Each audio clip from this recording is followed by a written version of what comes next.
Well, Durud, patriots. Good morning, good afternoon, good evening, wherever you are. Welcome to day 68 of Iran Revolution Live with your wonderful and amazing host, Armin Navabi. And your wonderful and amazing host, Goldie Kamari. Thank you so much. Armin, how are you doing? Very good, very good. State TV was hacked again, apparently, so I'm Yeah, happy about that. I have Yeah, the video Princess of clip of Pahlavi. that. Nice, nice. And our prince has a new message, so I'm happy to listen to that. Yeah. What else? What about you, Goldie? What are you happy about? Oh my gosh, what am I happy about? I'm really happy about what President Trump said today. Ooh, which one? So I have to go back and look at the full thing because it was just a quote, but apparently he said that he does not want anyone from within the regime to be the leader. And he will kill the next leader. Yeah. He said, it doesn't matter who the next supreme leader is, we'll kill him as well.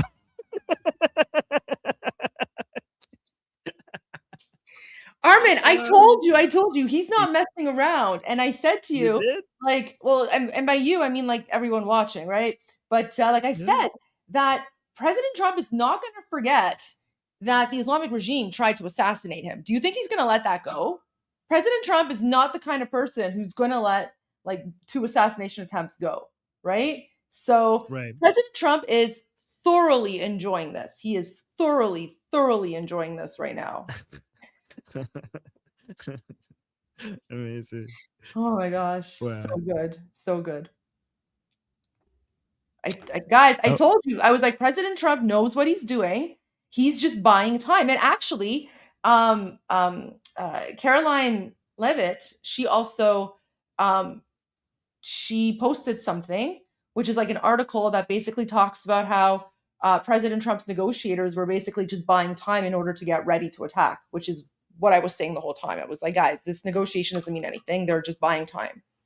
So there you go. Okay. oh.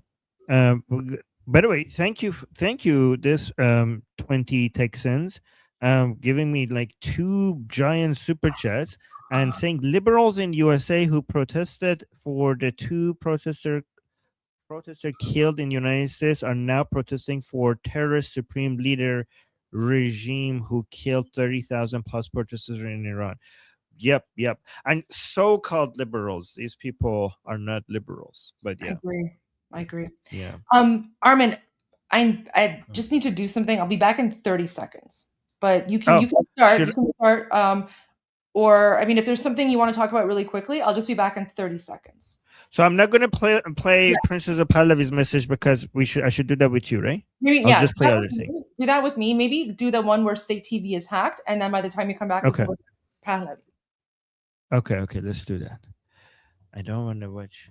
Wait, oh, Sohail was in. Oh, Sohail is here. Yay, Sohail is here as well. Hi, Sohail. Durut, durut. Durud, you just sent me something. Maybe is that? Oh yeah, I did. That's on my list. Sohail, that's on my list. I'm gonna get to it. You know what? I'll do that after we do this one. Okay, so guys, we had the Islamic Republic State TV hacked again with a message warning whoever follows Mujtaba Khamenei will meet the same fate. Security forces ordered to put down their weapons and issued an ultimatum. By the way, thank you, Neil Bunny, for sending this to me. Let me play this video, but before I play it, guys, who do you think has the capability of hacking the state TV? Because honestly, I don't think that. I mean, I think this must be either Israel or United States. Right? It must be Israel, United States. I don't think there are anybody from within anybody. Do you think, Sahel, anybody from within Iran, like from the opposition, is able to carry out anything like this? I don't know. Maybe maybe the reason why I like to think that is because some of these hacks includes Princess of Pahlavi's message, And if we're correct that these TV hacks are done by Israel and or United States, the fact that they're playing Princess of Pahlavi's message suggests, again, confirms the idea that behind the scene, they very much understand that Princess of Pahlavi is the only way to mobilize the Iranian people, right? So let me just see what this is the new TV hack that we just had. Let's see what that message was. So I'm just gonna play it without translating, and then I'll translate it to you guys for you guys.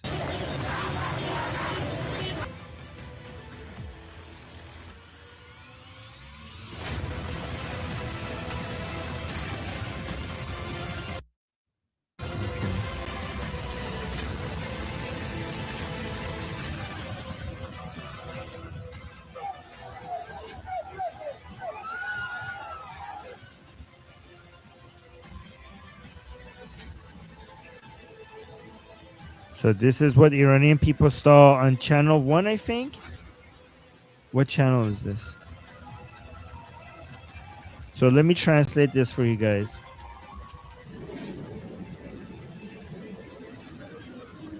Okay, let me go from the beginning and I'll read and I'll translate what's on the screen for you guys, okay?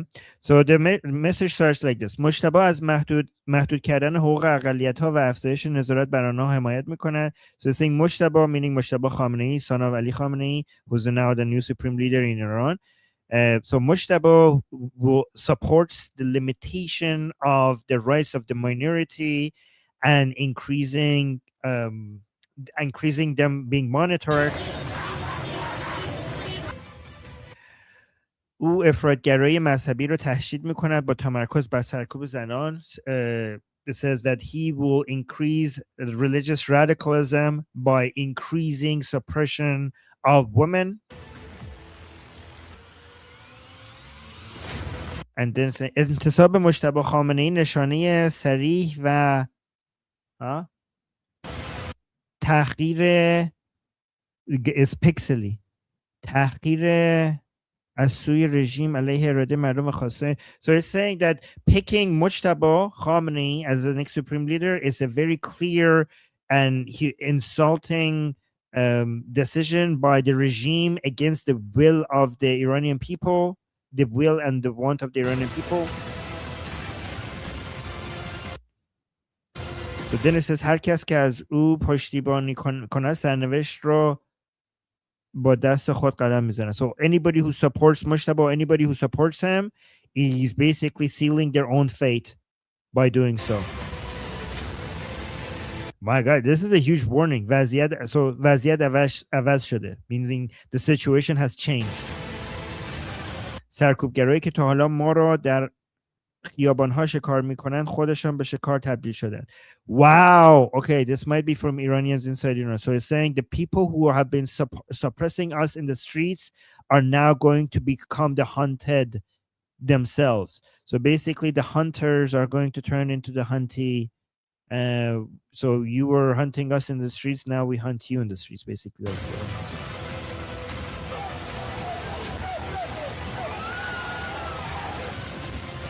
Oh, this is a threat now. Things are escalating. شکارچی مردم مظلوم ایران خودش به شکار تبدیل شده. Oh my God. So it's saying the hunter of the oppressed Iranian people has now turned into the huntee itself. The hunt. کسی که ما رو در Oh well. کسی که ما رو در خیابان‌ها سرکوب می‌کرد و می‌کشت نابود شد.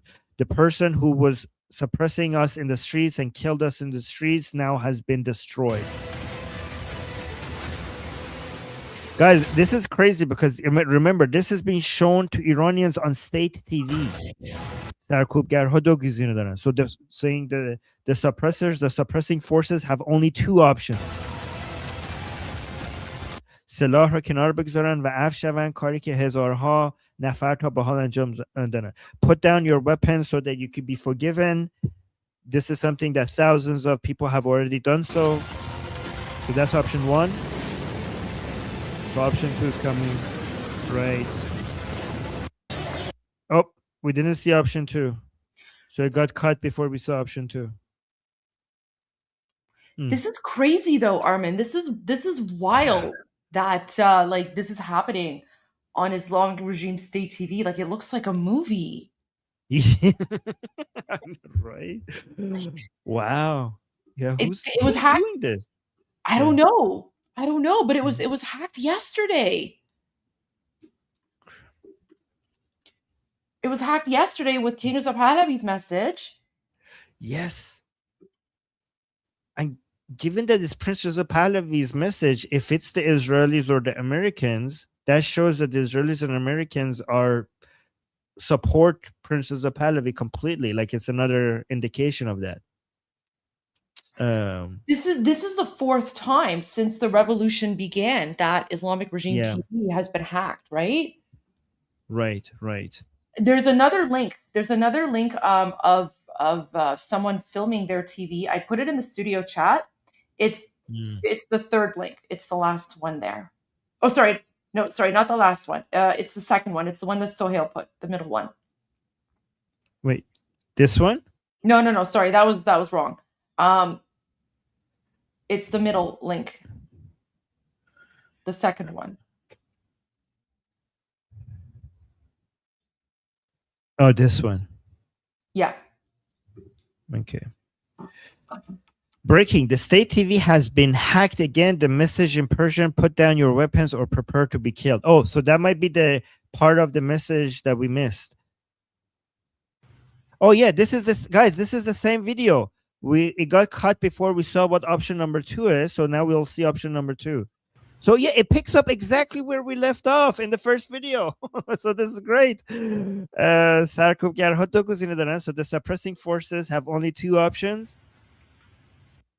سلاح رو کنار بگذارن و عفو شون، کاری که هزاران نفر تا بعدن.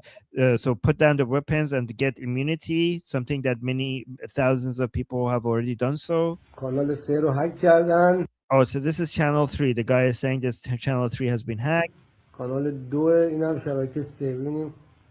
Oh. Channel نداره شبکه 2 رو هک channel کردن. 3. Oh my god, channel 2 and channel 3 have been hacked. نداره شبکه 2 رو هک کردن. Wow. Wow, somebody in military uniform is like celebrating the lion and sun flag of Iran. I haven't seen this. اینم Oh, so now we see option number 2. یا با مرگ حتمی روبرو شوند. So this is option 2 or face guaranteed death is option number 2. So option number 1 was to put down your weapons and be forgiven. Option number 2 is to face guaranteed certain death. So to face certain death, or basically put down your weapons or die. That's the message. Put down your weapons or die. Oh my god. انقلاب شیر خورشید. Oh, the man who's recording this on TV saying this is the lion and sun revolution. That's what the man who's recording this is saying. Ooh.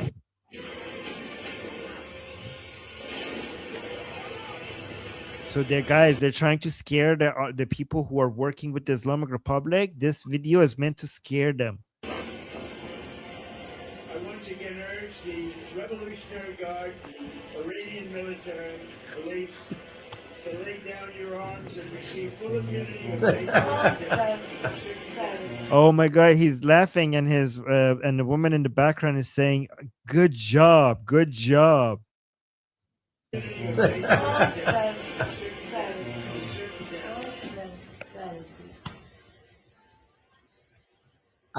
کن ارزشی. So So the man who's yeah, guys, go on. ad. So ad is a play on "Hey Dad." Okay, so "Hey Dad" is like what the jihadis say, right? They're like, "Hey Dad, hey Dad." So Iranians tease them by saying ad. Ad is a sound that a donkey makes. So that's why the guy is like, ad, you like arzishi, you basici. Yes. No insult to any donkeys. No insult to any donkeys. By the way, 20 Texans is suggesting that we make a new verb, ayatollah.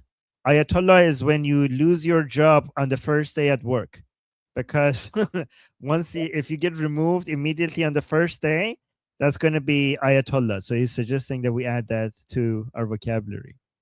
By the way, Goldie, I think that I'm actually happy that Mujtaba is alive for a few more days, because not only we get to say Magbar Khamenei a little bit longer, but also because the Islamic Republic is signaling that they are not bowing down to United States, which is good. That's what we want them to keep resisting, so that we have enough justification for full elimination, because they picked a supreme leader that, instead of going more moderate, like picking somebody like, I don't know, at least pretending to go more moderate by picking somebody like Rouhani, they went with somebody that is even more radical than Ali Khamenei.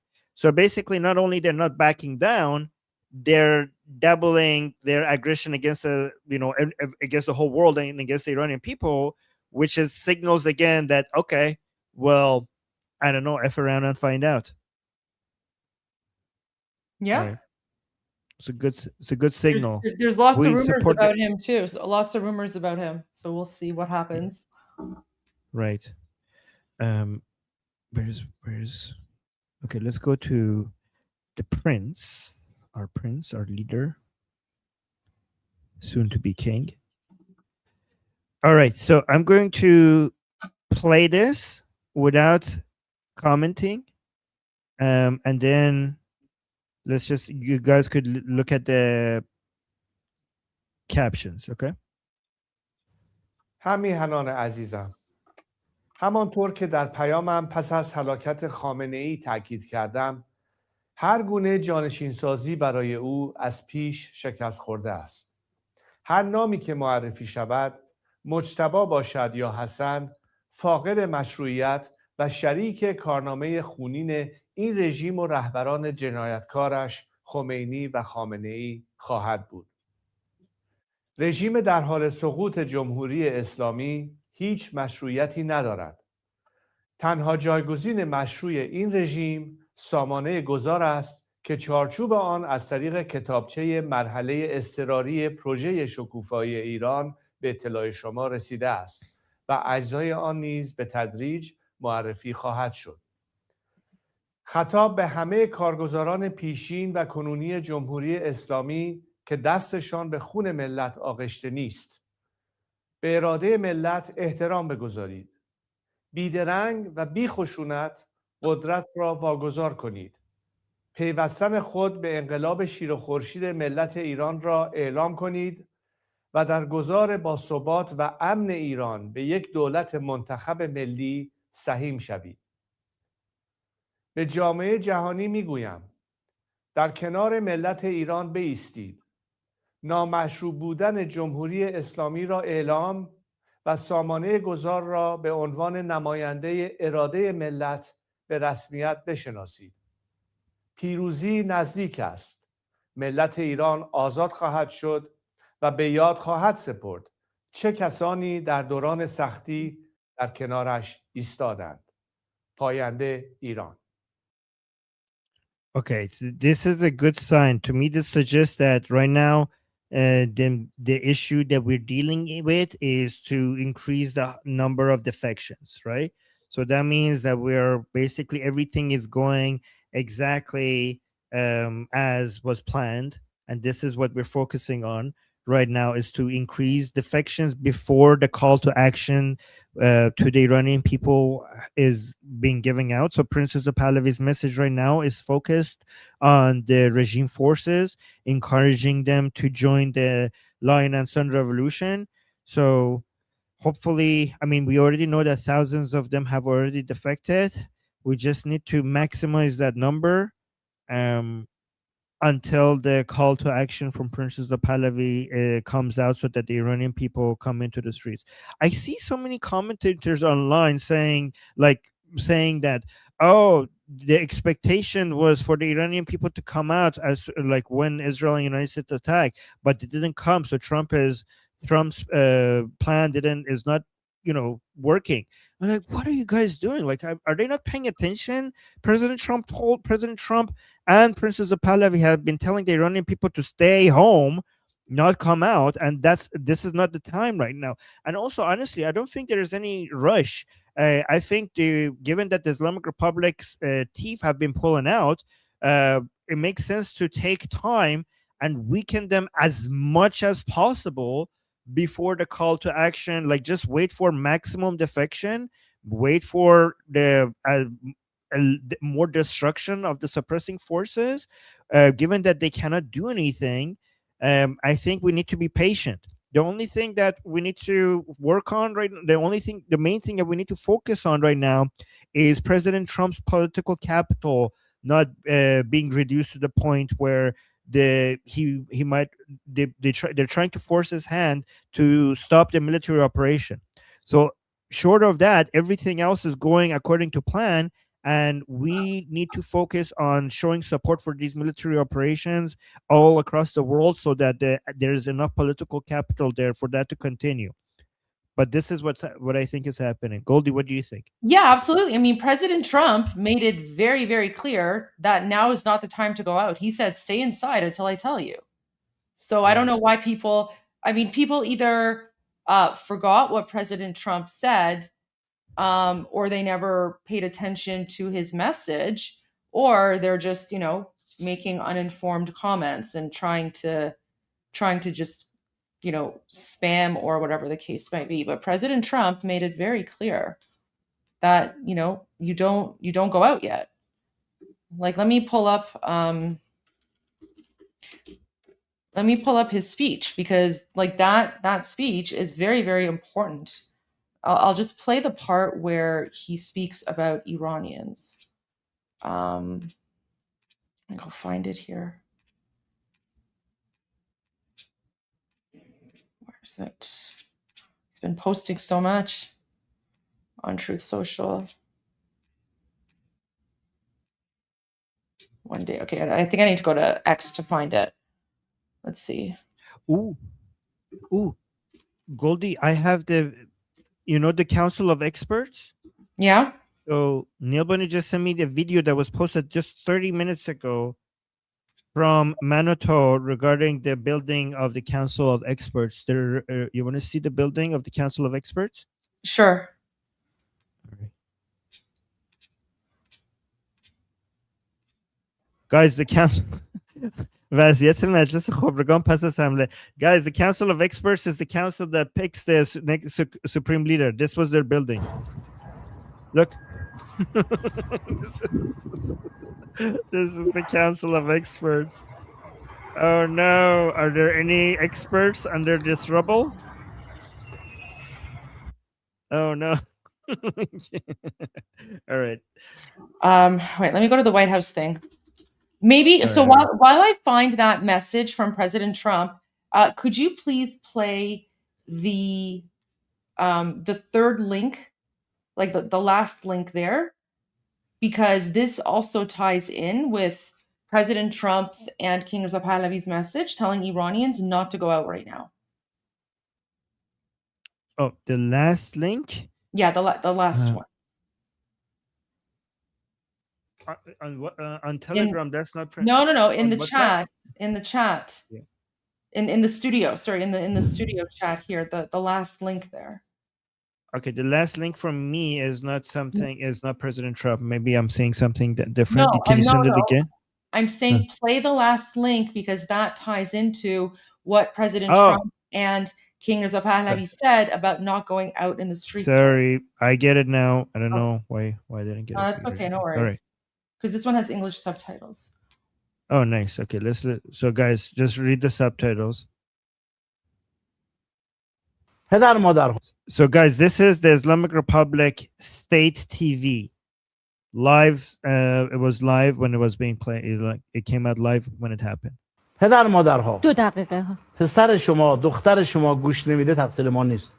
هر کسی امروز تو خاک ایران نغمه ای از حلقومش بیرون بیاد که به دشمن هم نوایی کنه، اون زیر پاش تل آویو کلش هم نتانیاهوه. حکم تیر او صادر شده. به این صراحت کسی به شما صحبت نکرده.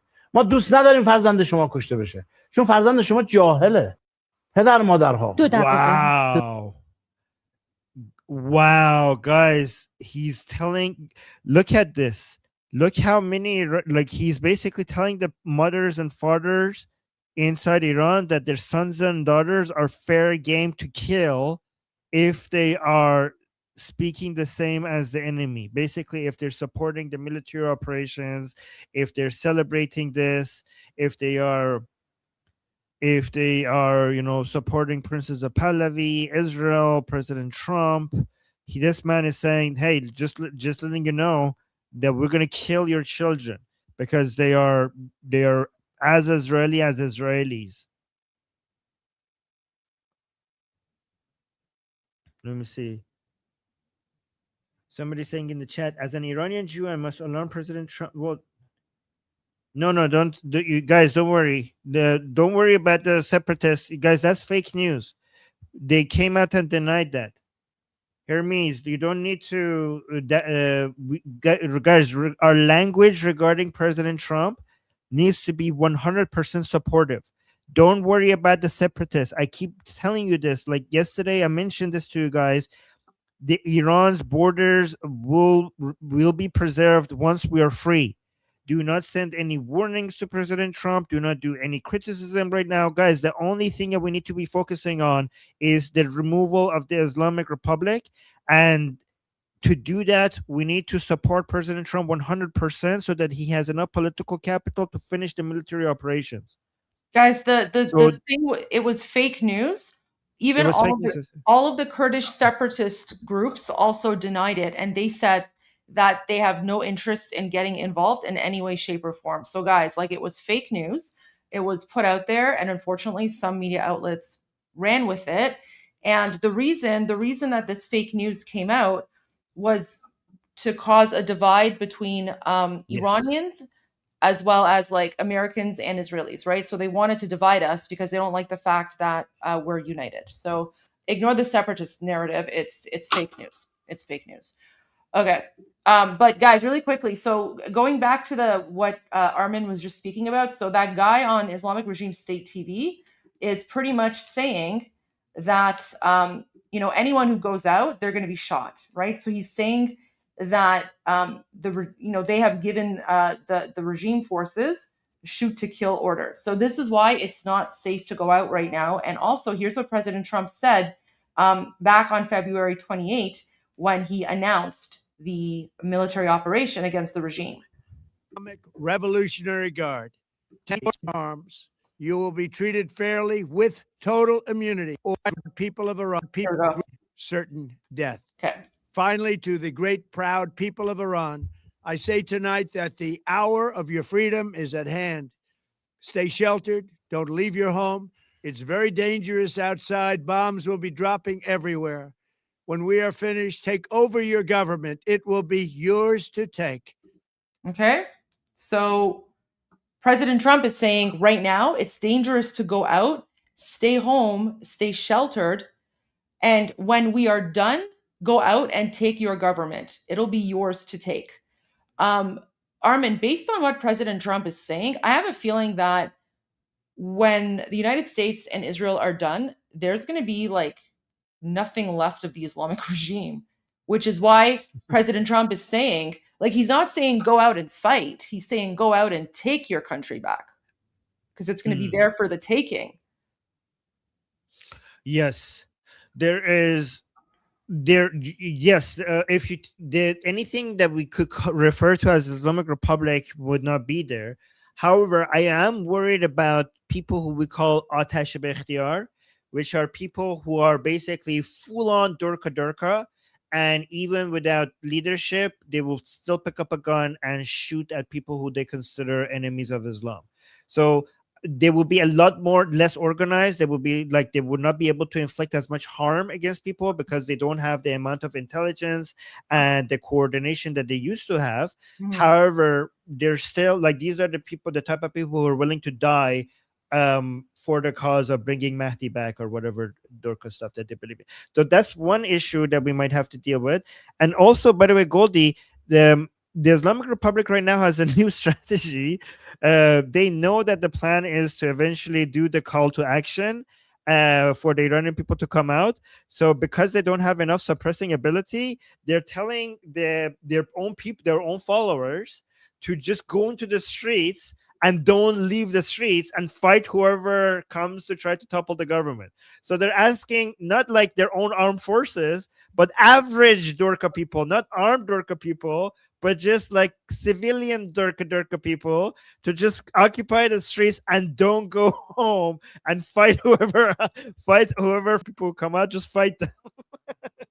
Crazy. So that's their new strategy. Too funny. Shows their desperation, by the way.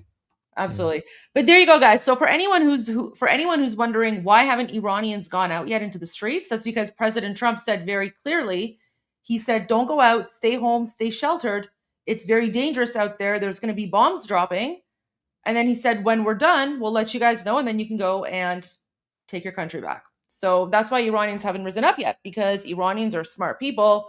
You know, it's not like, like the Gazans where they see like a bomb or whatever missile flying overhead and they're like, Allahu Akbar, right? Like Iranians aren't like that. So they're all staying home. They're staying sheltered, right? And when the time comes, they'll go out. All right, back to you. Okay.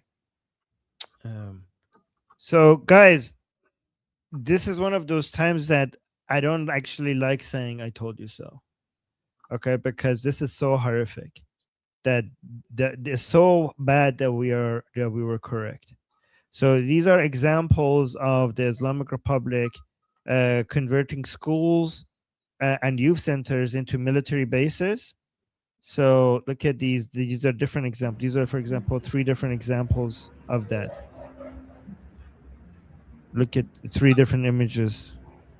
And we also have this one over here saying, okay, so this person is showing a school and the fact that the military forces are coming in and out. And the guy is saying, Bibi Jan tu madaras luna kardan bezan ke madaras ta'til qurban shabat. So this Iranian guy is saying, dear Bibi, they're hiding inside schools. Hit the schools. Don't worry, the schools are closed.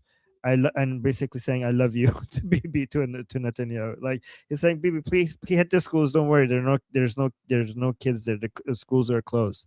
Guys, it's really important that we share these, because at some point, because they know that. But guys, this is a huge admission that Hamas and Hezbollah and the Islamic Republic, they know how moral their enemy is.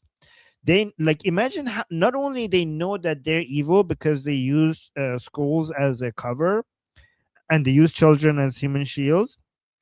Not only they're that evil, but they also understand how high the moral standards of United States and Israel is, or else this strategy wouldn't work either at all. Like this wouldn't work, right? So guys, another thing that I was unfortunately right about is Azerbaijan was missing in the countries that the Islamic Republic was attacking. So I might have been wrong about that, but nope, they came out and they also attacked Azerbaijan, which is kind of, let me tell you why that is kind of. I'll show you in the next picture why this is crazy. Okay, so breaking. Islamic Republic suicide drones keep striking Nakhchivan airport in Azerbaijan. Iran is now attacking almost every country they can. The neighboring countries won't put up with this craziness for too long. So this is the reason why it took so long for this military operation to start, because the understanding was that the Islamic Republic would do such a thing. So they needed so much military assets in the region to be able to protect 11 countries. I said 11 countries, but apparently the Islamic Republic has attacked 13 countries. So some countries that we didn't expect. But Azerbaijan was on our list, and they attacked Azerbaijan as well.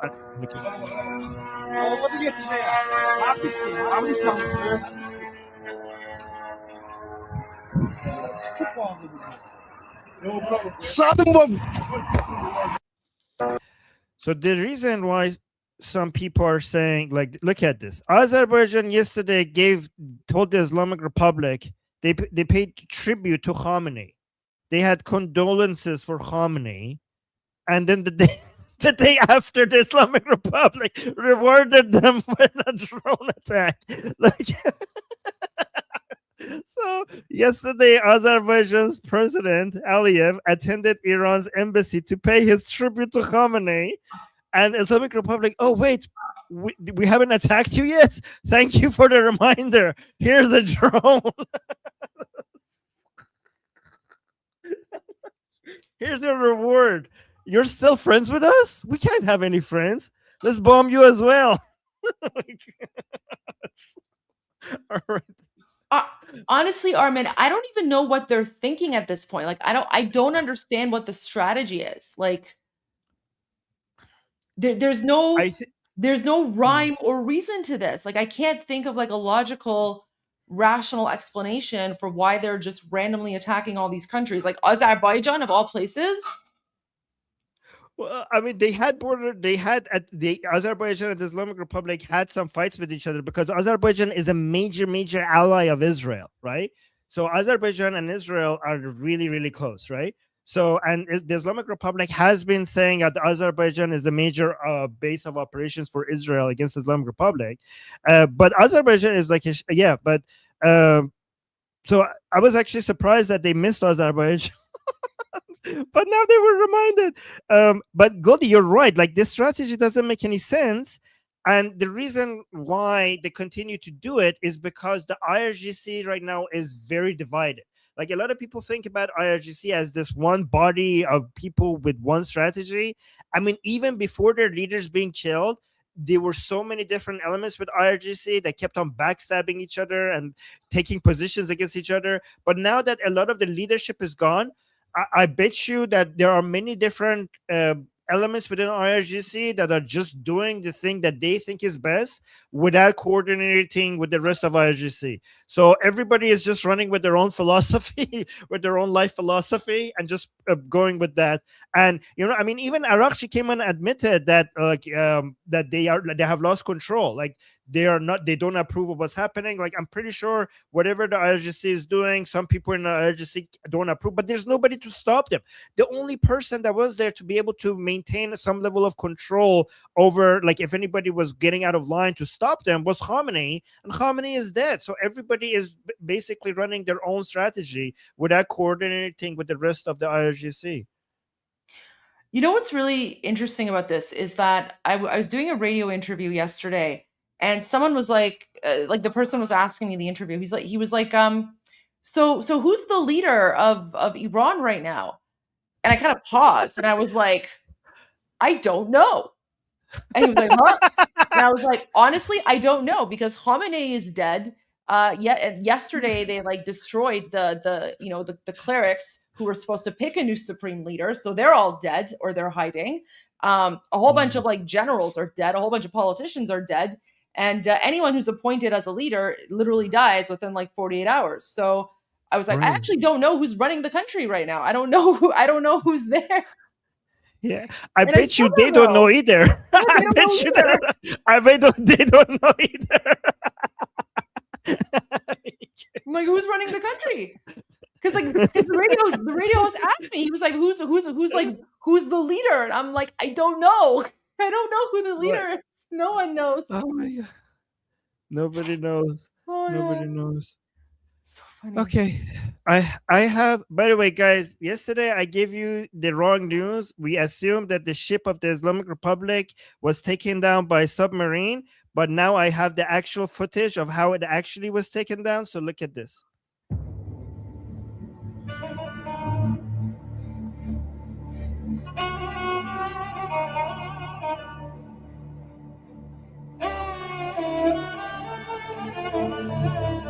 Attention, my rebel.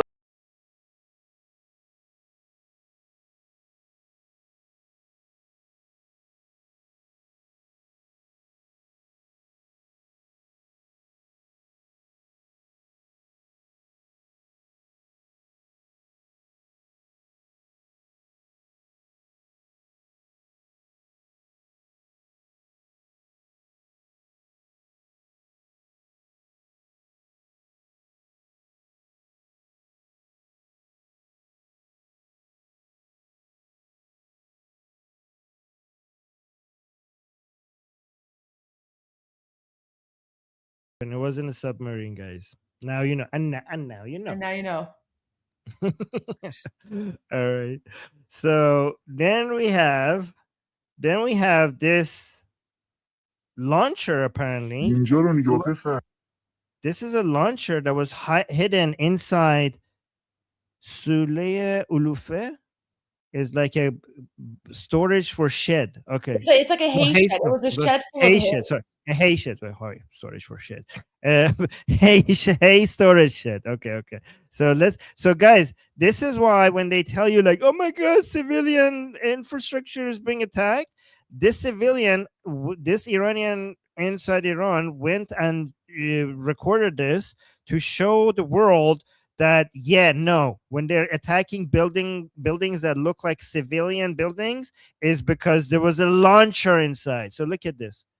اینجا رو نگاه پسر. حروم رومه ببین آورده به اسم سوله اولوفه. چه سالونی ساخته. لانچر موشه رو گذاشته توش.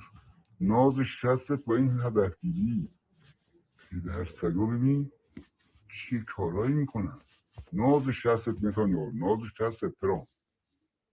Oh my, okay, so let me translate this. اینجا رو نگاه پسر. Like, look at this, man. Look at this. حروم رومه ببین آورده به اسم سوله اولوفه. Like these bastards are acting like this is a hay storage area. چه سالونی ساخته. But they created this facility here. لانچر موشه رو گذاشته توش. And they put a rocket launcher here. ناز شستت با این هدفگیری. Like amazing job, like basically to the people who have done this, targeted this, like like amazing job with targeting. Like you guys have really good aim. Look at these bastards. Look at what they're doing.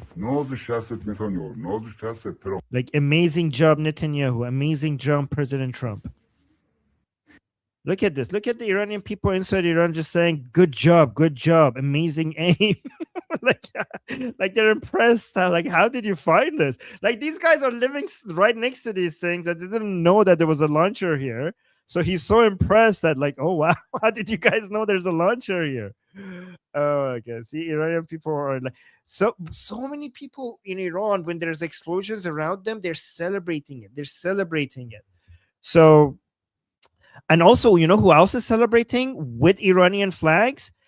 Israelis inside their bunkers. Look at this. Israelis inside their bunkers are celebrating with Iranian flag with them. Look at this. Do not let it pass. How you do all your afraid? Keep cool, may God bless the United States of America.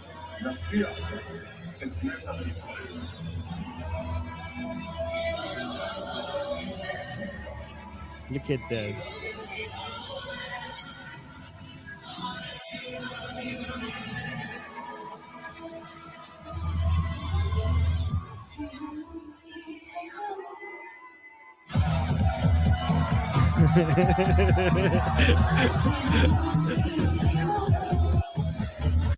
Is this the most fun bunker in Israel? This looks like the best bunker in Israel to be in. You know what? I really appreciate that he's wearing the Lion and Sun flag. Yeah, that's just amazing. That's yeah. You know, I'm loving the solidarity, right? I'm loving the solidarity, and I'm loving that you know, this friendship that we used to have.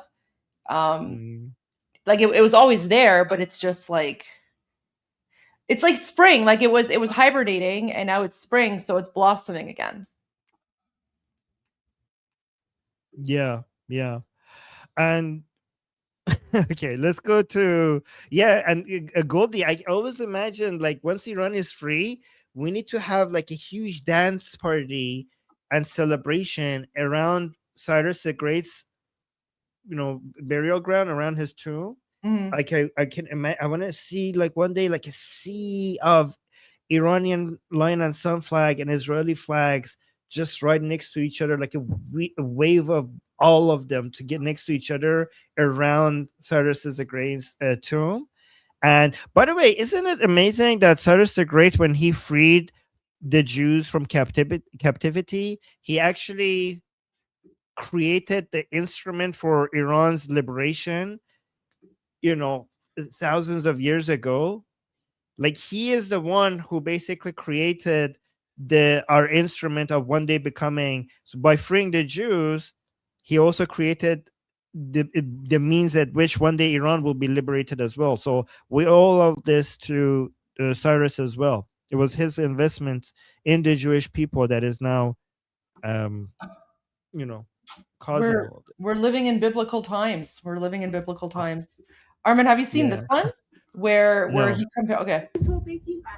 می‌بینی صدا انفجارشو؟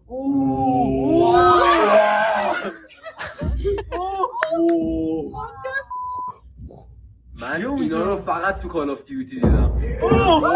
Did you hear that? So he's like, I've only seen these sorts of things in Call of Duty.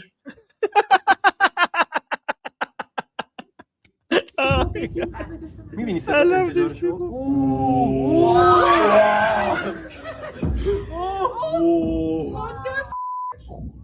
من اینا رو فقط تو کال آف دیوتی دیدم. There you go. Amazing. Oh my God, that's amazing. This is okay. So this is a quote. This is the quote from President Trump that I was speaking about. I need to go find the full thing of what he said. But so President Trump said there, and this was posted by Rapid Response. Okay, so it's accurate. So they are wasting their time. Khamenei's son is a lightweight, and I have to be involved in the appointment, like with Delcy Rodriguez in Venezuela, Trump said. He added that he refuses to accept a new Iranian leader who would continue Khamenei's policies, which he said would force the US back to war in 5 years. Khamenei's son is unacceptable to me. We want someone that will bring harmony and peace to Iran. Everything is falling into place, Armin. Amazing. He's saying that he wants someone who will bring harmony and peace to Iran, which means there's no one inside the country right now that he thinks can do that. He needs someone who can bring harmony and peace.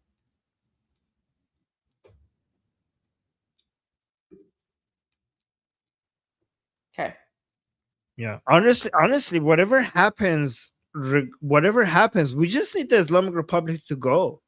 Right? Like we will, the Iranian people will figure it out after that, right? As soon as the Islamic Republic, yeah.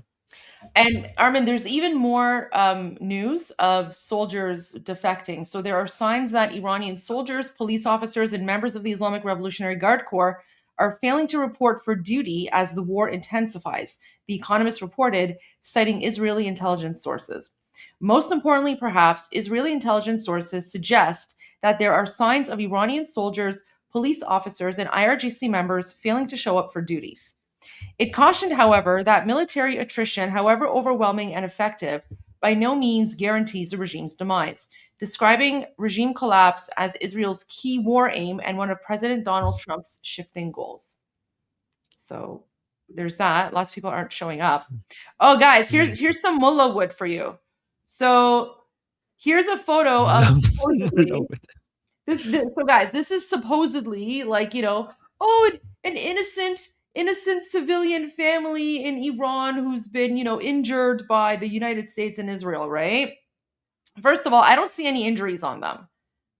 They're literally just covered in dust.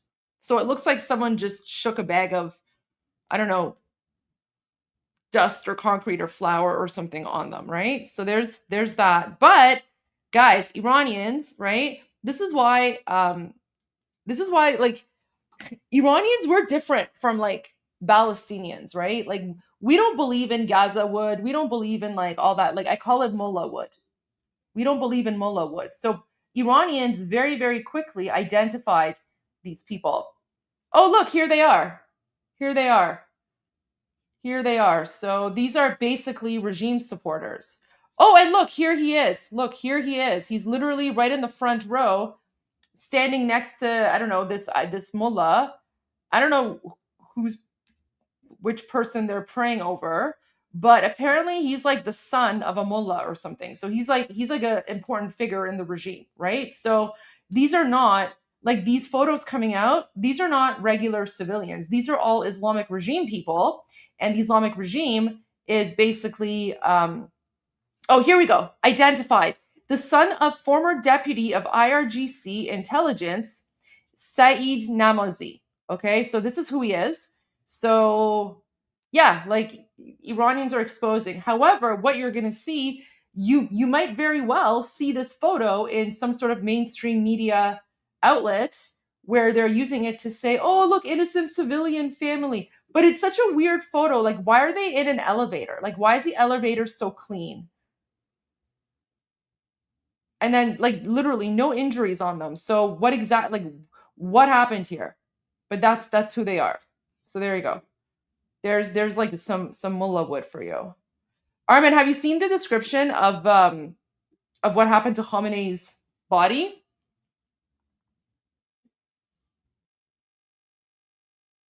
Armin. No. Tell me. My mic was mute. Sorry. Oh, I said sorry. no. Show. Okay. I haven't seen this. So this one's for you. This one's for you. I really want to share this one with you. Okay. So we don't have photos yet of what Khamenei's corpse looks like, but someone was on TV describing it. And I added subtitles. So here you go, Armin. And then you can translate this after. Okay. بله کاملا صورتشون کاملا سالم بود بدن سوخته بدنشون نذاشتم ببینیم ولی گویا پهلوشون کلا داغون شده بود و پهلو بود من دیدم یه چیزی رو سینه‌شون فکر کردم دستاشونه اومدم زیپ این کاوره رو باز کنم نذاشتم ولی حس کردم یه چیز سفت‌تر از دستای خودشه دستای ظریفی داشت جو دستاشون گفتین قطع شده بود درست بعد 2 روز دستاشون رو پیدا کرده بودن بعد 2 روز دستاشون پیدا سوخته شده بود پیدا شده بود هم مثل تو اعضای حضرت زهرا به شدت گریه میکرد خیلی گریه میکرد پهلوش مثل حضرت زهرا شکافته بود دستاش هم که مثل ابوالفضل هستین ببینینشون رو بله کاملا صورتشون کاملا آرمین تیکش کردن اصلا جسدش رو تیکه پاره کردن 2 روز طول کشید تا دست چلاقش رو پیدا بکنن داره هر زخم رو بدنش رو به یه داستان تو کربلا وصل میکنه. I sent you the link in the studio chat so you can share it and then you can translate it yourself bit by bit and you can give the context there. Okay. Oh my gosh. So guys, they brought this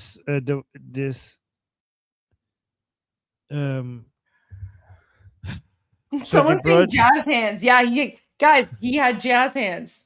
Jazz hands. Okay, here, let me put this on screen. So they're asking her regarding Khamenei's body. After they brought his body, she saw the body. So they're on the Islamic Republic State TV. They're trying to make him like look like a victim. Like they're trying to come up with a sob story. Like, oh my God, what happened to his body? You can see the tears under her eyes. So you could see the sad music in the background. Like, were you able to see his body? So his face was completely intact, apparently. Was the body burned? Can I just say, I actually don't believe her when she says his face was like completely intact and undamaged. She's lying. I don't believe any of it. Yeah. Okay, because this is the messaging that you get for maximum durka Shia durka. Okay, this is because you want to make sure that the face was intact. That's like you don't want to like make that like the beautiful face of the leader. He was completely intact, but you want to add scars that are exactly like the scars in Karbala.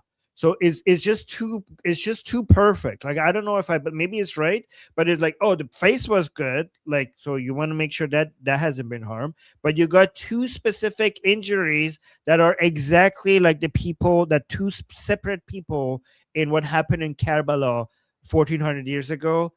Seems, I don't know, too good to be true for Shia purposes. It also seems really strange that like his hands were just randomly severed in like a bomb attack.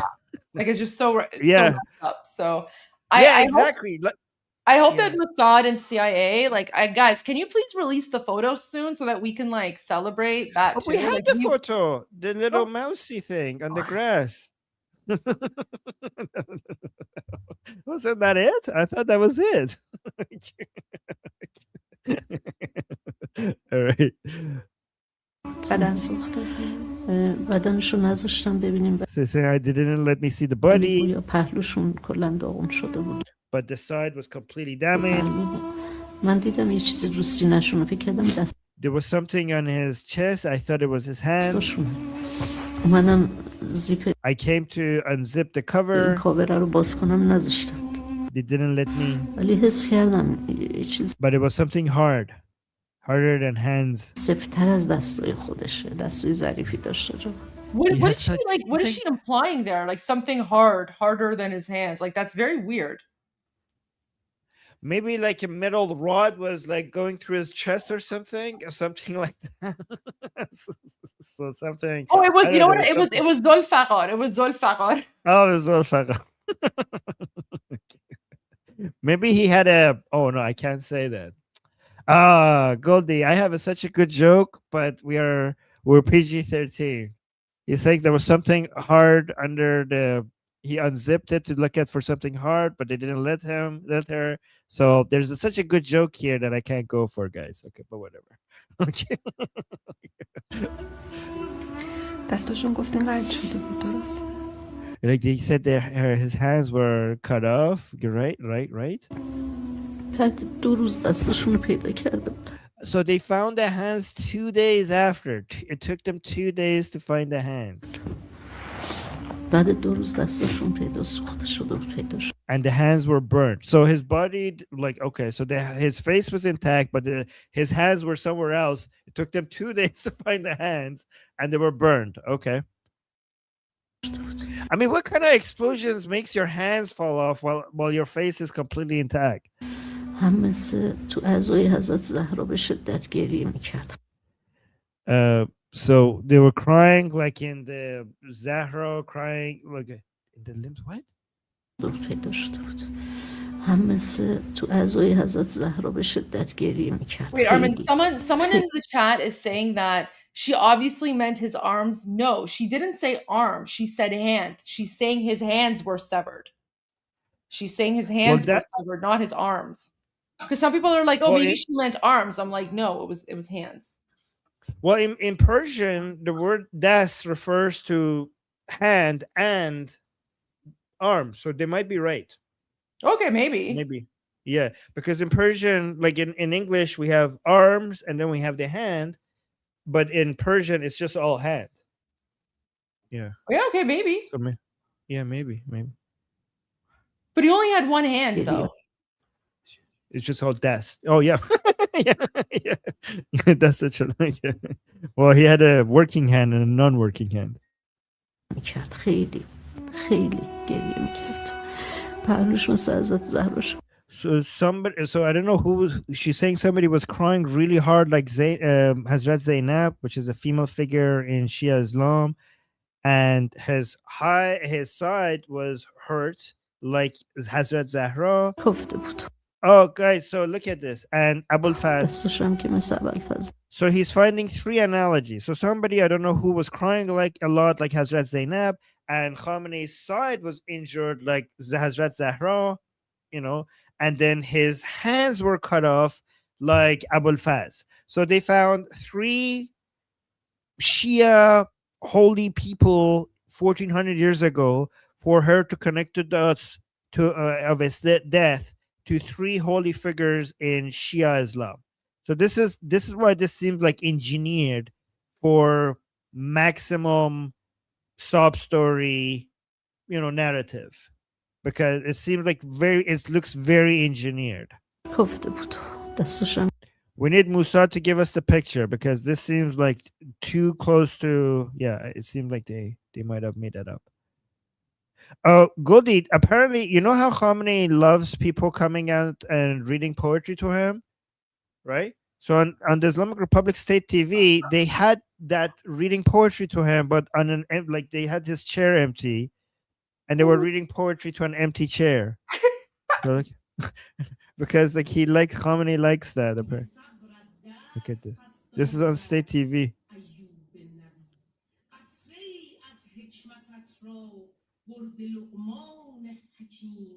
These people are insane. Yeah. They're reading poetry to an empty chair from where Khamenei's supposed to be. They're like, oh man, they can't accept that he's gone. What a psychotic cult. Oh my gosh, who does that?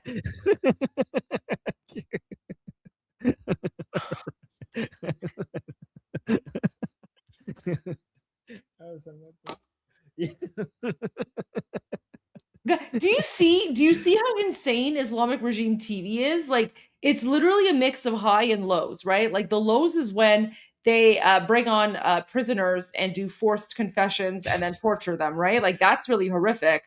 But then you have like the most insane things, the most insane jihadi nonsense that they broadcast on their Islamic TV.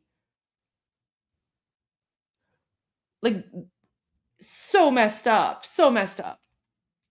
These people are literally crazy death cult. Okay, Goldie, I don't know if you've seen this, but you're gonna love it if you haven't. You seen it? It's so good. Guys, they keep stealing our chance. Well, go get your own chance. Well, look at this.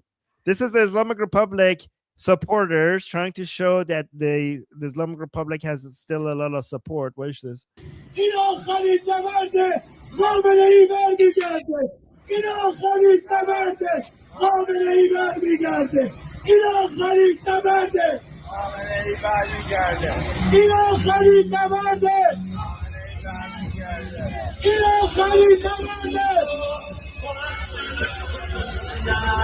Why are they not repeating it? Only 2 people are repeating it. So, guys, like they only have how many? They have less than 10 people.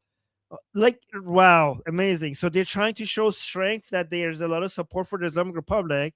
So they have these motorcycles with the Islamic Republic flag, and this guy is chanting, "This is the final battle. Khamenei will return." So they're basically trying to copy our chant, saying this is the final battle. Pahlavi will return.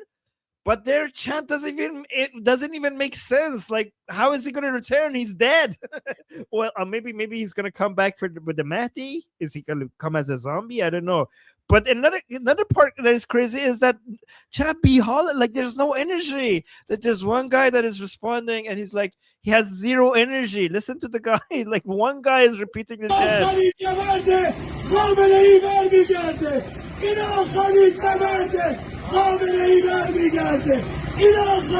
One guy is repeating. So he stopped so that the other people could. He's saying "Inakharin nabarde," so he stopped so other people say the second part, and only one guy is saying "Khamenei barmegard." There's no enthusiasm. Okay, now 2 people are responding.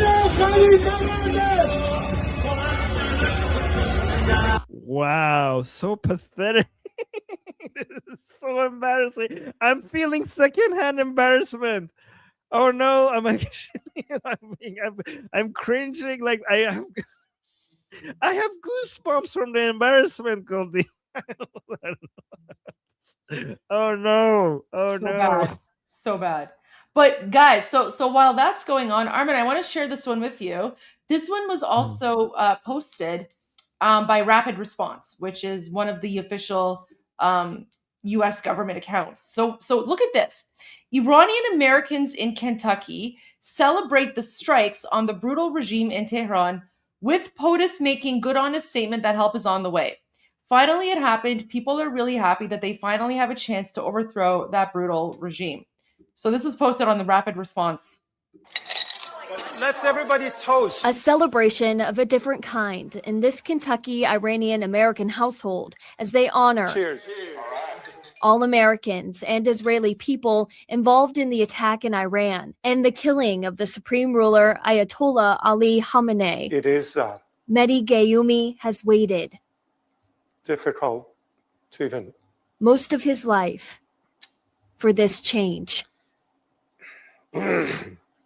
It's difficult to say how I feel. It has been 47 years that Iranians have been under a dictatorship. It's just like this has happened. This is what people was waiting for. Naeem Torchian has been watching back home as his family tries to survive the unrest, showing his support for his loved ones in the Middle East, waiting on President Trump to fulfill his promise after he posted to social media in January to say, quote, help is on the way, as protesters were being killed in Iran. And people were waiting and keep asking what happened.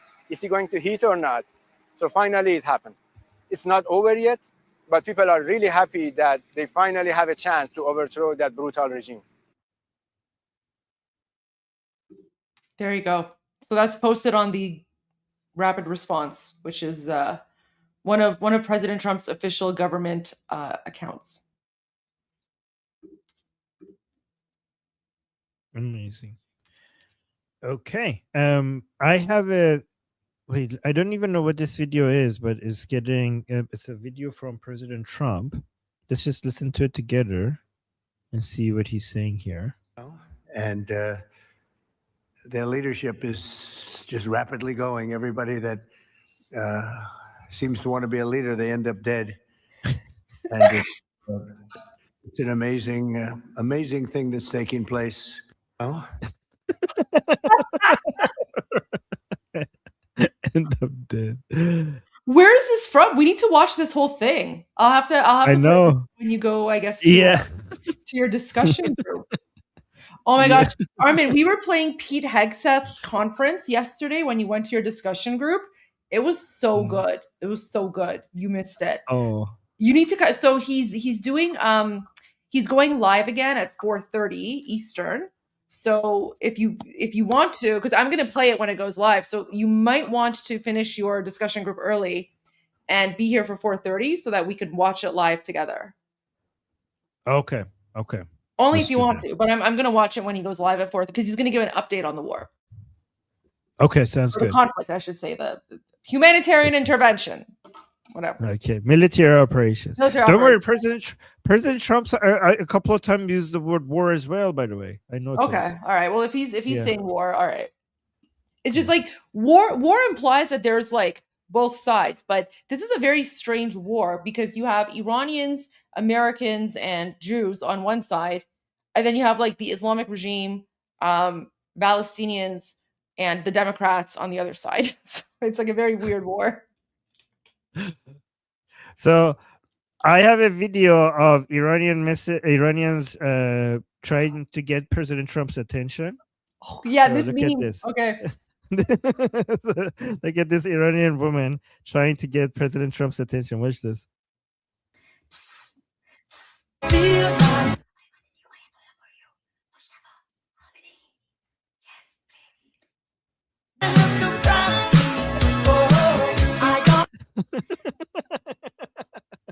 I have a new Ayatollah for you. Mushtaba, please. Okay, this is good. All right. Wow. Mark Levin posted this. Princess of Pahlavi's message being shown on the Islamic Republic State TV saying, then there's this. This is really good because Mark Levin is very close to President Trump. So let me repost this. So that was a good thing. Let me see. I haven't watched this. Armin, yet. I have another meme. I have this meme. Show me. This meme. It ties into the one that you just shared because that style of meme is going viral. So while we're on the topic of the girl, I might as well share this with you very, very quickly. So this is another version of that.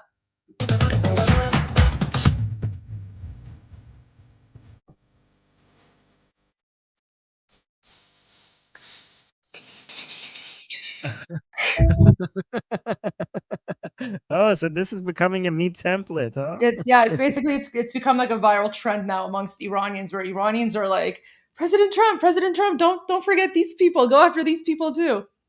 So amazing. Oh, by the way, Nilbani just sent me this. IRGC is our forces are operating in tents now. So IRGC forces now operating from tents after U.S. and Israeli strikes effectively destroyed several IRGC and Basiji bases forces who still report for duty now stationed in temporary tents. Oh my God, they don't have any buildings. They are also avoiding bases that remain standing, fearing they will be targeted next. Oh no.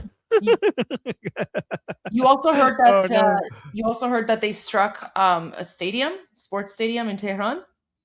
Yeah, somewhere next to us. I think it was next to a sports stadium. Well, Wasn't it was a place where all the Basiji were hiding apparently. Yes.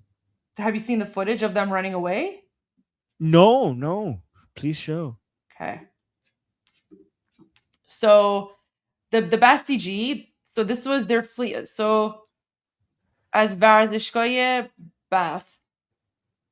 And then just one. So guys, the people here that you see, the people here that are running away. So this was like I think either American or Israeli strike. We don't know which one, but they're united. So they struck like a gym or something. We don't know, like a stadium or something. And then here's the video footage of them running away. And then I have one more for you after this. But look at this.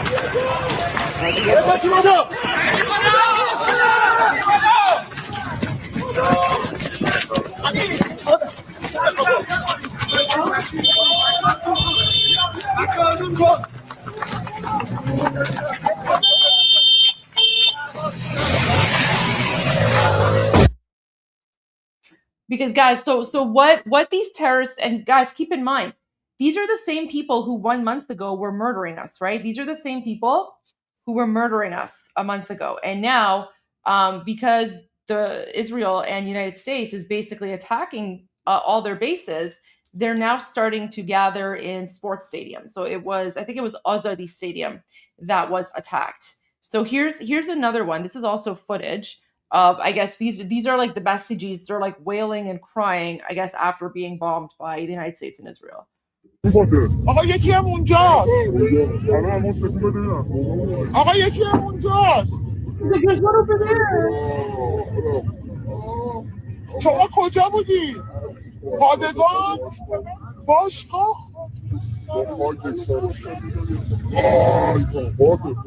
پاته تکون نخور آقا پاته These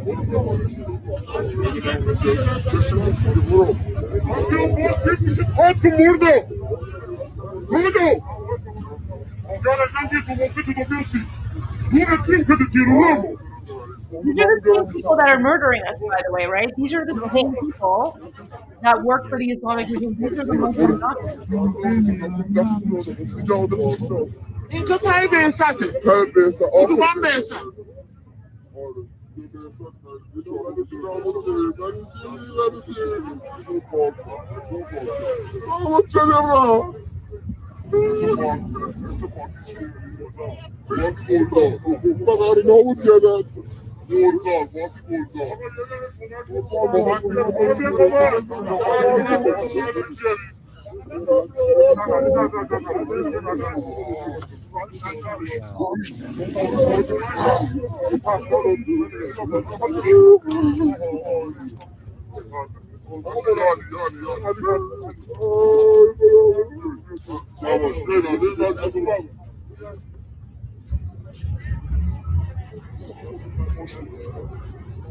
چه آمبولانس دارم ببرم؟ There's no ambulance there? Wow. Where was the medical attention for our people? Where was the medical attention for our people when you guys were murdering them in the streets? A bunch of savages. Exactly. Zero sympathy for these people. These are the Muslim Nazis, right? These are the ones that are murdering us.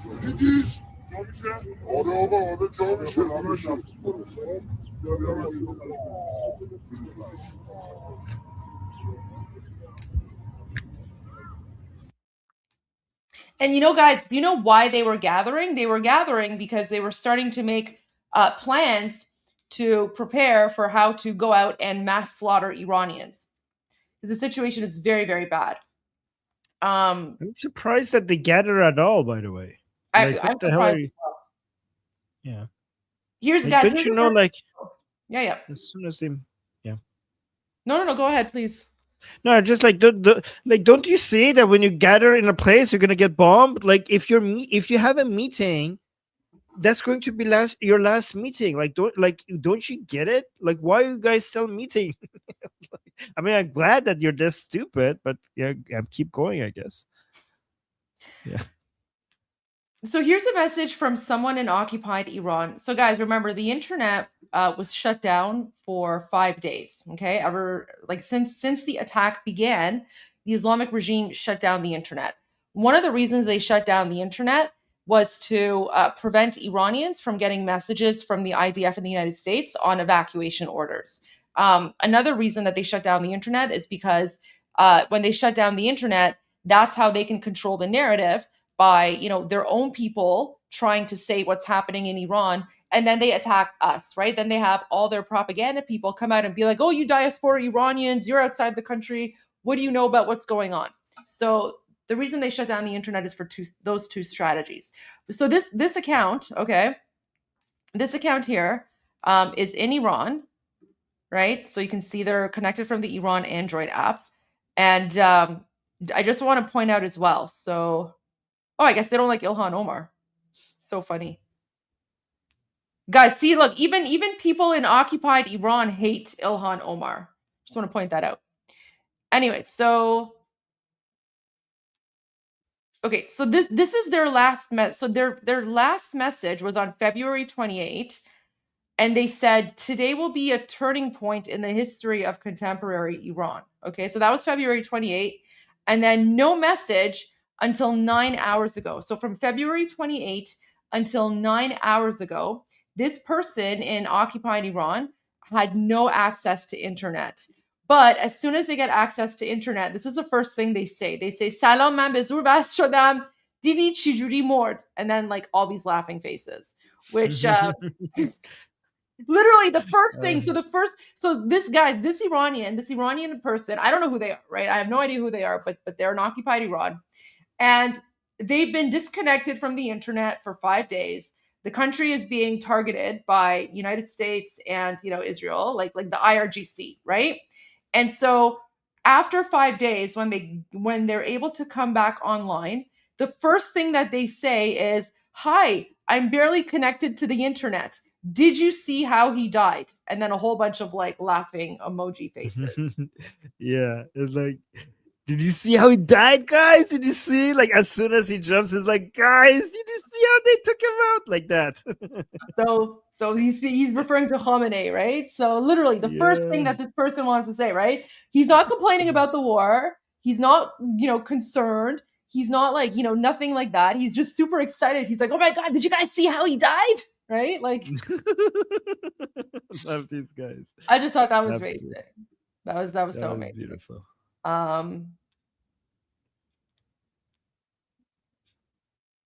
This was Reza Pahlavi. So His Royal Highness posted this on his comms account. So I just want to play this really quickly. I'm going to see if I can find the full one. How long would you expect your transitional leadership to be? Well, Maria, I think that to be realistic, from the time that we start until the day we can have the final referendum, I anticipate a period that should not be longer than a couple of years at the most. But what's critical is the first 100 days to immediately stabilize the country, the Iranian economic situation, that the apparatus of governments remain as intact as possible, so the functioning of the country continues to be in place while we bring all the components that makes us bring the country to a position where we come out of it at the very end with the choice that people will have to make, and will be proposed various plans in the Constitutional Assembly, which is the entity that will, of course, debate all these issues. There you go. All right, Armin, back to you. All right, let's look at some reports from inside the armed forces. So this guy, message from a soldier in the Iranian army. He claims there is no longer any order. It's a total mess and everyone is doing their own thing. This aligns with Araqchi's claim that power has been decentralized. Economist also reports there are signs of defections. So guys, read these subtitles because this is coming from somebody within the Artish maybe. بعد از اینکه خامنه ای مرد، همه پادگان‌های ما مورد اصابت موشک‌های آمریکا و اسرائیل قرار گرفت. هر کی به هر کی شده. همه فرماندهان ما پا به فرار گذاشتن و توی سوراخ موش قایم شدن. هیچ نظمی دیگه وجود نداره. سربازانی مثل من و امثال من شروع به فرار کردند تا در کنار خانواده‌شون حضور داشته باشند. تا اگر دوباره تظاهراتی شکل گرفت کنار برادرانشون و خانواده‌شون بتونن جلوگیری کنن از قتل عام رژیم جمهوری اسلامی. بعد از اینکه Okay, so he's telling there's a chaos, there's order, there's disorder, there's no command structure. Many people are running away. Many people are just gonna stay next to the family, so that when the next command comes to kill the Iranian people, they could protect the Iranian people. Hopefully, there's a lot more people like him that are doing that. So they had a billboard for Khamenei's death, so memorial billboard. So Iranian people obviously burned it, as they do.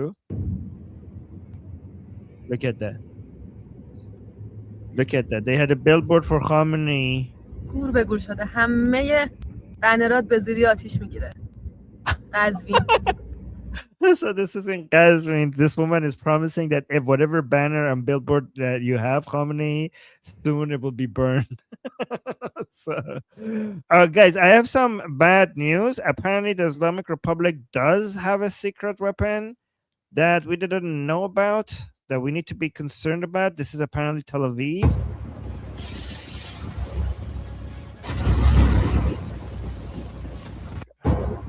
So I didn't know that. So I'm sorry, guys.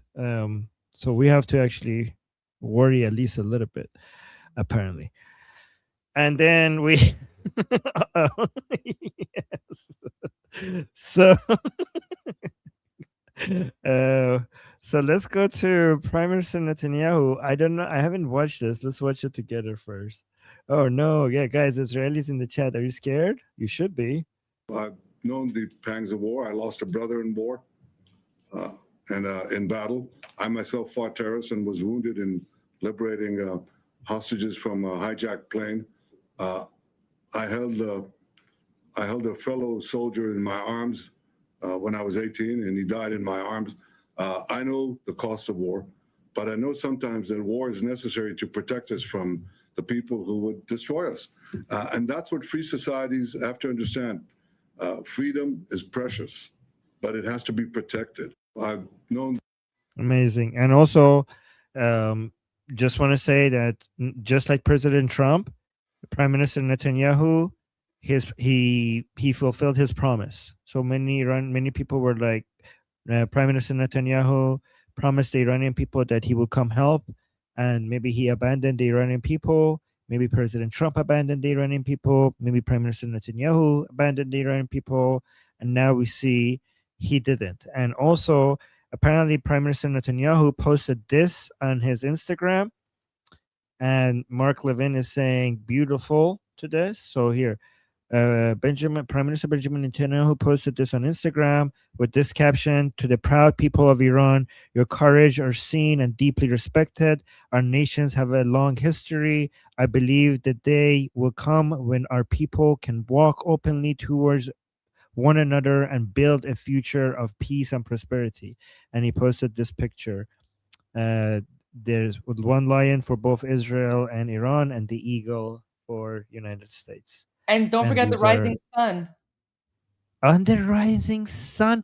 Goldie, you're so observant.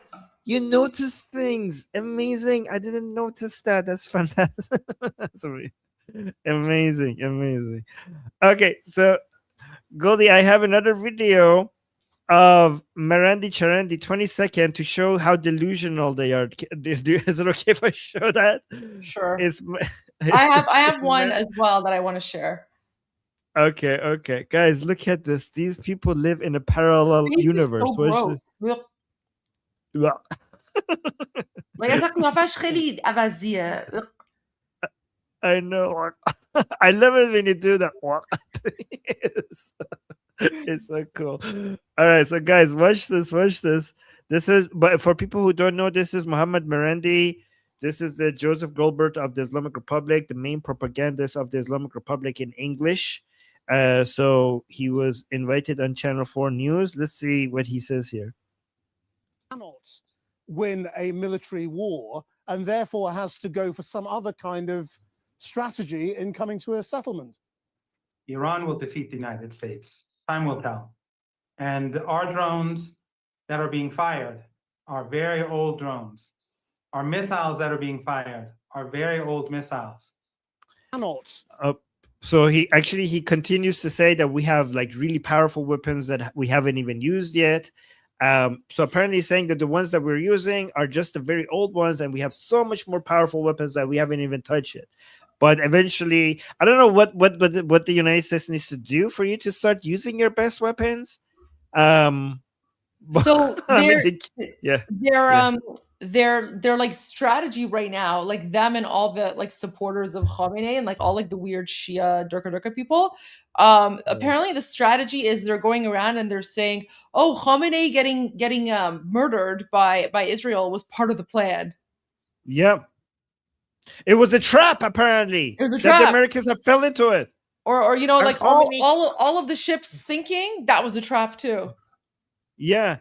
So this is how it works, apparently. Okay. So just like Hussein, the grandchild of Muhammad, went to Karbala knowing that he's going to be a martyr to save Islam, Khamenei on purpose went to his home knowing he's going to get bombed and become a martyr to save Islam.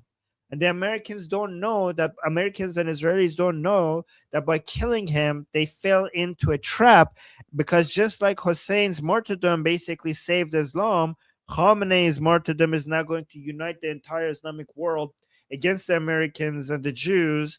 And this was all by this. Khamenei was just such a genius mastermind that he made this. He allowed himself to become a martyr so that for that to destroy the Americans. And apparently this has always been the plan. Here, watch this. So this guy was on Al Jazeera. Where do you see this going? Is there an off-ramp for Iran? I think what will happen is that even if the United States is able to kill illegally Iranian leaders, the next generation of Iranians, the Iranians that did not see American atrocities in Iran before 1979, some Iranians that did not understand why their parents and grandparents were anti-American, those Iranians will take over. Now they understand why American government is an imperialist, vicious government, and a government that attacks other countries and kills little children. They understand they are fighting the Epstein class that either rape little girls or bomb little girls. This is the government that we are witnessing. They are going to fight back against that government, and they're going to ensure that the Islamic Republic of Iran will live many years after America destroys itself. Do you hear the level of delusion? The level of delusion that these people have. But guys, this is important. You know why? Because all of the stuff that he's saying, like, you know how he's connecting like the United States and Israel to like the Epstein files, which is like insane, right? But that's why you're seeing all of these like jihadi terrorists, right? On social media and in other places, right? They all get their marching orders and their talking points from the Islamic regime, right? They all get their talking points from the Islamic regime. So I'm sharing this with you so you guys can see, right? Because you've seen other people talk about, oh, the Epstein files, like all this like weird nonsense, right?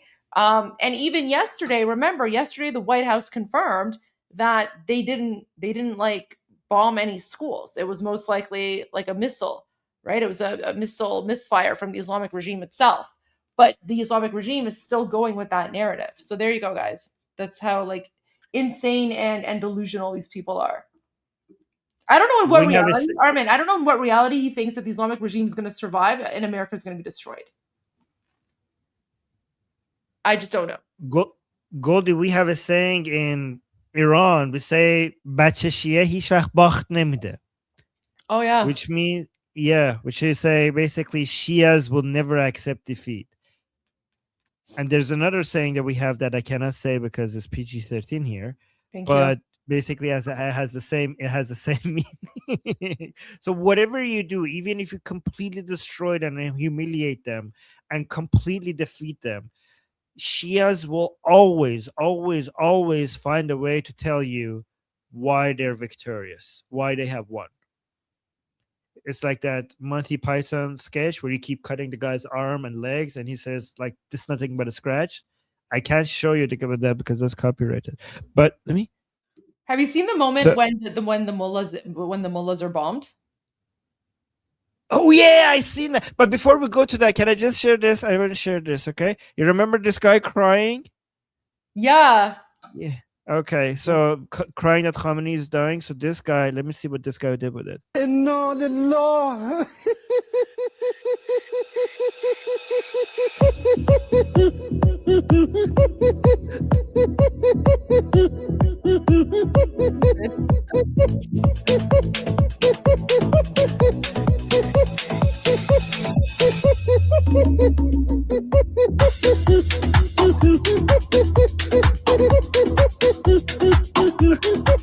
Okay, that's enough. That's enough.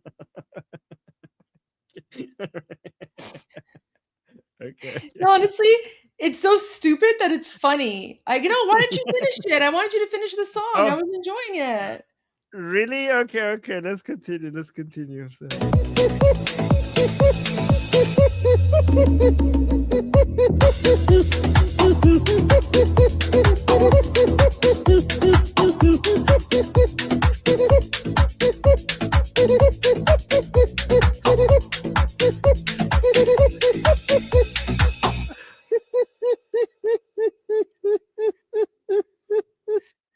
Oh gosh. You know what, Armin? Every time they start with Inna Billah, I just remember what you said, where we were talking about like these things, and you were like, guys, we're gonna know that Khamenei is dead when someone goes on TV and starts with Inna, and then you said like everyone knows, like as soon as someone says in, that means like they say the first vowel or the first consonant or the first part of the word, everyone knows that it's going to be a death announcement, right? So, so as soon as I heard that, I was like, oh, Armin taught me that in Nabila or whatever. Yeah.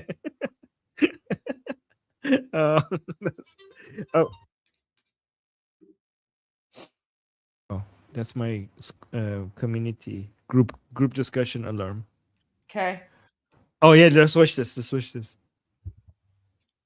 Guys, these are mullahs. So so this is a mullah, and then there's a bunch of like, Basiji people here. So again, these are the people who are like, they're the Muslim Nazis, right? They're the ones who murder us. Watch this. ببینن این مردم پرچم بالاست شهر آذین عزا داشته باشه به خاطر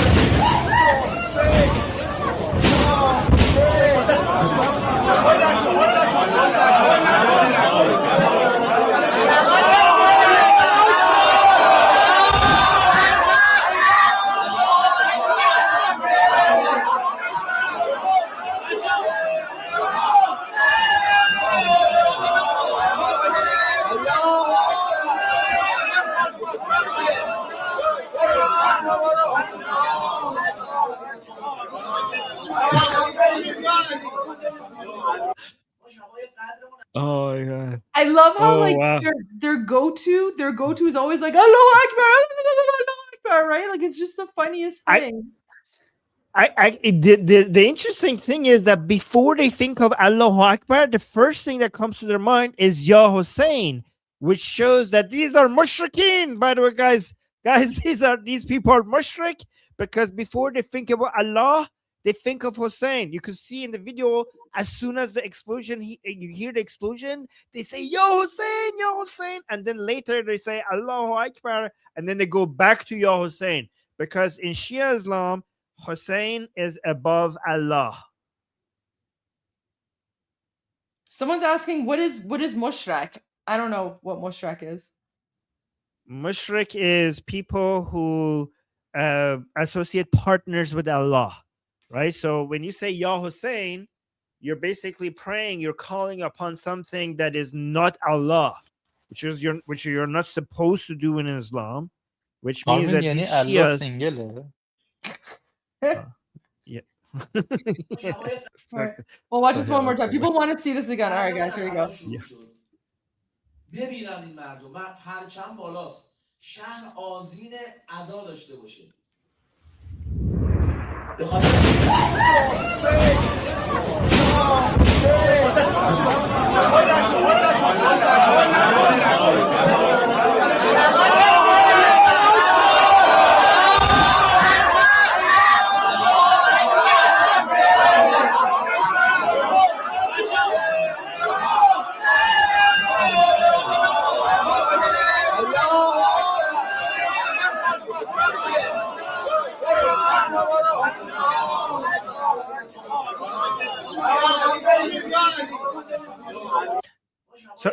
So Goldie, when they feel that they're strong, they go to Ali. But when they feel like they're being effed, they go to Hussein, right? So when they're like killing and like they feel like they're tough, they go like, yo, Ali, or Haydar, which Haydar is Ali as well, right? But whenever they're being attacked and somebody is like effing them up, they're like, yo, Hussein. So the two different imams for two different purposes. I want to share a quick interaction with you. So they're also activating like their jihadi accounts on X, right? So I was like, I posted this video about, you know, the schools. We've shared this, right? Where the Basij are using schools as military bases. And I'm like, this is accurate. This needs to go viral. And then this account, which is like, she's in Iran. And, you know, anyway, she's like a crazy person, but she's basically with the regime. She's like a regime supporter. So she reposted my thing. And then she accused it of AI. She's like, using AI photos, these monsters try to justify Israeli attacks on civilian infrastructures in Iran.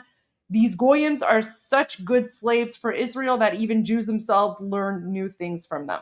So I don't think she knew that I could, like, normally I wouldn't see stuff like this because like my account is really big and I get like hundreds and hundreds of notifications like a minute. So normally this would get drowned out, but for some reason I saw the notification. So I actually responded to her and I was just like, you're next, with a pointy finger and a kissy face. And then she didn't like that. So she blocked me because she didn't like the fact that I told her that you're next. Right. And then as soon as that happened, this was her next post. She's like, let's have a morale boost. And then she literally plays like a jihadi Haydar song, Armin. This is literally so because I guess she felt threatened by what I said. I was like, you're next, kissy face. She's like, let's have a morale boost. And then okay,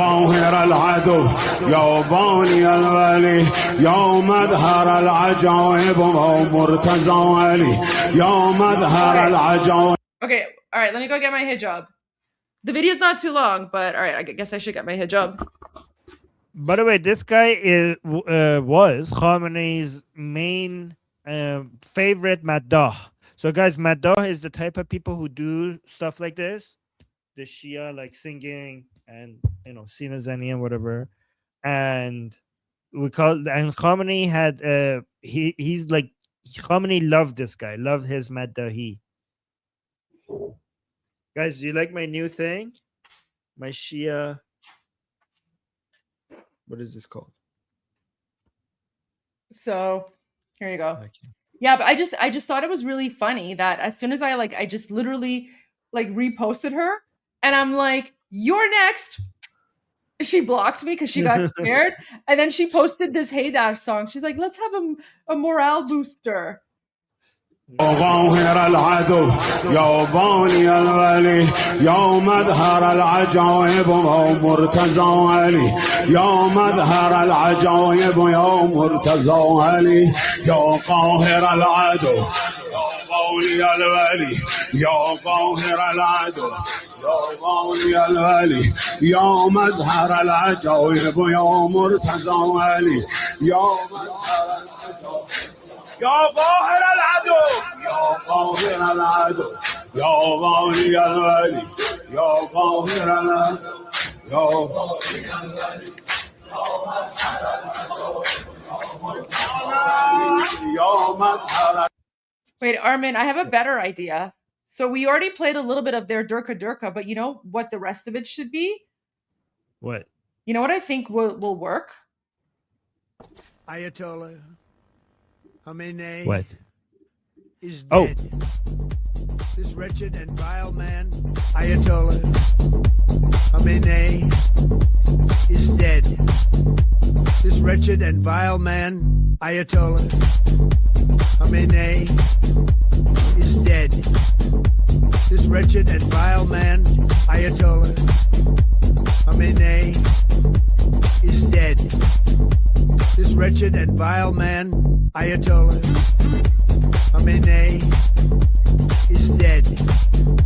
This wretched and vile man, Ayatollah Khamenei, is dead. This wretched and vile man, Ayatollah Khamenei, is dead. This wretched and vile man, Ayatollah Khamenei, is dead. Ayatollah Khamenei, there we go, is dead. This wretched and vile man, Ayatollah. Hi. Armin, that works so well. I think I have to take her video and I need to redub it with that song. Yeah, it worked. It was a better fit. It was so better fit. You know what? I did take Khamenei's final video that he posted, his Ramadan video. It was like the final video that he posted on his account before, you know, he was boom boomed. And I added this song to it. And I was like, this is a better version of your video. It works really well. Right. Do you want to see it before you go? I know you got to go. Let me just show it to Okay, you okay. before you go. Okay, let's see it. Let's see it It before I is go. super funny. You'll like this. Okay. Let me go back. Where is it? Here you go. Okay. I don't know why this song fits so well, but it does. Like, it's only like a minute and 30 seconds. Ayatollah Khamenei is dead. This wretched and vile man, Ayatollah Khamenei, is dead. This wretched and vile man, Ayatollah Khamenei, is dead. This wretched and vile man, Ayatollah Khamenei, is dead. This wretched and vile man, Ayatollah Khamenei, is dead. This wretched and vile man, Ayatollah Khamenei, is dead. This wretched and vile man, Ayatollah Khamenei, is dead. This wretched and vile man, Ayatollah Khamenei, is dead. Ayatollah Khamenei is dead. This wretched and vile man, Ayatollah Khamenei, is dead. This wretched and vile man, Ayatollah Khamenei, is dead. This wretched and vile man, Ayatollah Khamenei, is dead. This wretched and vile man, Ayatollah Khamenei, is dead. This wretched and vile man, Ayatollah Khamenei, is dead. There you go. Honestly, this song goes with everything. Yeah. Honestly, it goes with everything. Yeah. I need to find a whole bunch of these Haydar songs and like just replace it with the President Trump. Yeah. I mean, Yeah, actually, you're right. There's a lot of Haydar songs this would work with. Yeah, you're right. And there's extended versions of, there's like a 5-minute extended version of this song which I think also includes like Mushali is dead and stuff. So it's really good. Nice. All right, guys, I'm going to go to our group discussion. The link is in the chat. If you want to click on that link and come to the discussion group, I see already people are coming in. You could come there, ask me any questions for the next 2 hours, and then I'll back join Goldie. Goldie is going to continue being here. But if you want to come talk to me and ask me questions, I'm going to go there. The link is pinned in the Atheist Republic channel to the top. But it's also right now, one more time, I'll put it in the chat. Okay, I'll see you guys there, and I'll be back soon. I'm Zerel Chai, Javid Shah, Payande Iran. Mwah. If you want to see Pete Hegseth's update, it's at 4:30, so an hour and a half from now. Okay, sounds good. All right, guys, see you soon. Sohail, how are you? Are you joining the group discussion, or are you going to stick around with me?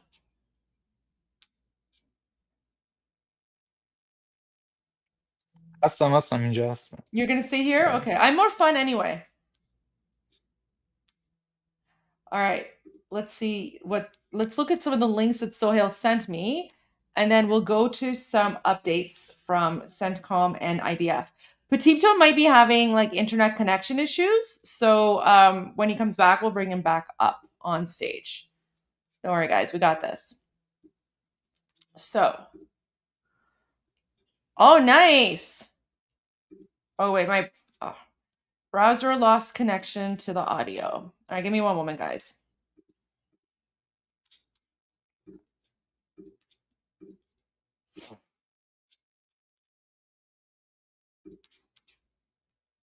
Okay, so here is... Okay, someone keeps on saying, like, Mark Mullins is replacing Kristi Noem. Sure. I mean, I don't know who either of those people are. I'm not American. I'm Canadian. But thanks for letting me know. Okay.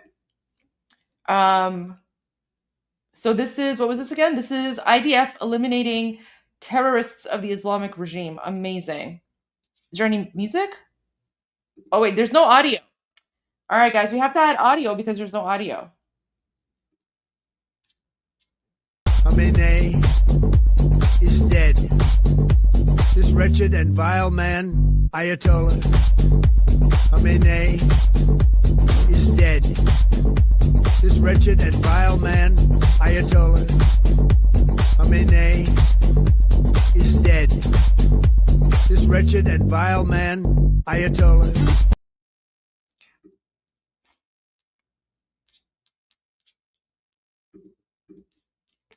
So there's that. Oh, wait. Let me go to the next one. That Sohail sent. Okay, no, that was the same one. Oh, this one here. Oh, okay.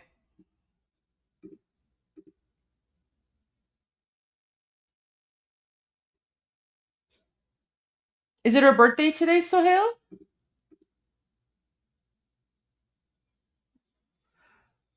نه فکر نکنم.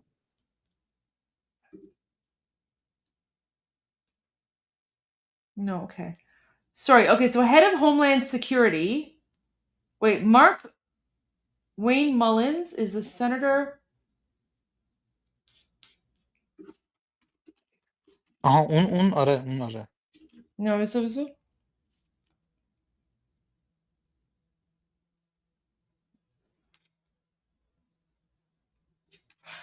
Oh, wait, was Mark Mullins the one who was speaking in favor of like going after the Islamic regime? Is that who Mark Mullins is?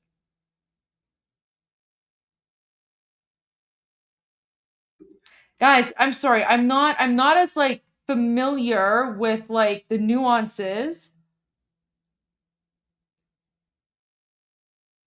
Is Mark Mullins okay, the point is he's going to crack down on domestic. Oh, okay. I see.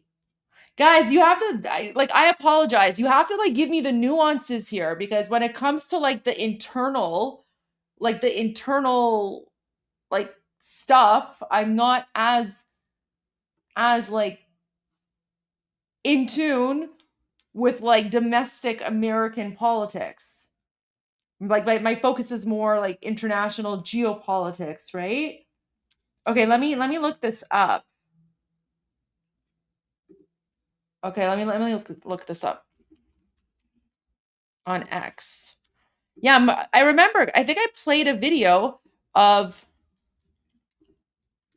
I think Mark Mullins was one of the people who said like a statement that was supportive.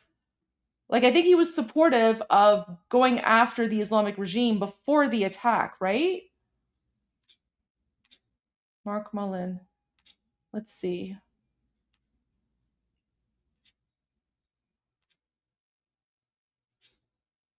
Yeah, okay, here we go. I think I played this. Okay, so this was Mark.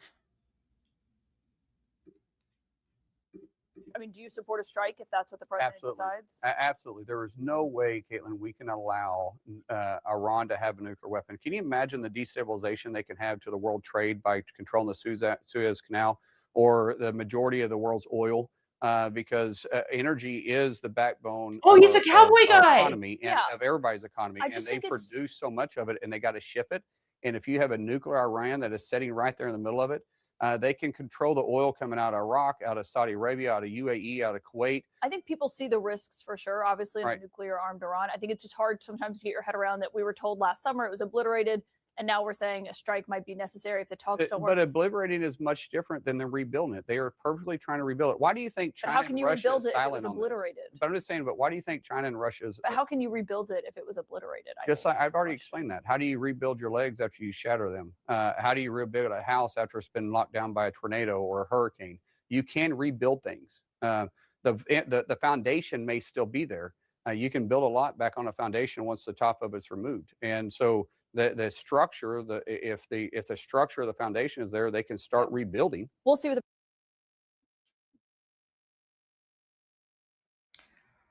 Where's what he said about Iran, though?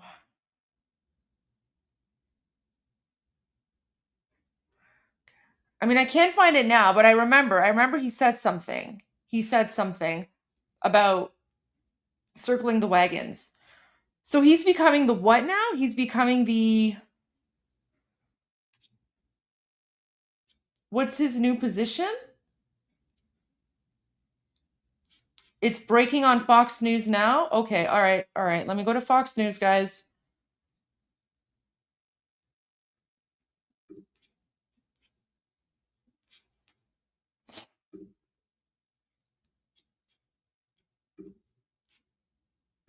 Taking you out to this live vantage point that we have outside of the office of Senator Mullin. The Republican from Oklahoma has since been named by President Trump as the person that he would like to replace Kristi Noem in this position. And so to kind of talk about all of this, what we're seeing here, there on Capitol Hill, I'd like to bring into the conversation now political analyst Brian Sobel. Brian, thanks so much for being with us here on Live Now from Fox. My pleasure, Christina. Another busy day on Capitol Hill and in Washington, D.C. and around the world. Absolutely. These storylines that we've been following here, they're out of our nation's capital. It was interesting today. We were hearing mumblings behind the scenes that this potentially was on the verge of happening. Ultimately, that announcement was made just over an hour ago by President Trump, saying that he effectively pulled Kristi Noem. We do know that it's been also a very busy week for her, having to testify there on Capitol Hill. I first want to get your reaction to her statement that she was able to put out on her X account, now speaking publicly for the first time on the new position, sort of framing it that way, it seems like, talking about what she will be stepping into in the next few, is her next venture. Well, to me, it was sort of a face-saving statement that the president had reassigned her, as it were. But I don't think anybody in Washington is fooled by the fact that she was let go by the president as head of DHS. And the testimony earlier in the week in Congress did not go well, and some other things that were emerging. So you guys think that while he's talking, so you guys think that this is happening because President Trump is anticipating like increased terrorism, like domestic terrorism. And so President Trump wants someone there that's going to like deport all of the radical like jihadis and stuff, like all the sleeper cells and stuff? Is that your prediction? When all of this information dropped, putting it up on your screen now for folks at home who may have missed it. But it's quite lengthy. But Brian, I want to read it out here just so we can sort of frame how President Trump initially put this information out as well to all who were following and listening into this People think breaking because news. she He blew it said, in Congress. I am pleased to announce that Okay. the highly respected United States Senator from the great state of Oklahoma, Mark Wayne Mullen, will become the United States Secretary of Homeland Security effective March 31st, 2026.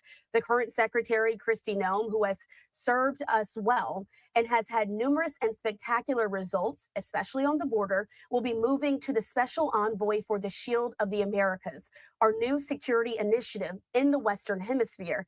We are announcing on Saturday in Doral, Florida. I thank Kristi for her service there at Homeland. Serving 10 years in the United States House of Representatives and 3 in the Senate, Mark Wayne has done a tremendous job representing the wonderful people of Oklahoma, where I won all 77 out of 77 counties in 2016, 2020, and 2024. A MAGA warrior and former undefeated professional MMA fighter, Mark Wayne truly gets along well with people and knows the wisdom and courage required to advance our America First agenda. The only Native American in the Senate, Mark Wayne is a fantastic advocate for our incredible tribal communities. Mark Wayne will work tirelessly to keep our border secure, stop migrant crime, murderers, and other criminals from illegally entering our country, end the scourge of illegal drugs, and make America safe again. Mark Wayne will make a spectacular Secretary of Homeland Security. Thank you for your attention to this matter. Again, we did want to make sure. Okay, guys, so when I'm looking at this doesn't seem like a demotion. This just seems like a political shuffle, right? This seems like a political shuffle. It just seems like, based on your comments, and then I did a quick look up into this. This just seems like, President Trump thinks that she, her strengths, are better served elsewhere. So it's just like it's a shuffle. But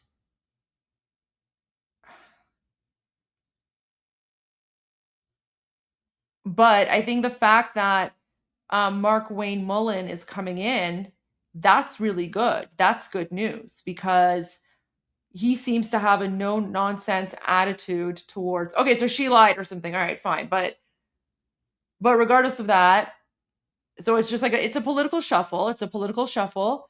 But Mark Wayne Mullen has a no-nonsense attitude towards terrorism. So that's going to be good because you guys are going to need someone tough there.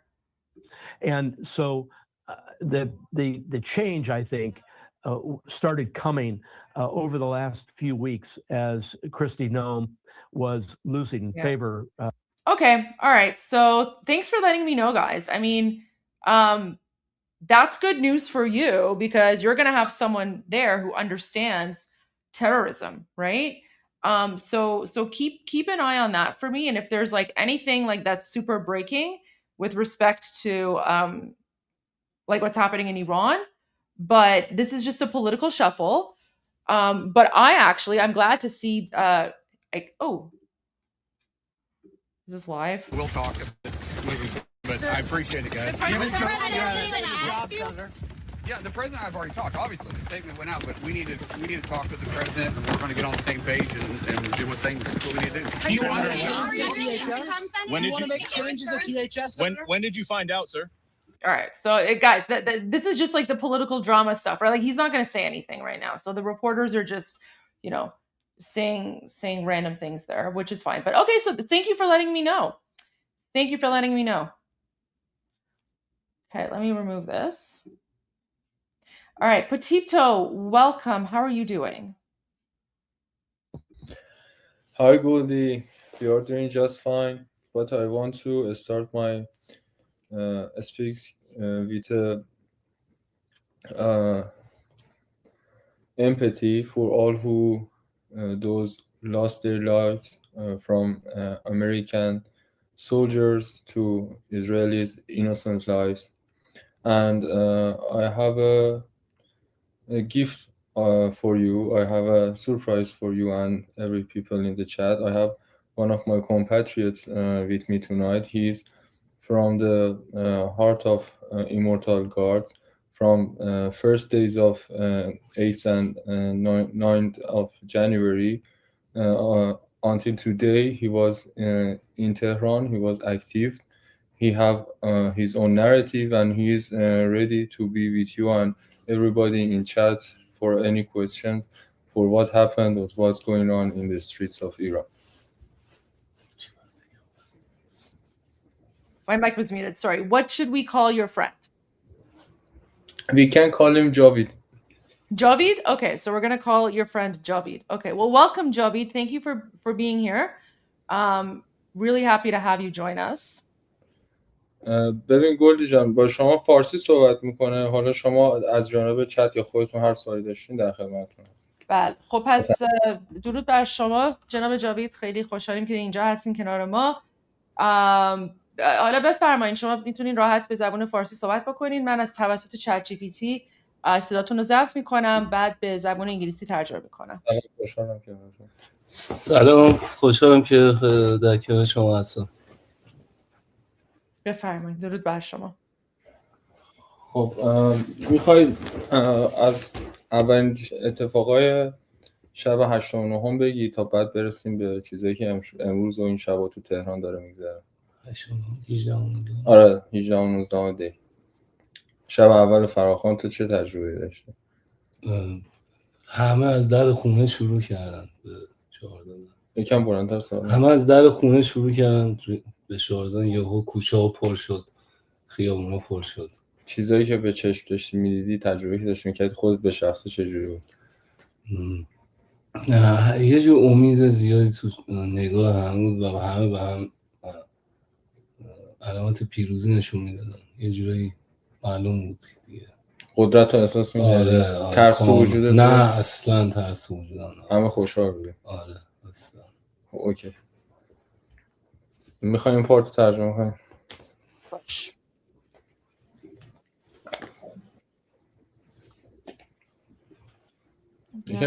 چیزایی که گفتی رفتم ترکوندم اینا رو بگو. همون چیزایی که تو شب چیزی همه داد می‌زنیم جاوید شاه نمیدونم از اینجوری که هیجان بود که خجالت نداشته باشه. همین چیزایی که الان به من رو بالا اینا داشت میگن. من سوال ازت میپرسم. عیبی نداره.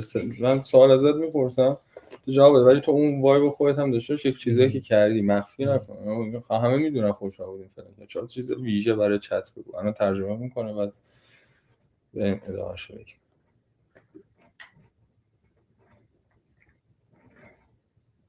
English translation. I'm happy to be here with you. Would you like to start by talking about ببخشید؟ بذار میخوام اینا پلی بکنم بعد ادامه میدیم. ببخشید. English translation. I'm happy to be here with you. Would you like to start by talking about the first events of the night of the 8th and 9th, and then move on to what has been happening in Tehran tonight and in recent nights? On that first night, what was your experience like? Everyone began chanting martyrdom from the doors of their homes. Everyone started from their doorways. The streets filled up. What were the things you saw with your own eyes? What was your personal experience of how it actually was? There was a lot of hope in everyone's eyes. People were showing each other the victory sign. It was clear in a way that the power to break fear existed. No, there was really no fear at all. Everyone was happy. Shall we continue this part? Okay, guys. So there's a quick mistranslation. People were Petito's friend Javid is referring to the night of January 8 right now. Okay, so January 8 again was the first night when the Shah encouraged everyone to go out and peacefully demonstrate, and that was the night where they shut down the internet and began to mass slaughter people. The mistranslation here, though, is that people weren't chanting martyrdom; they were chanting Javid Shah, which means "Long live the king." So that's just like a audio mistranslation there. But there you go. So he's saying on January 8th, there's a lot of hope in everyone's eyes. People were showing each other the victory sign. It was clear in a way that power to break fear existed. There was no fear at all. Everyone was happy. All right, بفرمایید.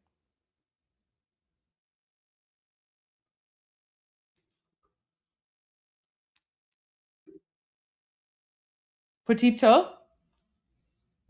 ببخشید من میوت بودم. نه خواهش میکنم. اوکی بفرمایید. بعد از فراخوان شاهزاده توی 18 ببخشید چی شد اینجا؟ اوکی بفرمایید. خب میخوام بیشتر برای مردم از اتفاقایی که بعد از فراخوان شاهزاده افتاد بگی، از ترس و وحشتی که در واقع توی خیابونا رو انداخته بودن تا نگرانی و خبرایی که داشتیم. تو خودت چه حسی داشتی توی بین در واقع بیرون اومدن مردم و فراخوان شاهزاده تا شروع جنگ؟ اگه بخوای خلاصه اون بگی چه احساساتی تو گذشت؟ وقتی که اینترنت رو قطع کردن تا 2-3 روز 3-4 روز ما اصلا خبر نداشتیم که این همه آدم کشته شدن. مثلا هر کس از محله خودش میگفت اینجا مثلا 2-3 نفر دیشب، یکی از شهر دیگه میگفت. طول کشید تا همه فهمیدن و یه اونجا بود حس ناامیدی زیادی تقریبا همه رو گرفت. منتظر چی بودی مثلا تا موقعی که اتفاق حمله افتاد؟ شک داشتی از اینکه حالا حمله رخ میده یا نه؟ نگران بودی؟ آره یکم نگران. بعد وقتی حمله شد چیکار کردی؟ همه اونایی خودتو جامعه خودم آره یه لبخند روی لبم بود که پاک نمیشد تا 2 روز. یعنی وقتی جنگ همون لحظه همون اولی که شروع شد و خبر اومد که حمله شده. اینو ترجمه کنیم بعد ادامهش.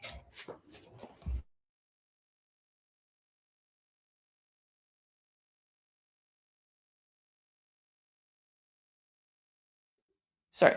It said ChatGPT didn't quite catch that. Please try again. ولی بیشترش I got most of it, so let me just translate.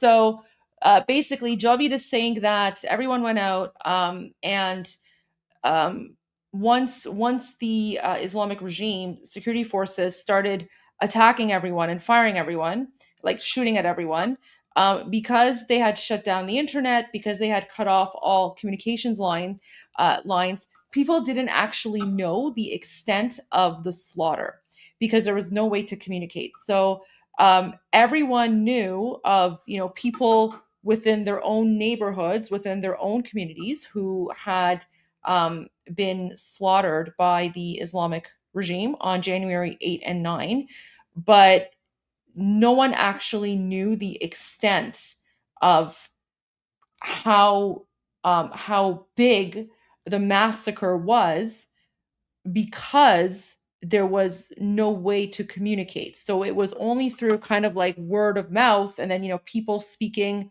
with like other people in different neighborhoods that, through word of mouth, people realized that this slaughter on January 8 and 9 is actually much bigger than people first assumed, right? And the other thing I also want to point out, guys, is like this is how messed up the Islamic regime really is, because it's a regime where people like Javid and Potipto, right? They were like, only 1 or 2 people in our neighborhood were killed. It's not that bad, right? So can you imagine living under a dictatorship that is so incredibly brutal, where, when you go out to protest peacefully, the news of just, 2 or 3 or 4 people being murdered, you're like, oh, okay, you know what? That's not that bad. It could have been worse, right? Like that's how brutal and savage the regime is. And by the way, guys, don't forget, this is what January 8 looked like. So this is just one area, okay? This is just one area. Armin and I played this video on January 8. This is in a city called Mashhad, and this was on January 8, right before the internet shut down. So look at this, guys. Hi, Mr. Trump. Here is Mashhad city. Ayatollah killed my people. Please help my people. Please help to Reza Pahlavi. Come to Iran. Baby Netanyahu. Please come to Iran. Please help to Iranian people. Ayatollah killed my people. Please help.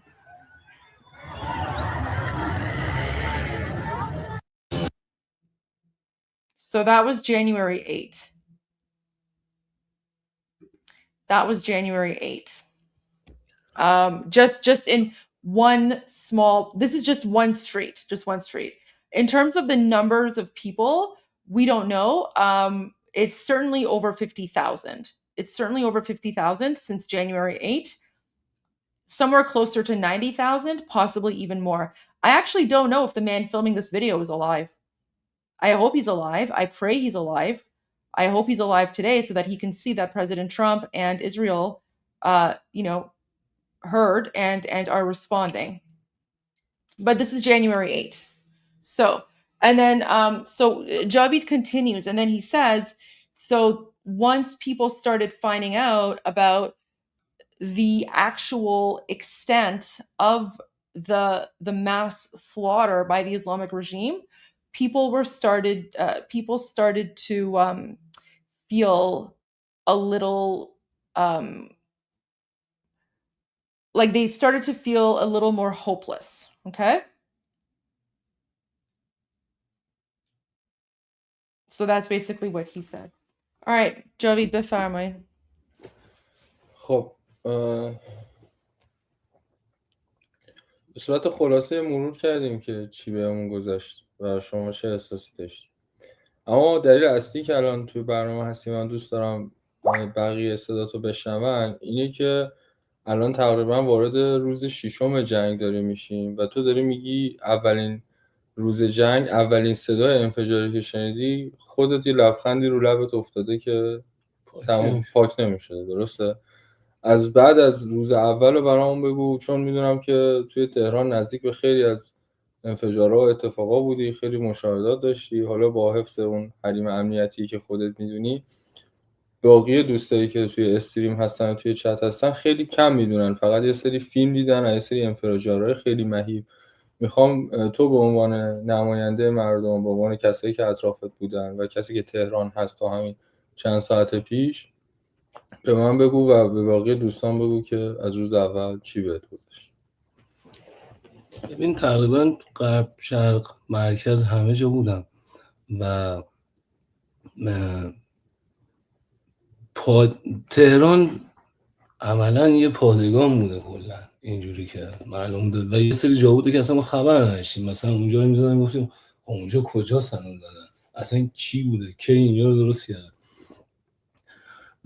بعدی که میزدن مثلا اسمشو مردم متوجه میشدن. حتی یه بار رفتیم نون بگیریم سمت غرب، یه یگان سرکوب بود، همون لحظه زدن و بسیجی‌ها خاکی پاکی ریختن بیرون، اثر به آسمون گرفته بودن.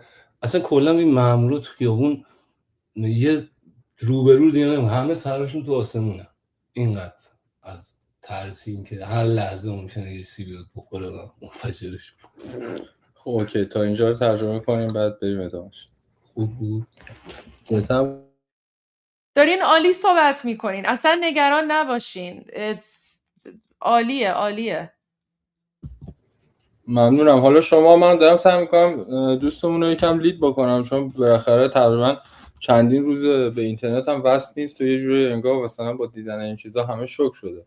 اگر شما مثلا سوالی پس ذهنتون هست یا میتونید ببرینش به سمت چیزی، کلی اطلاعات میتونید با اون به اشتراک بذارید. میدونم که خیلی‌ها تو چت سوال دارن، حالا وقتی که توضیحشون تموم شد اگه میخواین میتونیم از چت بپرسیم. خیلی از غیر ایرانی‌ها سوال و پیام دارن، هم برای شما پوتیپتو، هم برای دوستتون جاوید. حالا بکنم بعد از این توضیح که میکنن حالا میتونیم Q&A داشته باشیم. آره Q&A. بعد شما میتونی یه کمی انگلیسی تو تمرین بکنی.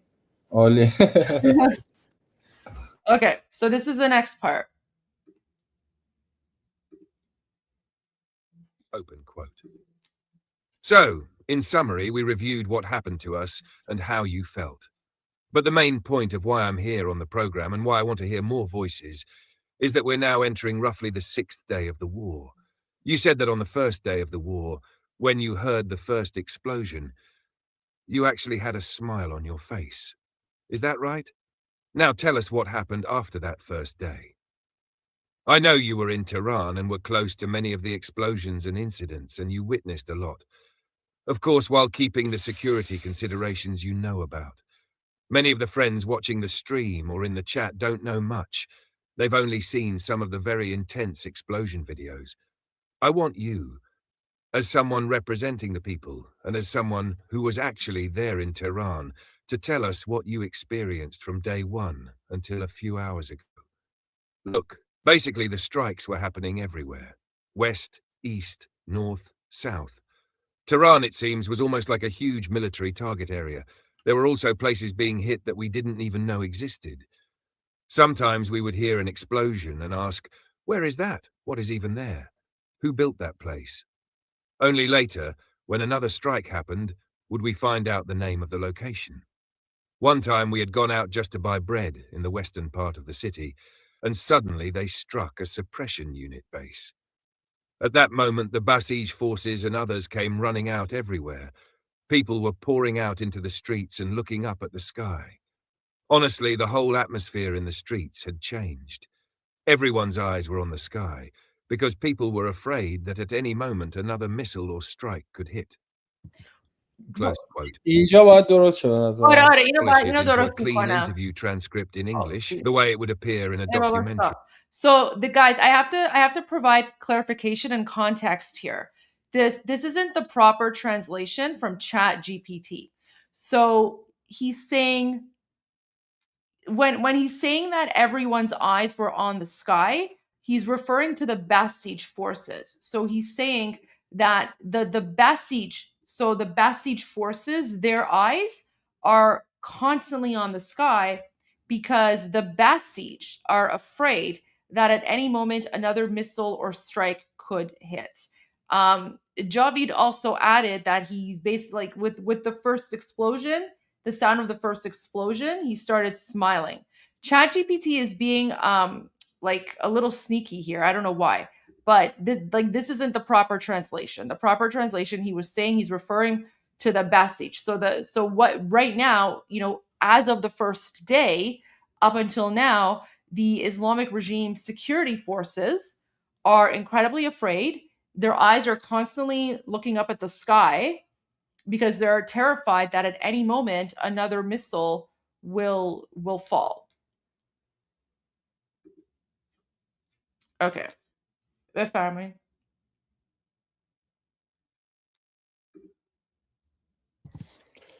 خب از تجربه های نزدیکت بگو، مثلا از انفجارهایی که دیدی، مثلا کدوم ساختمون ها کدوم مراکز رو دیدی که میتونی تایید بکنی از بین رفته و الان؟ سازمان فراجان، خب سال الله اینا رو از سوتوبان رد میشدیم کامل دیدیم. یه ساختمون سالم نمونده و همه به دو نیم تقسیم شده بودن تقریبا، مثل این که به یه چیزی وسط بزنیم به دو نیم تقسیم میشن. حالا چون ساختمان‌ها رو به اختصاص نمیدونن دوستان چیه، بگو که به نظر چه نیروهایی الان تو تهران دیگه نیستن؟ نیروی سرکوب اینا رو. نیروی سرکوب میشه گفت تمام اکثر جا زده شده، حتی کلانتریا، غرب، شرق. یعنی میتونی بگی اون کسایی که توی اون 2 روز فراخوان مردم رو کشتن تقریبا نصفشون زدن، تقریبا جایی ندارن که جایی ندارن، بیرون با ماشین موتور خودشونن تقریبا. من حتی ایستیدم که با ماشین امداد خودرو گذاشته بودن امروز، یعنی وسیله ندارن. یعنی تمام تجهیزات سرکوب نابود شده، مجبور شدن از لوازم شخصی یا عمومی استفاده کنن. آره. خب این نکته مهمه. اینو بذار.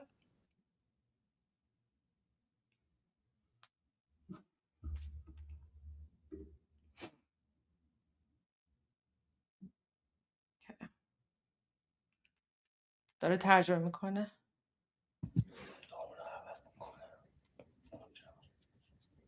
صدامون که همین داره پخش میشه ولی کی نشسته پای لایف که نمیدونم ولی کی نشسته پای لایف که مثلا صدای مجیدی اوه من اینو میشناسم مجید فامیلش کی موبایدی وای So, in summary, we reviewed what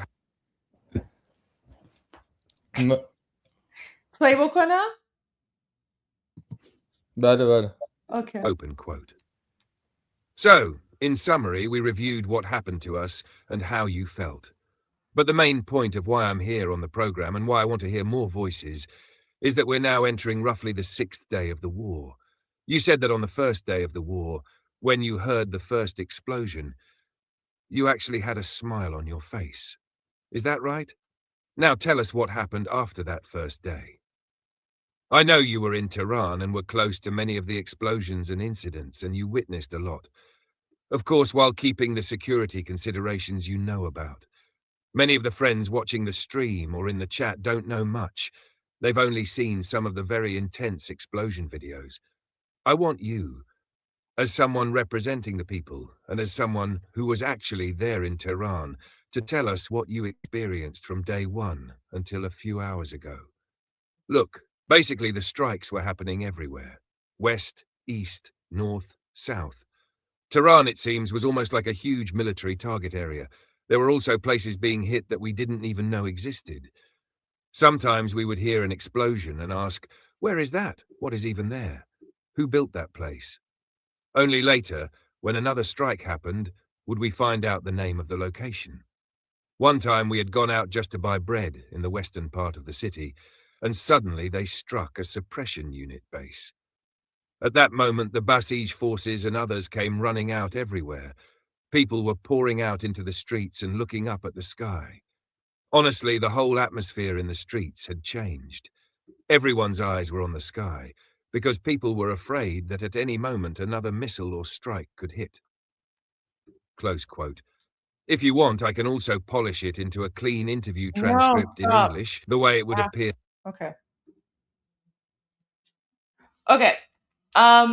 So I think maybe Patipto, what we'll do is, because he's kind of given, Javid's given like a description. I think maybe we should start the Q&A, because that I think will get a lot more questions about his experiences coming out.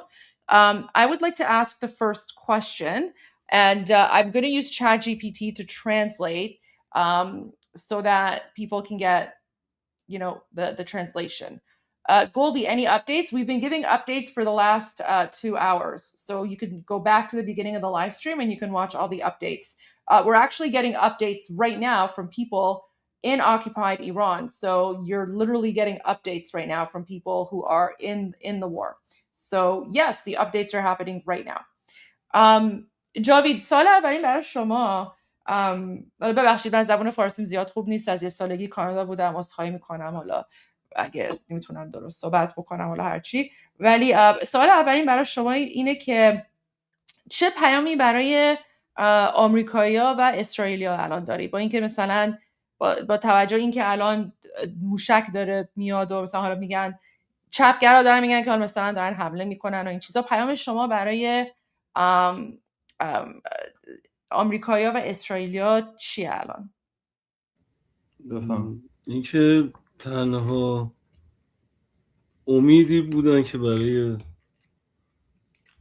افرادی بودن که در ایران خواستار تغییر حکومت داشتن، چون واقعا از غیر از این حالت اتک جور دیگه نمیرفتن، چون واقعا وحشیه، مخصوصا الان که دارن میزننشون و میبینید چقدر زیادن و این اصلا انگار کارما دارن پس میدن. دو ماه پیش بود. آره بیشتر 2 ماه پیش دقیقاً همون افرادی که همون نهادهایی که داشتن سرکوب میکردن الان یکی پس از دیگری دارن بم میاد روشون و چه چیزی شیرین تر از این.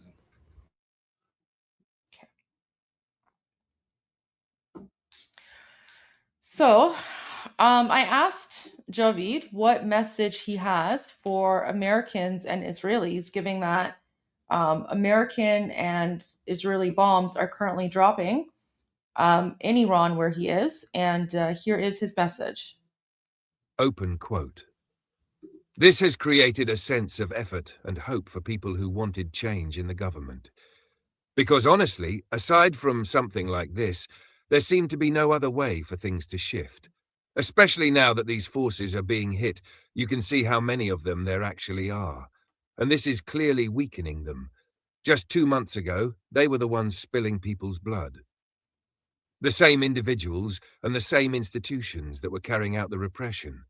But now, one after another, bombs are falling on those very same places, and they're experiencing what fear feels like themselves. Close Well, quote. he also mentioned karma. So Javid also mentioned, there's a Reza Pahlavi video. Okay, I'll go to that. Javid also mentioned that there's like a sense of karma here for him because 2 months ago, these were the same people who were murdering Iranians, and now they're the ones that are, being boom boomed. So he's like, that is a sense of karma for him. To the person who said there's a new King Reza Pahlavi video, that's from 8 hours ago, which we already played. So, but thank you for your attention to the matter. Okay. I don't see anything on his profile. All right, so let's continue now with the Q&A. So Javid,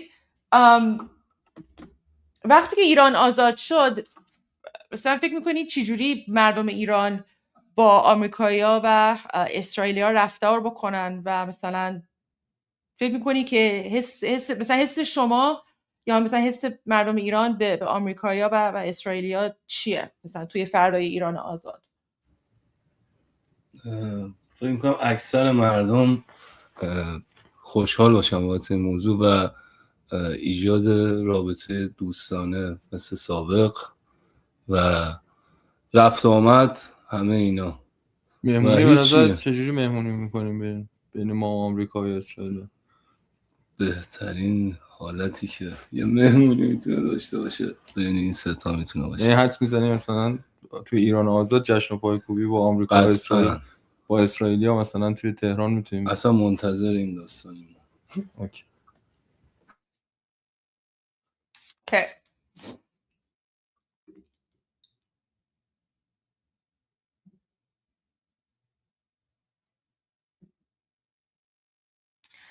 So let me translate this and then I'll play it for you. And then we'll go to your questions. Oh, sorry. So I asked Potipto's friend Javid, I was curious as to know what he thinks of Americans and Israelis. And I was also curious to know how when Iran is free and stable and we become like a normal regular country again, I asked him, how are Iranians going to react to Americans or Israelis who might want to come visit? So what are his thoughts on Americans and Israelis visiting a free Iran? And this was his answer. Open quote. I think at the beginning people would be happy about this situation, about rebuilding friendly relations like before, with visits and exchanges and all of that. It could create the kind of atmosphere where the best kind of gatherings or celebrations could take place at that level. In a free Iran, we could imagine celebrating good occasions with Americans and Israelis. For example, perhaps even having events together in Tehran. Close quote. So there was a part of that was missing as well. He also mentioned, we're looking forward to having people visit us for like the biggest party in Tehran. So yeah, that's the mood. The mood is Iranians in occupied Iran can't wait until Iran is free so that they can welcome Israelis and Americans back to Iran. So there we go. I know Tusi's going on at 1:15, but Pete Hegseth is going on at 4:30. So we're gonna tune into Pete Hegseth, and we'll have to save Tusi for later because we're gonna be watching Pete Hegseth's announcement at 4:30. Okay, guys. So this is the part where now we can get to your questions, and this is an opportunity for Potipto to practice his English as well. So. Potipto, you have the chat in front of you. Go ahead. People ask your questions, and then Petito will, determine which questions he wants to answer. Or which him or his friend Javid, the family. Okay, no problem, and I'm ready for that. And also, I have some questions. I actually take the best for this time. For example, I want to ask Javid about how does it feel when he heard about death of Mushali? Oh yeah. بگو. اولین لحظه چجوری خبردار شدی؟ اولین لحظه اصلا از ظهر میدونستیم همه، ولی همه منتظر بودن که تایید شه. ولی همون ساعت 10 که اولین یعنی خبر اومد که بیتو زدن و انگار ولی تا بعد از ظهر همه شک داشتن، ولی دیگه بعد از ظهر بعد همه مطمئن شدن، چون میگفتن اگه زنده است باید بیاد خودشون نشون بده، ولی نیومد. خبری ازش نشد. آره تا 11 که من با صدای جیغ و هورای همسایه‌ها فهمیدم. رفتم لب پنجره و دیدم همه دارن دست تو جیغ و هورا کل میکشیدن، کل عروسی. یه حالتیه که I can't really tell about kill. You can tell the audience about how does it like. Exactly. We've explained kill. It's ululation in English. We've explained kill. We've said that only women do it, and usually they do it when they're celebrating at weddings and stuff. So yeah, Javid is saying that when he heard about the news, Potipto will translate the most of it, but just that part. Potipto saying that when they heard the news of the death of Khamenei, even like the women were going to the windows and they were like, ah! Right, because they were happy. So, all right, Potipto, go ahead and translate. Actually, what Javid just said is about from the very moment that a strike had happened at about 9 to 10 o'clock, that everybody in Tehran already hears sound. Everybody wishes for and knows for that something big happened, and maybe that was the death of Khamenei. So everybody willingly in their heart already noticed that, and it's like an enlightenment in their heart until the confirmation from King Reza Pahlavi and President Trump and Prime Minister Benjamin Netanyahu has came about 11 o'clock in local time, and literally everybody goes mad and gets a celebration in the ways they know. Somebody screams, somebody laughs, somebody tells anybody, and this actually happened in around Iran in the specific time that everybody confirmed and noticed that Khamenei is dead. So that was an unforgettable moment for every Iranian people inside Iran, especially when they don't access the news, they don't access the internet or any type of media, but they connected with each other through these celebrations. Javid, have you seen the video of the White House sharing people in Iran celebrating Khamenei's death? Actually, Goldie, no. Before we start, I was showing some of them at your page to Javid, and do not show that. Okay. Let me share that. Does Javid انگلیسی متوجه میشه اگه صحبت بکنم یا بهتره فارسی صحبت کنم؟ آره متوجه. Okay, perfect. Okay, great. Just because this is more for like this is an English channel, so that's why I'm speaking English, but I just wanted to make sure. Where's the video?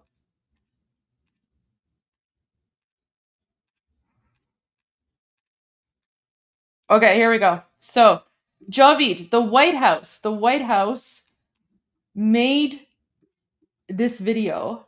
Okay? Look at this.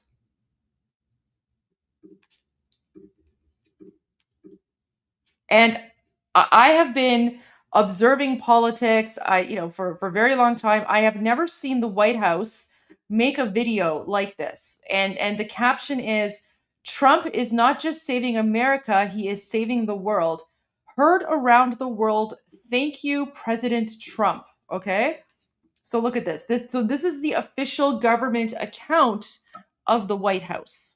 President Trump has done something historic. Let's recognize that, regardless of partisan and politics of that kind. As a matter of national security risk, recognize what President Trump has done. This is the very moment they've been waiting for 47 years. We're shown photos of the people that were allegedly killed by the regime. There were people here holding those photos and saying that this day is for them. President Trump being thanked by name here in this crowd. But some people are even Democratic voters who are praising the president. Trump is not just saving America. President Trump is saving the world. The people of Iran are so grateful that President Trump is finally the one who helped us out. After the Clintons, the Bushes, the Obamas, the Bidens, nobody even cared for the Iranian people as much as President Trump.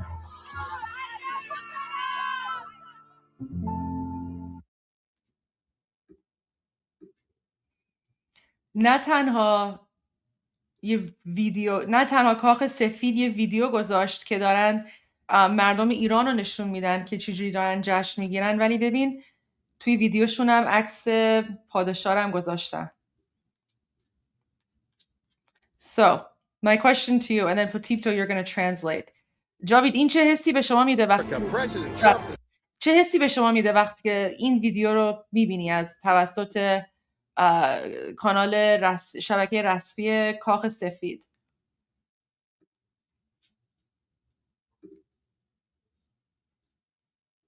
Mic is off. Oh, there we go. خیلی خوشحال شدیم و از اینکه صدامون شنیده شد که یه رهبر داریم که بخواد این مرحله رو عبور بده و ایران رو مثل سابق به قدرت اصلی خودش برگردونه در کنار آمریکا و اسرائیل.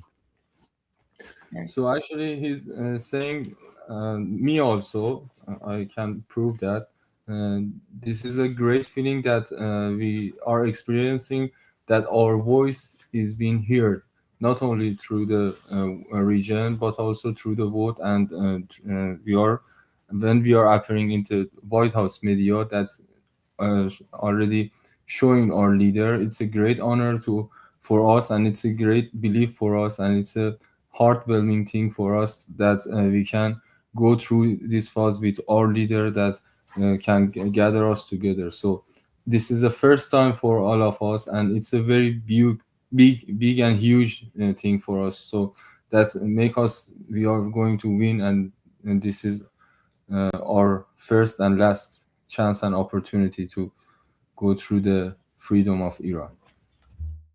Okay. All right, Potipto. I will leave it to you now to answer. Look, you can look at the chat and see what questions you want to answer, or you want Javi to answer. Actually, I read some, and okay. Oh, yeah. Sorry. Yeah. Go ahead. Bebashid, I forgot. Some of the questions in the chat. I noticed them. And I'll be back in 2 minutes. Yeah, and if anybody else have any question, I'm trying to read it. So make new comments, and I ask Javid for you. And one of the main reasons for so many comments is how bad they are hitting. So I'm going to translate for Javid and let you know about that. فکر می‌کنید چقدر بد ضربه خوردن؟ مثل یک لگدی که میخوره به بیخ گوش. این فکر میکنید دوباره میتونن بلند شن؟ اگه الان با توجه به تجربه‌ای که دیدی همه تو خیابونن، همه معمولشون تو خیابونه تقریبا. خب بعد فکر میکنید دوباره میتونن دور هم جمع شن؟ رهبرشون کیه؟ ندارن. کیو قرار جایگزینش کنن؟ هیچکیو، همه رو هیچکی نیست تقریبا. انگار مامورا بس خودشون دارن کار میکنن. هر کسی عشقی بهش میگن اصطلاحاً عشقی واسه خودش کار میکنه یکی میره یکی میاد یکی آره فرار اصلا میکنه هیچ یکی دستور نظمی میده ندارن هیچ نظمی ندارن خب فکر می‌کنی با این حجم از نظم و هماهنگی چقدر احتمال داره که دوباره موفق شن رو پای خودشون بیستن احتمال زیر 0.5%. Okay. So in a nutshell he's saying that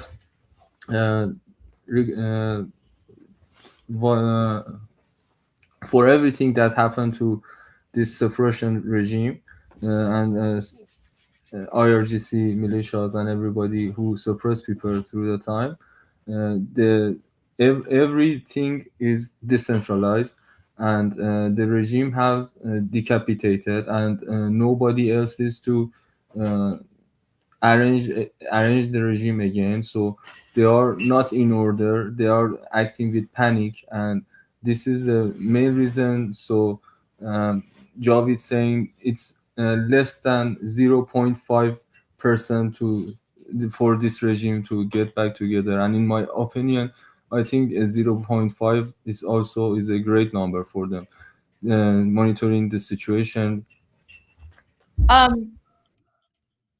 Thank you for that. So we have a super chat. Someone is asking. So this is a question that I think, like, I get asked this question a lot. Armin gets asked this. This is something that's really important for Americans. I've spoken about this before, so I'm not going to give my opinion, but I'll give it after. But someone is asking, do you think the Iranian people will want the right to bear arms like we have in the United States? یعنی شما فکر می‌کنید که مردم ایران در آینده در مثلا فردای ایران آزاد دوست دارن که مثلا این حق رو داشته باشن که اسلحه داشته باشن؟ I guess میشه مسلح بشن? Is that what it is? Like to have like guns? چون مثلا تو آمریکا هر کی این حق رو داره که بتونه مثلا تفنگ بخره و تو خونش تفنگ داشته باشه. ولی مثلا تو کانادا این like it's a little more restricted. So they want to know what your opinions are on whether or not in the future you think Iranians should have the right to own firearms for self-defense purposes.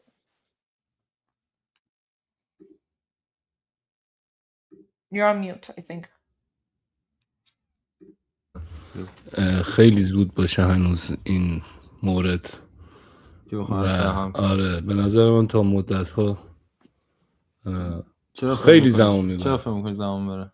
چون هنوز مردم ایران واقعا چیزی که من میبینم نرسیدن به این فرهنگی که اصلا فهم میکنن آسیب میزنن همون روز اول نصف مردم همون میکشن به خاطر کینه و چیزی که دارن.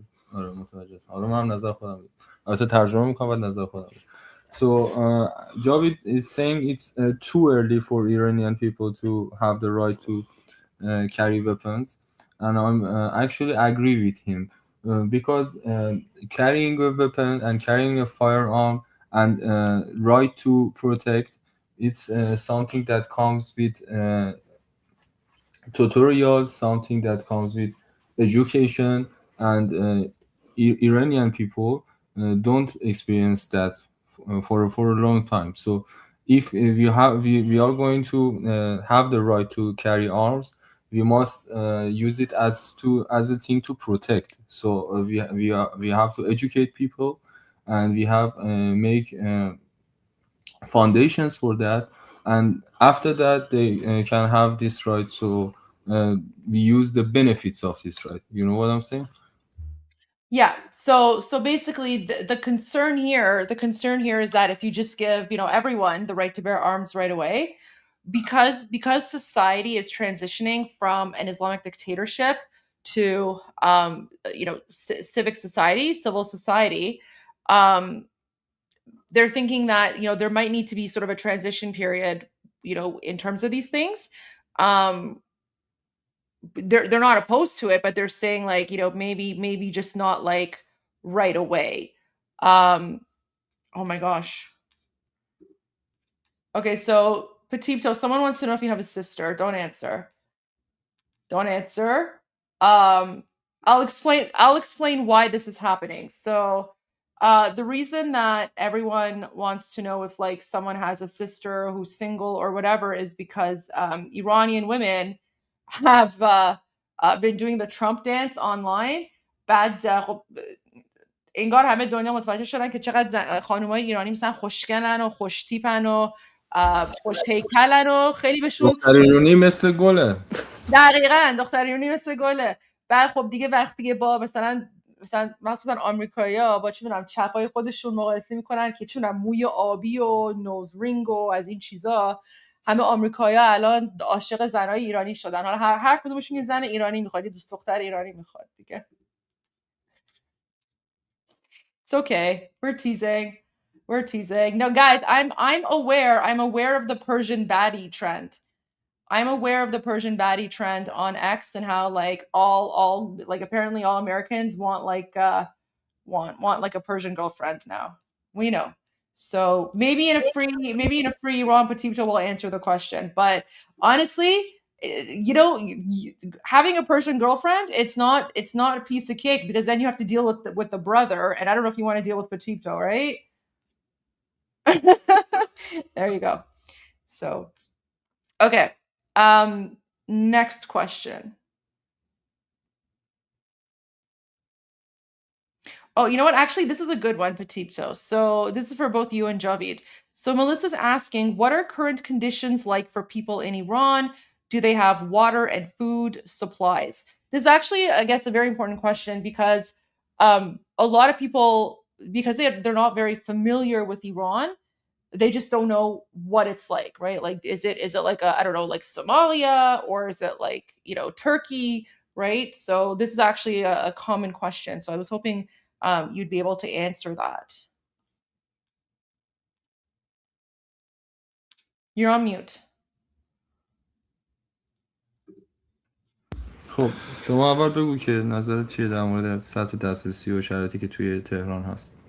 ببین فعلا که چون تهران خلوت شده، بکنم بقیه شهرها وضعیتش بهتر باشه توی موضوع، ولی شهرستان‌ها چیزی که من شنیدم خیلی وضعیت بدتره. خلوت منظورت اینه که خیابونا خلوته؟ خیابون خلوته، آره. خب یعنی مشکل توی تهیه چیزا داریم؟ نه توی این چند مدتی که میرفتی سوپرمارکت همه چی بود، آره. اوکی. پس قیمت‌ها چی؟ قیمت‌ها ولی وحشتناک زیاد شده. خب دلار که ثابته، چجوری قیمت‌ها زیاد شده؟ به خاطر اینکه جنس نمیرسه به مغازه‌دار. کامیون مثلا اگه مثلا در روز 2-3 تا کامیون میومده، کامیونت یا وانت میومده، الان مثلا یه دونه میاد. پس جنس‌های خارجی که اصلا نیستیه، جنس‌های ایرانی هم 2-3 برابر شدن تو همین 2-3 روز. Okay. What was Javi saying? It's everything. Access to supplies. It's good. As access to water and food is good. It's not in a critical level, but it's a fact that everything priced up, and were already priced in supplies in supermarkets. We have shortages of imported supplies, but domestic supplies for rice or everything we needed for living, it's already in supermarkets, but prices are multiplied. So we don't have shortages of supplies, but we have shortages of money. Actually, everybody in Iran getting through a financial crisis, and it's a huge thing for us. Yeah. Well, and I mean, guys, also remember, all of this started with the economic collapse, right? It started with the financial collapse of the rial on December 28th. And then literally within 24 hours, it went from less than 24 hours, within like 3 or 4 hours, people went from protesting, again about the collapse of the rial. They began wanting and demanding revolution. So I honestly, I myself can't believe that we're even here. 2 months ago on December 28th, well, it's a little bit over 2 months now. It's like 2 months and 1 week. But on December 28th, the rial collapsed and people started protesting. And then literally 2 months later, so December 28th, the revolution started. 2 months later, on February 28th, Khamenei is dead. which never in my wildest dreams would I have ever thought that something like that was going to happen. So yeah, that's the situation, guys. So there are supplies, not as much, but the reason that, you know, the difficulty doesn't come from lack of supplies. It comes more from the fact that the economy has just completely collapsed and prices are unaffordable, essentially. So it's difficult to purchase things. Yeah. چیزی دیگه هم ببخشید تو حرفتون پریدم. اگه حرفی دیگه هم دارین بفرمایید راجع به این موضوع. No, that was just fine. Okay. You can answer the other question. Okay, so the next question is, are the attacks only on the IRGC? Will the army switch sides, do you think? از اطراف شما کسی آسیب دیده از حمله؟ نه، من اونایی که میشناسم کسی آسیب ندیده، دوستام نه کسی آسیب ندیده. بعد مثلا حالا چند لایه اون طرف یا آدمایی که میشناسی با اختلاف و ارتباط و اینا توی بدنه نظام، از کلانتری گرفته تا بسیجی تا هر کسی، دوست آشنا و غریب، خبراش رسیده که اینا چی کار دارن میکنن؟ ریزش کردن تو نظام یا همچنان چسبیدن بشه؟ این یه ذره یه سوالیه که چون اینا یه حالت ایدئولوژیکی دارن، نمیدونم، شاید بیشتر به اون سم رفتن که آقا بیاین ما هم بکشید، فاز شهادت طلبی دارن. اونایی که عقل داشتن ریزش کردن، اونایی که عقل داشتن اونایی که موندن اینجوری ان که بکشن. آره. و از خداشون شهیدشن برن پیش 72 حوری. آره. Okay. So Javid is saying that this is an important question because Islamic Republic is very, very ideological system, and until now there are two type of supporters of the regime. One type is a little bit smart. One type of these people can think about their future, and the other type are like the dorkas that Godi always tell about them, that a stupid type of people that have no imagination of the real world. So the second type are ready for the martyrdom and going to the heaven to meet, actually meet with their leader in heaven as they told, but they are in the highway to hell. Good to know. Good to know. Okay, I'm going to answer this question really quickly, and then we'll go to the other question for Javid. So Angela asks, my husband's mom and dad were born in Iran. Hubby was born in Israel. Do you think he can get his Iranian passport renewed? As we would love to, 100%. Like, it wouldn't be an issue. Once Iran is free, we're definitely planning on normalizing relations with Israel and the United States.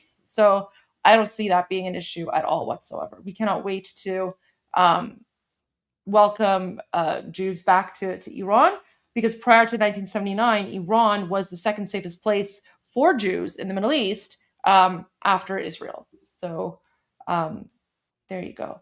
All right, so this next question is, Javid, without weapons, how do you and others plan to beat these Basij-Bs once the Crown Prince gives the order to go out? Stay safe, by the way.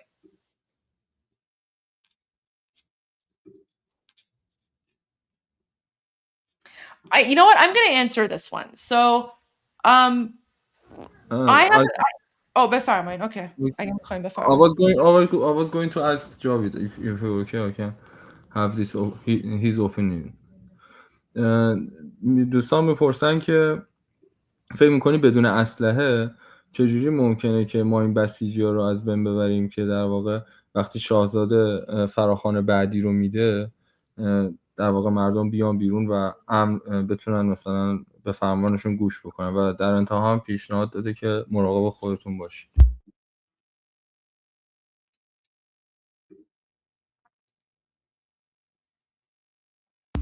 خب ما به شاهزاده اونقدر اطمینان داریم که بدونیم حواسش به مردم هست که به تایمی که فراخوانشون میده، آره تایمی که فراخوانشون میده مطمئنه به اون تایم. و حتی با توجه به تجربه‌ای که داشتی قبلا هم مردم ثابت کردن که حتی اگر اون اطمینان 100% وجود نداشته باشه حاضرن جون خودشون رو بدن، همونجوری که خودت دیدی تو خیابونا چندین چند صد نفر این کارو کردن. ولی این بار نمیخوایم که فشن کنیم، بگیم که ایران این کسایی که مونده تا الان میخوان که باشن آزادی ایران رو و ایران بسازن. درسته؟ So Javid is saying in a nutshell that we have believed our leader so much that we believe when the time has come and call to action was sent to people, the streets will be very safe for people to stay. And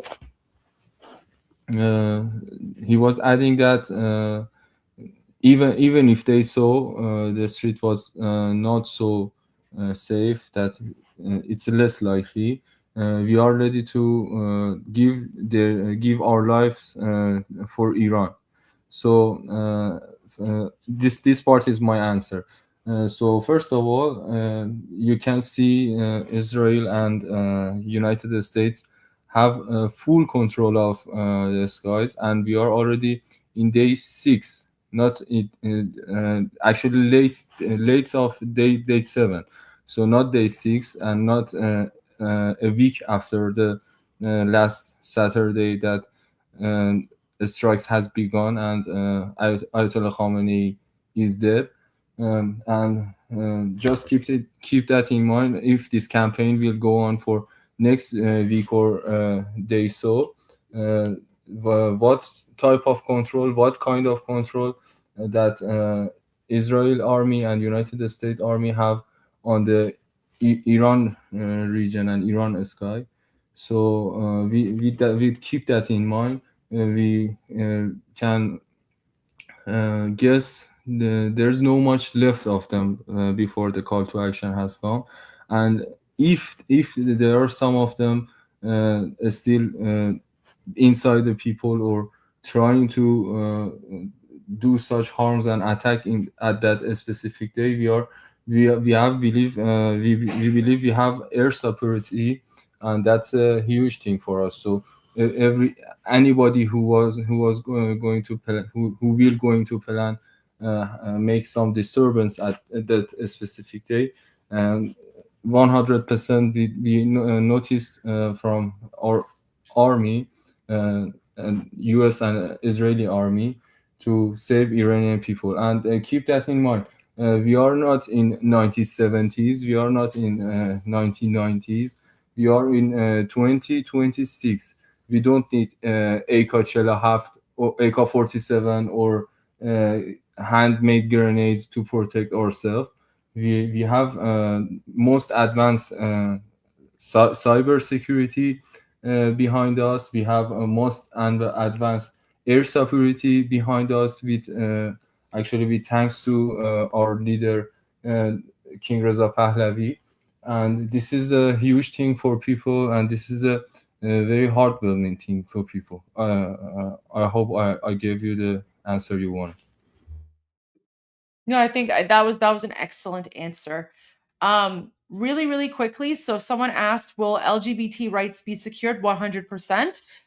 One of the 4 commitments to a free and democratic Iran is respect for human rights, and that includes the LGBT community. So yes, in a free Iran, LGBT rights will be secured, and actually many Iranians who have escaped the Islamic regime are part of the LGBTQ community, and they are of course also incredibly pro-Shah, pro-Pahlavi. So we are all united in that sense as well. So yeah, there you go. Guys, I know Tusi's starting, but we're going to be covering the Pete Hegseth press conference. So that's what we're doing. We can go to Tusi after if he has any news or something, because we're gonna just continue with the Q&A here with Petito's friend Javid, just because we do have a very special guest. Okay, so he's gonna cover Hegseth. Great. So if you guys want to go watch him covering Hegseth, go watch him cover Hegseth. That's fine. That's okay. It's all good. maybe what I'll do is when Mahyar is covering Hegseth, I'll take a break and I'll tune in. But for now, we have a very special guest here, so we're going to hear directly from him because he's inside occupied Iran, and he's here to share experience with you guys. So, Javid, another question for you: how's the internet situation? The Shah said to listen to the radio or if other communications fail. Do radios work, and do people know about conduit?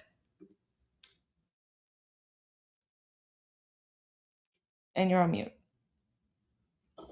اوکی ببین دارن دوستان میپرسن که شرایط اینترنت چجوریه که خب من تو خوب میتونیم بدونیم اینترنت که اصلا کلا قطع. آخرین استفاده از اینترنت آزاد کی بوده؟ الان که با هم داریم حرف میزنیم. قبل از اون کی بوده؟ قبل از اون ساعت 10 صبح شنبه. Okay, so guys, so he's saying the internet is completely cut off, which NetBlocks is confirmed, right? So I've shown you the images from NetBlocks. So internet has been completely cut off. He said since Saturday morning, 10 a.m. Iran time. Saturday morning, 10 a.m. Iran time is when is I think shortly after Israel striked Khamenei's compound and exterminated Khamenei. So there's literally the country is still under an internet blackout. I've spoken about this before. I'll pull up the image while and then he's also saying that since Saturday at 10 a.m. when the internet was cut off, right now here with Potito and us, this is the first time that he's had access to internet since the internet was shut down on Saturday. All right, بفرمایید. Actually, he's kind of traumatized for what happened for less than last weeks because of internet blackout, and he's some kind of nervous, if you can see. So I'm trying to handle him. So I apologize, you guys.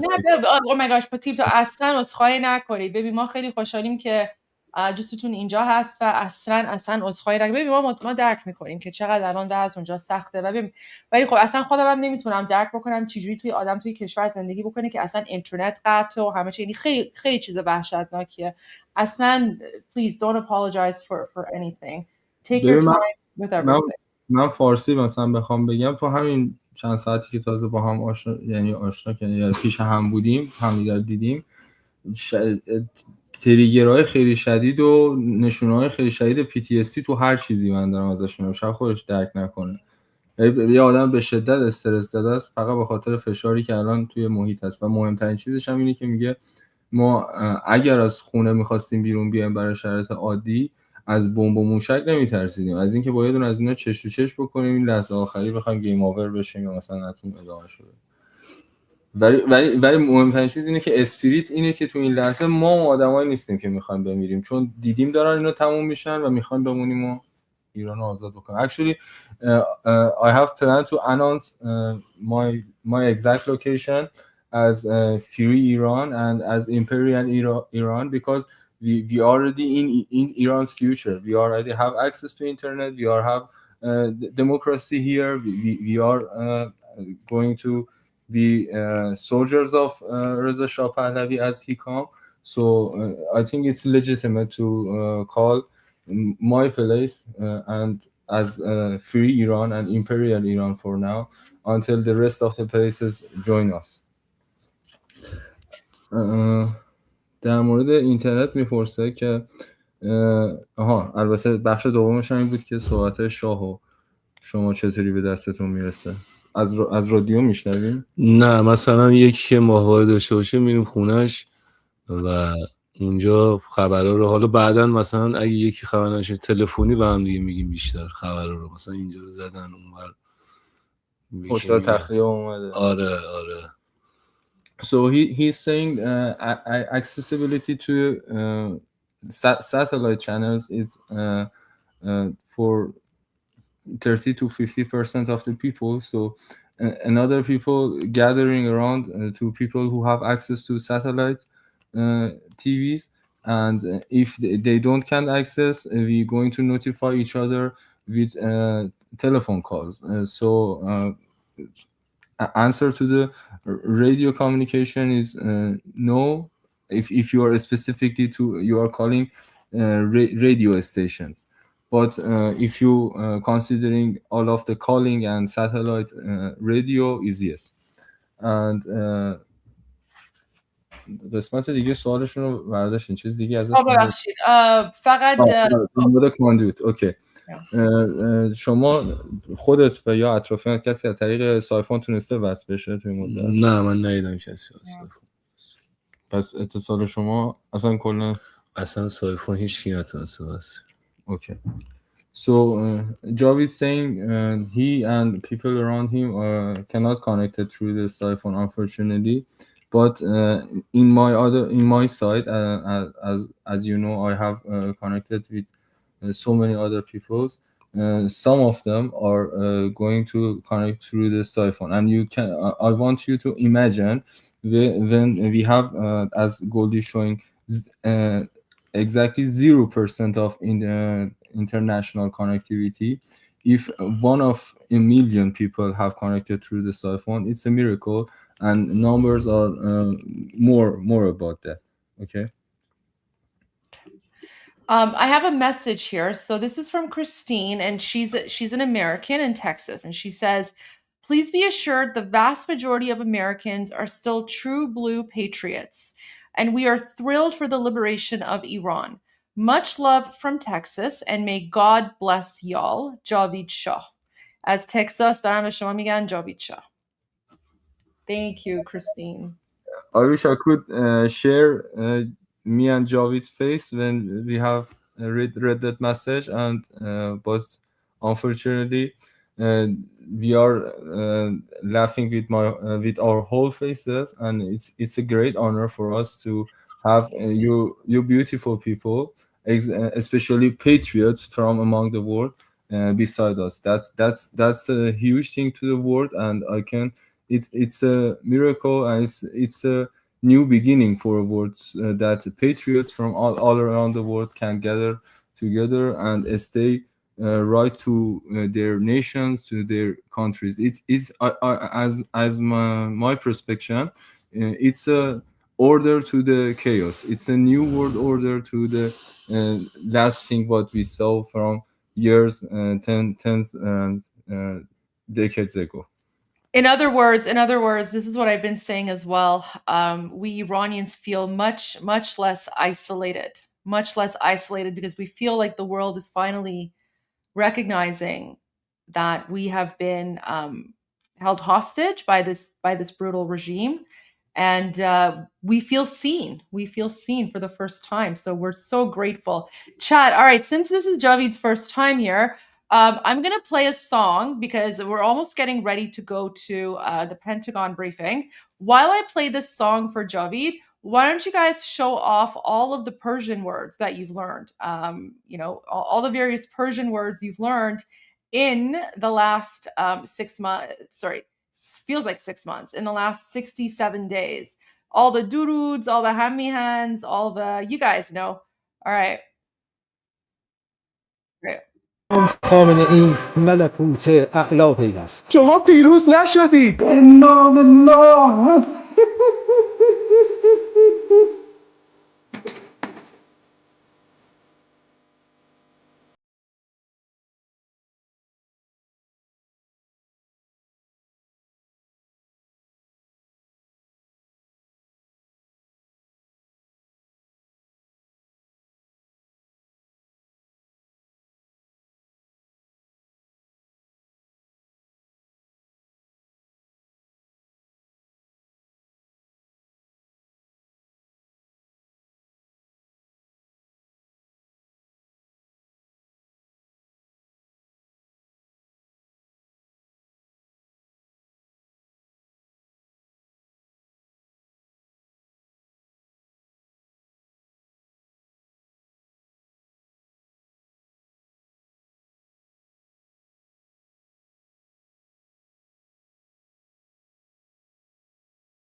Are you seeing all these words? ببین چقدر, look at all these words, guys. We have thousands of people who are ready to come visit Iran, and they all speak Persian already. You know what? This is another moment that I just wanted to share our video feed to guys in the chat. The people are already showing this live stream. Javid and I, we are very happy. And actually, I was telling Javid that when he's in Iran propaganda cycle, without I having access to what happening real in the real world, he's some kind of surprise. He cannot imagine how much support that brings our king and what's happened to the people in Iran. So it's like a miracle for him that he is already here with us and have a straight connection to the world, and from other side taking these messages, receiving these messages from people around the world, especially people never has been in Iran or are already Iranian. That's a huge thing for us, and we cannot say how thankful we are for you to be with us until now, from the start of the revolution, Iran revolution. I just want to say something really quickly. جاوید, دلیلی که همه دوستان دارن میگن به پیش به خاطر آهنگ فریدون فرخزاده که خیلی الان پاپولار شده و بین المللیه و همه به پیش میگن. به پیش به خاطر فریدون فرخزاده. و یه کلمه دیگه که این جالبه، تازی هم یاد دادی. والا به پیش تازی کتک مرگ بر خامنه ای. That's one of my favorite ones. مرگ بر موشلی، برف، یخ، شاه. زدن. Someone remembered زدن یعنی با موشک زدن. زدن و این روزا ما خیلی زیاد میشنویم. آقا زدن.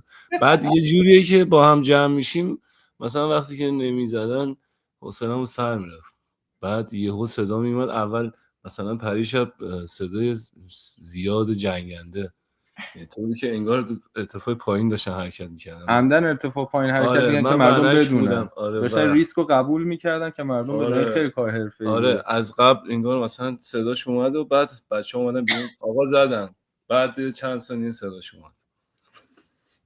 So زدن is a very very common slang among us Iranians. آقا زدن. زدن refers to they hit them. I have a question. I finished my group discussion early for Pete Hexet live. Yeah. Do I have time to go eat something or no? Yeah, you can eat something. It's just if you wanted to watch it with us. So he's about to start soon. Yeah. I do want to watch it with you guys. I just want to make sure I'm here from the beginning. Yeah, I know. Yeah, so I'm saying absolutely. So I'm going to turn my camera off too so I can go eat something. But okay. Yeah, no. You came at the perfect time. آرمین فقط قبل از اینکه بری یه چیزی بهت بگم. من یکی از دوستانو خیلی نزدیک از وقایع تهران آوردم و خیلی دوست داشتم شما هم باشی که بتونی ازش سوال بپرسی. از قلب تمام اتفاقایی که توی این مدت افتاده همه چیز تجربه کرده و میدونستم تو هم خیلی علاقه داری به اینکه بخوای اطلاعات لایو بگیری از چیزی که توی تهران افتاده. پس جاوید امشب با ماست تا الان و میتونی در آینده هم بیشتر ازش استفاده بکنی. Amazing. That's great news. Okay. So I'm gonna okay, sounds good. I'm gonna go eat and then I'll listen to you guys on my phone. So in case Pete Hexet is up, I'll run back. Just need to quickly grab something. It should be starting now. I'm just trying to find the channel.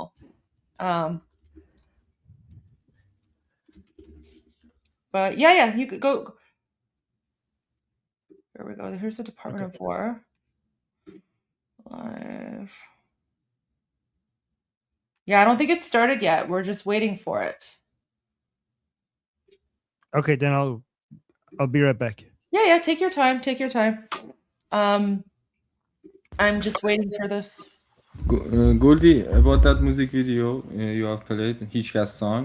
Yeah. Before we joined the live stream, I've showed the music video to Javid, and we danced together with that music. then that's some kind of trophy for him to experience the relief after this operation for this time we have been together. And that music video hits different, you know, especially when we are as Iranian, we can understand directly what Hitchcast is saying in the music, and every single reference that he have in his lyrics and he have in his song is happening right now, especially dancing on their bodies. You know what? That's exactly what we're doing. That's exactly what we're doing. So, okay, we're still waiting for Pete Hegseth. Oh, look, here's another one. Magbar Mushali. Guys, I'm really appreciating you guys. Your Farsi, your Persian is so good. Your Persian is so good. Okay, while we're waiting for Pete Hegseth, I'll play a few more songs. Oh, someone remembered Hapu. Wow, you guys are taking notes. Hapu am yad dedim. Okay. All right, guys. Okay, we'll play Khamenei is Dead while we're waiting for Pete Hegseth to begin. Right. Khamenei is dead. This wretched and vile man, Ayatollah Khamenei, is dead. This wretched and vile man, Ayatollah Khamenei, is dead. This wretched and vile man, Ayatollah Khamenei, is dead. This wretched and vile man, Ayatollah Khamenei, is dead. This wretched and vile man, Ayatollah Khamenei, is dead. This wretched and vile man, Ayatollah Khamenei, is dead. This wretched and vile man, Ayatollah Khamenei, is dead.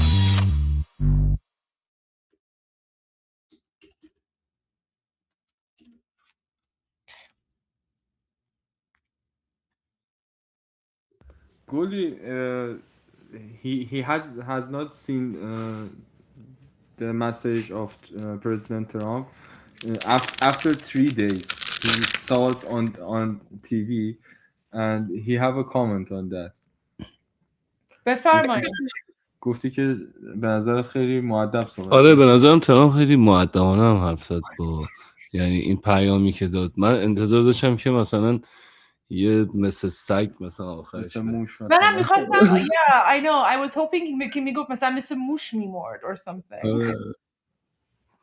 Okay, so Javid is saying that, you know, he saw President Trump's message after a few days and he thought it was a little bit too polite. He was hoping that President Trump would have said Khamenei like died like a dog or something, which unfortunately, or, you know, died like a mouse, right? But that didn't happen. So Javid's only criticism of President Trump's announcement is that he thought he was too polite. Which is, you know, honestly, that's what we were kind of saying too. Because I was like, I kind of wish like he had said, you know, died like a mouse or died like a rat or something, right? Maybe he still will. Or, I don't know, for those of you who used to watch President Trump when he had his show, The Apprentice, I was really kind of hoping that he would say, Khamenei, you're fired, right? But I don't know. Maybe he'll say that about the Islamic regime. Maybe he'll say the Islamic regime is fired. But yeah. Okay. We're still waiting for Pete Hegseth. So here's one more song for you guys, because I know you like this one. And then if Pete Hegseth still hasn't come on,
Sorry, I got to do a quick switch here. President Trump is speaking. What is he speaking about? 50,000 Dow prices and stock markets and everything else. You know, we set the all-time record in history. We use them because they're crazy. And in the long term, the actions we're taking will dramatically increase the stability of the region. And by the end of my presidency in 4 years, and we did it in my first year, we did the S&P 500. We did that in a period of less than a year. And that was even tougher than the Dow, they said, so it wasn't going to happen. But we have a great country. We have a country that's never done this well. We've had tremendous success in so many different ways. I built the military and rebuilt it in my first term, and we're using it more than I'd like to use it, to be honest with you. But when we used it, we found out it certainly did work. When we look at Venezuela, when we look at the first attack, Midnight Hammer, in Iran, which really set the stage for what we're doing right now. It's been pretty amazing. And I'm once again calling on all members of the Iranian Revolutionary Guard, the military and the police, to lay down their arms. They're only going to be killed. And now is the time to stand up for the Iranian people and help take back your country. You're going to have a chance after all these years to take back your country. Accept immunity. We'll give you immunity. And we'll be giving you really the right side of history, because that's what it is. So you'll be perfectly safe with total immunity, or you'll face absolutely guaranteed death. And I don't want to see that. They don't want to see it either. We also urge Iranian diplomats around the world to request asylum and to help us shape a new and better Iran with great potential. It's a country with great potential, as much better future for Iran. It's now beginning. It's going to be, I think, a great future. And the United States will ensure that whoever leads the country next, Iran will not threaten America or its neighbors, Israel, anybody. If you look at what happened, they had missiles aimed at all of these other countries, Qatar, Saudi Arabia, UAE, many others that weren't really involved very much. And they had missiles aimed. Well, they were aimed there long before this ever started. They were going after the entire Middle East. And then we came along. We blew up their party. So we have phenomenal people. I want to thank all of the people that have been involved. Marco, you've been doing a fantastic job. And you've been doing a fantastic job on a place called Cuba. Ooh. Right? Okay, I think that's all he says about Iran. Guys, Cuba's next. Cuba's next. For sure, Cuba's next. Marco Rubio, he's from Cuba. He's not going to leave Cuba hanging. Cuba's next, I guarantee you guys. And I'm very excited for all of our Cuban friends. Petito, Javid. So that President Trump just said that. Thoughts, comments while we wait for Pete Hegseth to begin? Or nothing. You don't have to say anything. I can just speak the whole time too. It's up to you guys. So, first of all, from my opinion, I think it's a clear message that we have President Trump on our side, and thanks God that we have lived after that assassination and after what whole thing that happened before 45 and 47 presidential. It's not only a great honor as American for American people that they have such a brave and such a powerful leader among them that not only once but also twice have fought his way to this position that he's already have. And it's an honor for us as Iranian that we have that smart man beside us, and it's a great key of victory for us that we have President Trump in our side. و حالا من به جاویدم میگم که تو تجربت چیه از اینکه پرزیدنت ترامپ گفت مثلا تو خونه باشین بیرون نیاین، یا در حال حاضر چه حسی مردم نسبت به پرزیدنت ترامپ دارن؟ تقریبا میشه گفت که اعتماد بیشتری دارم به حرفش به نسبت آدم رژیم، به نسبت حرفی که مثلا تلویزیون داره میگه، که مثلا تلویزیون میگه که از شهر خارج شید ولی مردم تو خونه ها موندن. و قطعا این مردمی که من دیدم از بمبارون هدفمندی که وجود داره خیلی کمتر میترسن تا خود مامورایی که تو حکومت تو خیابون ایستادن و وایسادن.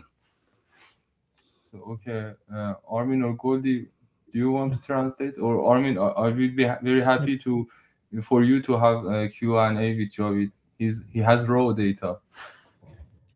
Amazing. Can I just, before we do that, can I just say something regarding, because I was listening to President Trump, and I think I heard something very important in the point that he just brought up. Do I have time to mention that or no? Yeah, of course, because we're waiting for Pete Hegseth, so you have more than enough time.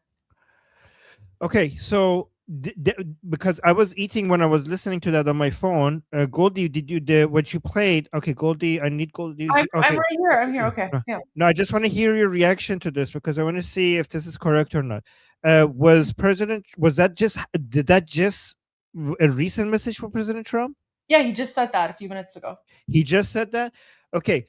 He said word by word the warning that was on TV in Iran when the state TV was hacked. That was the exact word by word warning. We first heard on the line on state TV in Iran was that either put down your weapons or face certain death. That was on state TV when state TV in Iran was hacked.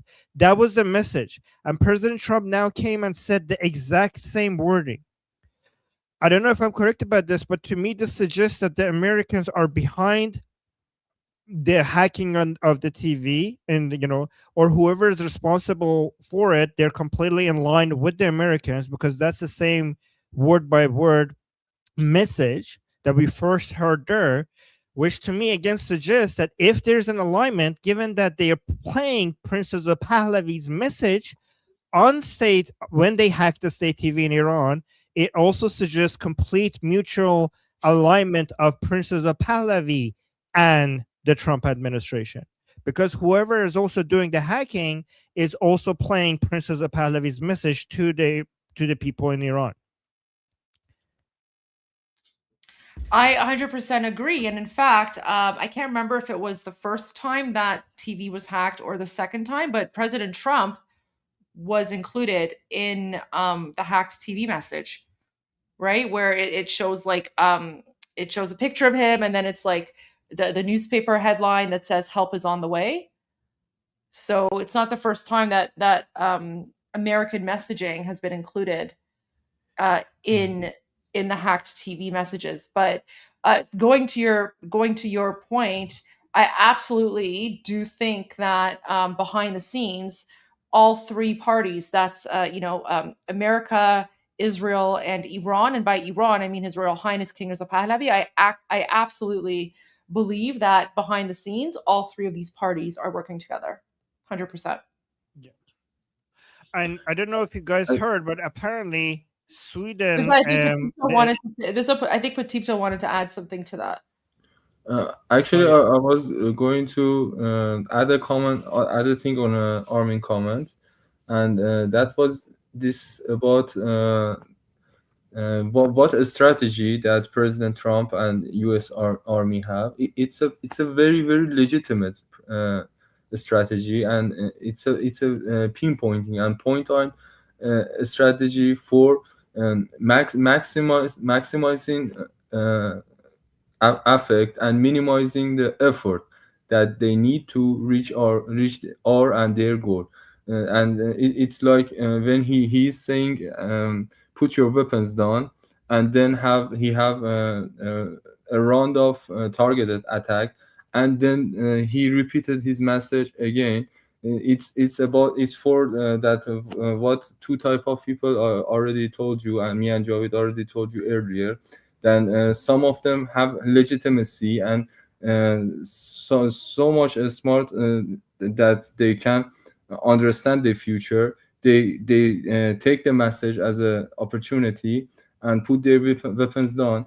And also the other round of people, the other group of people, they have no sense of what's going to happen, or they have very dark hearts and they have very hard beliefs, so they ignore the message. So it's a very beautiful strategy. You can divide what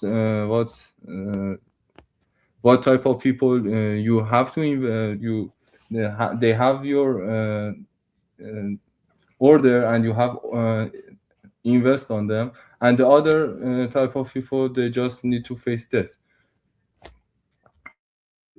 Armin, someone made a very good point with respect to what you said. So if the US is involved in hacking Islamic Regime State TV, then that means they agreed to put Reza Pahlavi's messaging in there.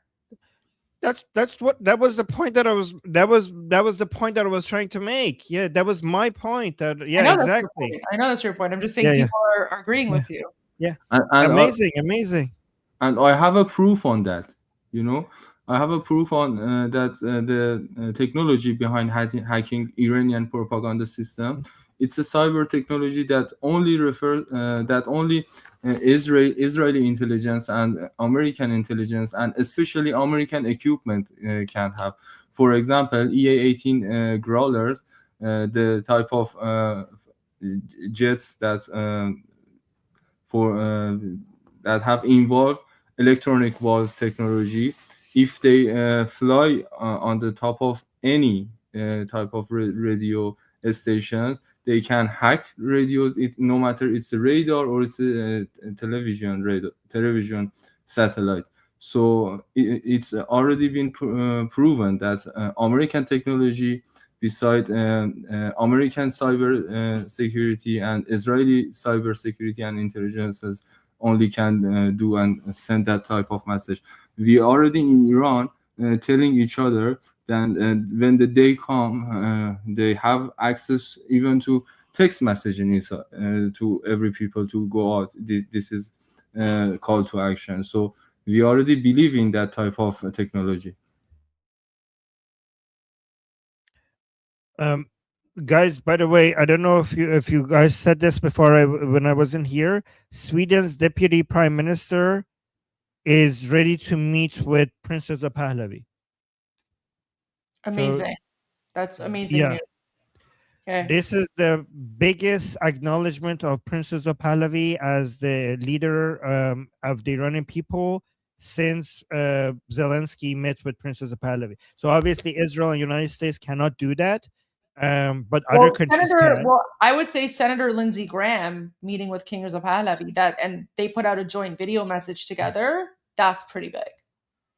Yeah, but I'm talking about like heads of states. Yeah. So obviously from Israel, in Israel, we also had Gila Gamliel constantly supporting Princess Pahlavi. So we do have people like Lindsey Graham or Gila Gamliel who are not the heads of state endorsing and supporting Princess Pahlavi, but we don't have in Israel and United States, we don't have heads of states doing that because obviously for obvious reasons, right? But we have that from Ukraine, and now we have that from Sweden. Amazing. I think, yeah. So before Big Hegseth starts, Armin, Petito and his friend Javid wanted to speak with you for a little bit and maybe like have a bit of a conversation. Yeah, let's do that. I was excited about this. Okay. All right. Hi, Javid. Hi. Salam. Salam چطوری خوبی؟ So you have to translate now, Armin, whatever you guys talk about. Okay. All right. I'm going to help Armin as I can. Okay. So I don't know what level of information do you have, like what details, like I want to know your areas of expertise, because I'm actually most interested in coming up with the most effective strategy to take over the streets of Tehran once Princess Pahlavi gives the call to action. So one thing that Potipto informed us about was some of the mistakes that some people made inside in Tehran, and they were guided into the wrong places just to be slaughtered by the Basijis. So one thing that I feel like they may be lacking is a strategy on where once the Princess of Pahlavi and President Trump call upon the Iranian people that now it's their time. Now they need to go out into the streets to take back their country. I want to know, like, what is the perfect strategy? Like, what do you go for? Like, obviously, so for example, you guys mentioned that going for the Kalantaris directly towards the Kalantaris was a mistake, that the Islamic Republic guided the Iranian people in front of those Kalantaris so that they could basically take them out more easily. Is there any effective strategy that you could come up, like, tell us about, so that maybe when I go to my Persian channel, once the internet is back on, I could communicate that over there? Like, do you have any advice? ببین آرمین داره میگه که فکر میکنی با توجه به اتفاقایی که توی شبای فراخوان افتاد اینه که آیا دوباره اون اشتباه اون شب پیش میاد؟ یعنی آیا مثلا لباس شخصی ها یا میتونن به اون رو دست اطلاعاتی بزنن وقتی که شاهزاده قرار فراخوان اصلی رو بده؟ نه به نظرم این سری واقعا فرق میکنه و مثل اون سری پخش نباشن تو جمعیت و این سری وایسن جلو. به نظرم این نمیتونه هیچ کاری نمیتونم بکنه. نه اگه بمونه چیزی ازشون کار نمیتونه. نه کاری نمیتونم بکنه. من فکر میکنم فقط میسن نگاه میکنه این سری. بعد فکر میکنیم مثلا لیدرمون کیه توی اون روز؟ قطعا شاهزاده. پس هم تو هم باور داری اگه به اون ارتباط بگیره قطعا اون چیزی که میخواد و میرسونه به مردم و اون هم انجام میشه. پس دیگه فکر نمی‌کنیم مثل اون شبا قرار باشه هر کی بره به یه سمتی یا وقتی نه آره. خب Armin, you translate or translate? Okay, so he says that the Islamic Republic is not going to be able to do the same, pull off the same trick that they did in the early January uprising of the Iranian people. They're just going to basically stand back and just watch it happening. The Iranian people are not going to get fooled by that anymore, and Princess of Pahlavi is going to give more detailed guidance on what to do. Is that what he's saying? That they just need to listen to what Princess of Pahlavi says, and that will be enough to know what to do? Exactly. That was he saying about the King Reza Pahlavi's leadership, but he was noticing that this time we are going to have the direct connection with King Reza Pahlavi. This is not about 60 or 70 days ago. Very things have changed, and very superiority have achieved for people and team of Princess of Pahlavi. And actually, I have a comment on that, and that is anybody that you saw from the massacre days and nights of IRGC that we have passed, every single person of them was a personnel of IRGC. So many of them have been killed or bombarded after these only 6 days, after only 5 to 6 days of the campaign. So just imagine what's going to happen to them if this campaign continues for just a week, as we told earlier. And further that you have to know if they have done something from that days. They have a strategy, they have communication, they have leaders, they have personals, and they have masterminds. So all of this chain has broken by now. Javid was told me earlier that everything have left for them is decentralized. So some of them are in parks, just looking at the skies, looking for a fighter jet or a drone to come on and strike them. Some of them already defecting and leave their arms and run for their lives, and some of them are in mass disbelief and in a panic and paranoia. So my personal belief is when the day has come, they cannot do anything more or less than harm themselves only. They just, even some of them have left, and seeing the day that King Reza Pahlavi ordering the people of Tehran and Iran, this is enough for them to they just چجوری بهت بگم، دوست دارن شهد شهادت رو بنوشن وقتی برسن، اگه مثلا برسن به اون روز ببینن همه مردن اینا موندن، براشون آرزو اینه که یه موشک هم بخوره تو صورت اونا. میدونی چی بهت میگم؟ دیگه دنبال این نیستن که بخوان جمعیت رو گمراه کنن. Yeah, okay, so he said that some of them would just want martyrdom when they see that everything is happening and everything is over. Many of them would just want to become martyrs. I'm actually concerned regarding some people within the Islamic Republic who have a martyrdom death wish, and they're willing to fight till the end for the regime of the Mahdi to be to come. And even so, in my opinion, this is going to be a challenge that we still have to deal with, that even the Americans and Israelis will not be able to completely neutralize. So once you get rid of their entire command structure and their entire intelligence and their communication network, that is going to make them very much less effective when it comes to managing the suppression of the Iranian people. And many of them will defect. Many of them will run away, but I do anticipate that there are some of them that are not afraid of dying, even though I think a lot of them are afraid of dying, and they will run away and they will just give up. There are enough of them that would be willing to keep fighting the Iranian people until they die. And even though they don't have any, so they're not going to be as organized because nobody is like speaking into their ears, telling them what to do. They're going to be blind now. They're not going to know. They're not going to be handed out the information that they need to know where people are moving and where they need to be. So they're going to be blinded. It's going to be chaotic. It's going to be messy. However, there are going to be people with guns in their hand who are willing to shoot into crowds of the Iranian people. So I think that will still be the case. And Israel and United States, as effective as they are when it comes to removing all of the commanders and all of the command structure and the communication lines and the intelligence apparatus behind all of this, they're not going to be able to just kill every single one of these remaining Durka people who are willing to die with their gun in their hand, and they're willing to continue to shoot at people until they die. Those people will still, some of them will exist.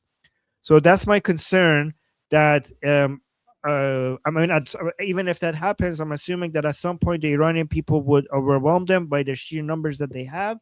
But my worry is that we will still have to pay in blood for our liberation. Like, it's not going to be, the barrier in front of the Iranian people is not going to be completely removed. There are still going to be some people that you have to face that are shooting at people. What do you think about that? Armin, what are you pointing out? It's a very, very important thing, and I believe in this point that you are telling to us, that when the day have come, if they going to accept their fate, what is better for them to take some of us with them. It's a very, very important thing, and we have consider that, we have to ready for that. But I have a message for you that each day that passing, especially after the Khamenei's death, because people in Iran and around the cities believe that Iran is going to be free again, Iran is going to be prosperous. They going to be awakened. The awareness is going rise the day after day, and regardless that we have to tell people about this point, we have to notice everybody about these points. So do not be too much optimistic about what's going to happen. But my analysis is chains of decision that refer ends with that action of the Dorka people. It's high likely to be cut in half when maybe when we have conspiracies, maybe we have when he or she is going to tell his friend about what he is going to do at this specific day. And another point I want to mention is one of the intelligence tactics in this time. It's the day is not even calendared. Nobody knows the exact date of the call to action, and it's something for our safety.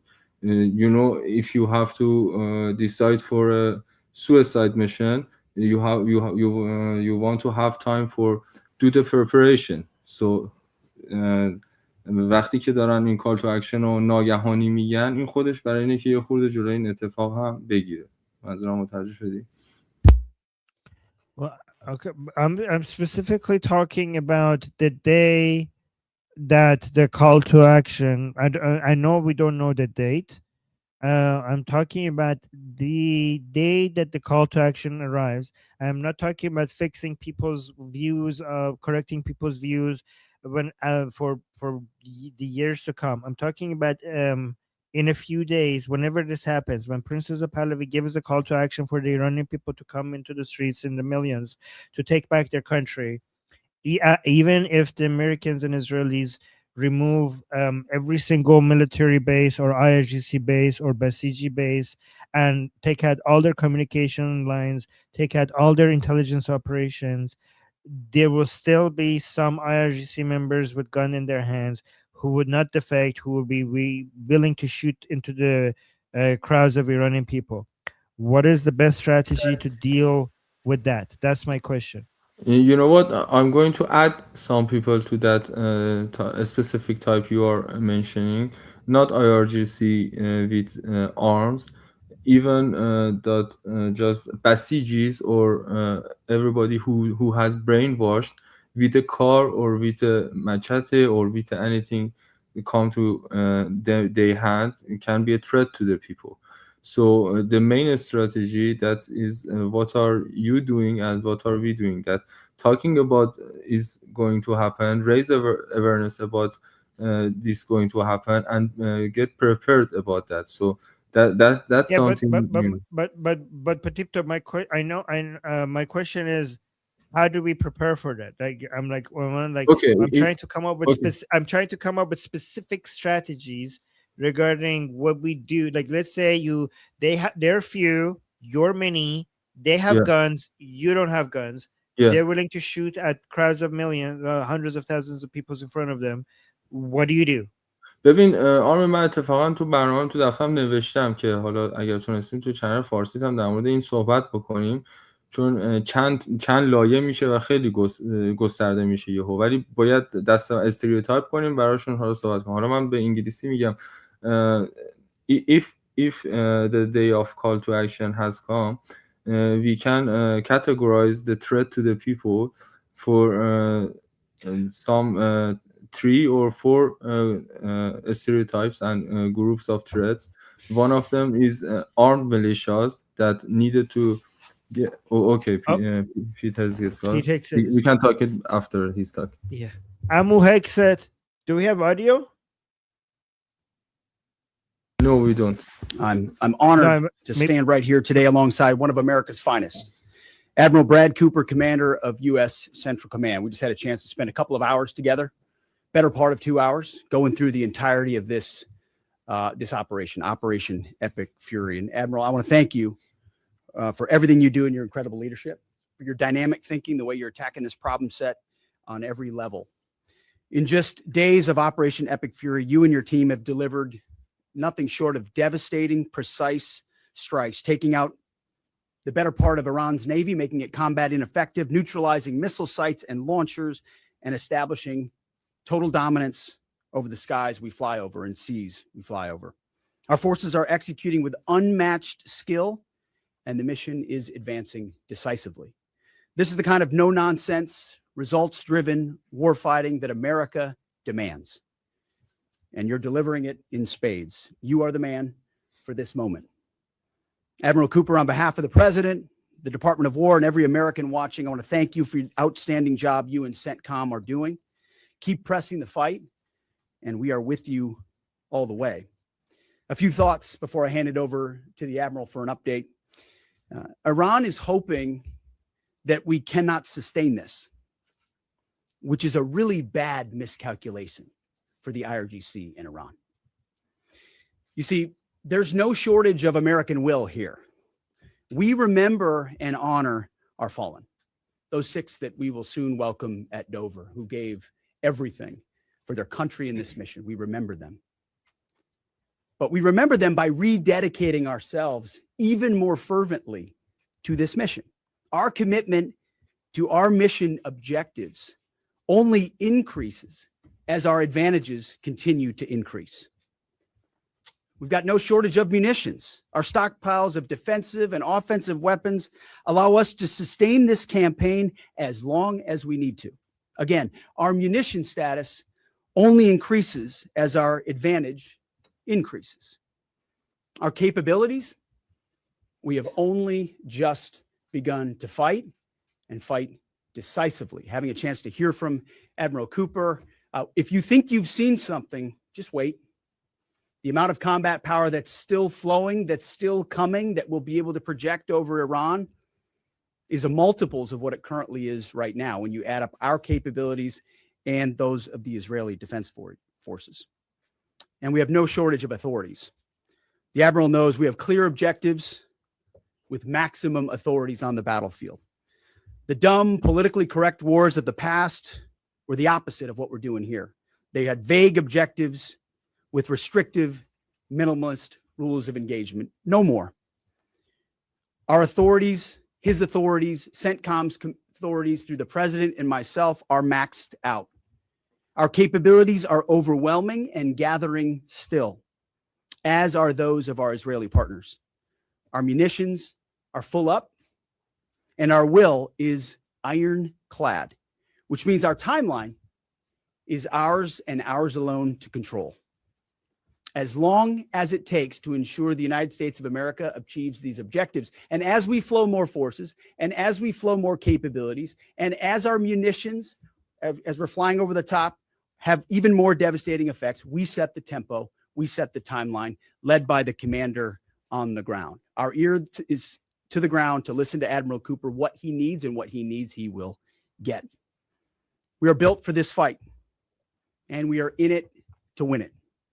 And we have the right commander in the lead. So I'll now hand it over to Admiral Brad Cooper to give you an update right here from CENTCOM. Admiral. Mr. Secretary, first, thank you very much and good afternoon and welcome to U.S. Central Command Headquarters, America's Warfighting Headquarters. It's great to be here alongside the Secretary and representing the more than 50,000 men and women in uniform currently executing Operation Epic Fury. So, Mr. Secretary, first, thank you very much for your leadership and support and the very clear vision and objectives that you've given us to allow us to use overwhelming force against the Iranian terrorist regime. And thanks to all of you for attending today and welcome to Tampa. We are now starting our 6th day of a historic mission to eliminate Iran's ability to threaten Americans. We are, if I could channel my inner Navy officer, we are at full speed ahead in executing orders given by leadership in Washington. The President and Secretary Hegseth have been crystal clear in their expectations, and we are at a high level of execution. As described by the Secretary and earlier this week by me, U.S. combat power is building as Iranian combat power declines. Our air dominance allows us to hit Iran's center of gravity with overwhelming power and reach. A couple of examples. In just the last 72 hours, America's bomber force has struck nearly 200 targets deep inside of Iran, including around Tehran. And in just the last hour, U.S. B-2 bombers dropped dozens of 2,000-pound penetrator bombs targeting deeply buried ballistic missile launchers. Notably, we've also struck Iran's equivalent of Space Command, which degrades their ability to threaten Americans. Then if I just look back over the last 24 hours of the operation compared to where we were at start, ballistic missile attacks have decreased by 90% since day one. Drone attacks have decreased by 83% since day one. Having said this, we remain vigilant. Our strikes against the Iranian Navy have intensified. You may have heard the president say just a little while ago that we have sunk or destroyed 24 ships. That was true at the moment. We're now up over 30 ships. And in just the last few hours, we hit an Iranian drone carrier ship, roughly the size of a World War II aircraft carrier. And as we speak, it's on fire. The president gave us another task: to raise or level Iran's ballistic missile industrial base. So we're not just hitting what they have, we're destroying their ability to rebuild. And so as we transition to the next phase of this operation, we will systemically dismantle Iran's missile production capability for the future, and that's absolutely in progress. This is going to take some time, but our forces are well supplied, as the secretary said, and we are absolutely ready to prosecute this mission decisively. Our combined joint forces have relentlessly destroyed Iran's air defenses over the past few days, and they've continued hunting for more systems to kill. Our air defenders are operating at the very top of their game. I couldn't be prouder, shoulder to shoulder with our partners in the region, in many cases, providing the most integrated air defense network in Middle East history. We are fighting to win. Through combined U.S. and Israeli combat power, we will continue decimating Iran's ability to project power outside its borders. And if I can just conclude by saying a strong salute to the brave men and women who are out on the pointy edge of this, really doing exceptional work. I just couldn't be prouder, and I know the American people share in that same pride. So thank you very much. Absolutely. And with that, we'll take a few questions. Yeah, right here. Sir, appreciate it. Admiral, I wanted to ask, or Mr. Secretary, the Ukrainian president said today that the U.S. has asked for specific capabilities to deal with Shahid drones, Iranian drones. Can you guys talk about what you asked for, and has there been any surprises from Iranian capabilities that you guys have seen in the past 6 days? Go ahead. We're very familiar with Iranian's capabilities, and as you might imagine, we planned for it right from the outset, and I feel good about what the plan was. Like any good organization, we adjust as necessary to meet the environment, and we've made those appropriate adjustments. Absolutely. Right here. One, was an American pilot shot down today in Iraq? And two, I've heard reports that there's enriched uranium stored in Isfahan. I'm also heard reports that there's not a lot of bombing there. Is that on purpose? Do we believe there's enriched uranium there? Would we ever send special forces to secure it? As CENTCOM pointed out, that those reports of an F-15 being shot down are false. As you can imagine, Iran is doing everything it can to peddle in lies, deception, and inflation of numbers in reality, mostly to propagandize to their own people, right? They've shut down the internet. They're hoping they can convince their own population that they're having success. One thing one of their leaders said recently is that 500 Americans have been killed, they claim. These are lies. The lies will continue. CENTCOM will continue to debunk those lies. So, and as often is the case in conflict, first reports are often wrong. As it pertains to nuclear material and things like that, one of the objectives the president has always said is that Iran will not have a nuclear bomb, nuclear capabilities, but we would never disclose what we will or will not do inside operational plans. So Admiral Cooper's got a plan. We're working that plan, and targets will be struck or not struck according to what we want to achieve. Yeah, right there. Secretary Hegseth, the president said earlier today in an interview that he would like to have a say in who's the next leader of Iran. Is this an expansion of your military objective? Do you view it that way? And additionally, you spoke earlier today about how previous leaders have drawn resources from our hemisphere to the Middle East. Mm-hmm. How do you avoid that? Well, there's no expansion. Ultimately, I think the president's having a heck of a say in who runs Iran, given the ongoing operation we have. So there's no expansion in our objectives. We know exactly what we're trying to achieve. I think today's a great example of what this War Department is capable of doing. I was just in another part of Florida today where we announced, America's counter cartel conference. 18 countries coming together from Central, South America, and the Caribbean, coming together to fight cartels. That is something that is ongoing. We're focused there. We're focused in the Indo-Pacific. We can mass combat power in CENTCOM. UCOM is able to support that as well. So we know we're laser focused on our hemisphere and our homeland. And that's why we locked down the border. That's why we're working with partners to take on cartels. That's why we're sinking drug boats. That's why we're on the offense there. But the beautiful things about combatant commands is that, Brad Cooper's laser focused on Central Command, just like Frank Donovan is laser focused on Southern Command. We can do both. That's what a global power can do. Ultimately, this issue of Iran's nuclear pursuit and their unwillingness through negotiations to stop it was something President Trump has said for a long time needs to be dealt with. And after 47 years, he's doing something that no other president was willing to do. And we're doing it overwhelmingly, and we're doing it decisively, while also in other parts of the globe having the desired effects. I mean, take, for example, what we displayed yesterday, the Iranian ship in the Indian Ocean, sunk by Indo-PACOM, another combatant command, who coordinated with us in order to make that happen. So America's reach is global.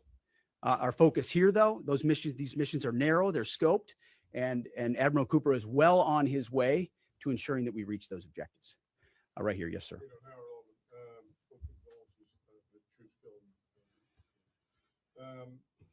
Do the Ukrainians talking about providing low-cost interceptors, given their experience? Is that something that the Pentagon is looking for? And Admiral Cooper, can you walk us through a little bit about how effective the Lucas drones have been, what kind of targets they've hit, and how much that's helped, given that they're low-cost alternative to a more expensive helium? Go ahead. Sure. I'm not familiar with the particular offer, but interceptors in general, we've had a number of new capabilities being fielded. Obviously, I'm not going to talk about it from an operational perspective of what those are. But I think you have seen over a period of time us kind of get on the other side of this cost curve on drones in general. If I just walk back a couple of years, you remember what you used to always hear, we're shooting down a $50,000 drone with a $2 million missile. These days, we're spending a lot of time shooting down $100,000 drones with $10,000 weapons from ours.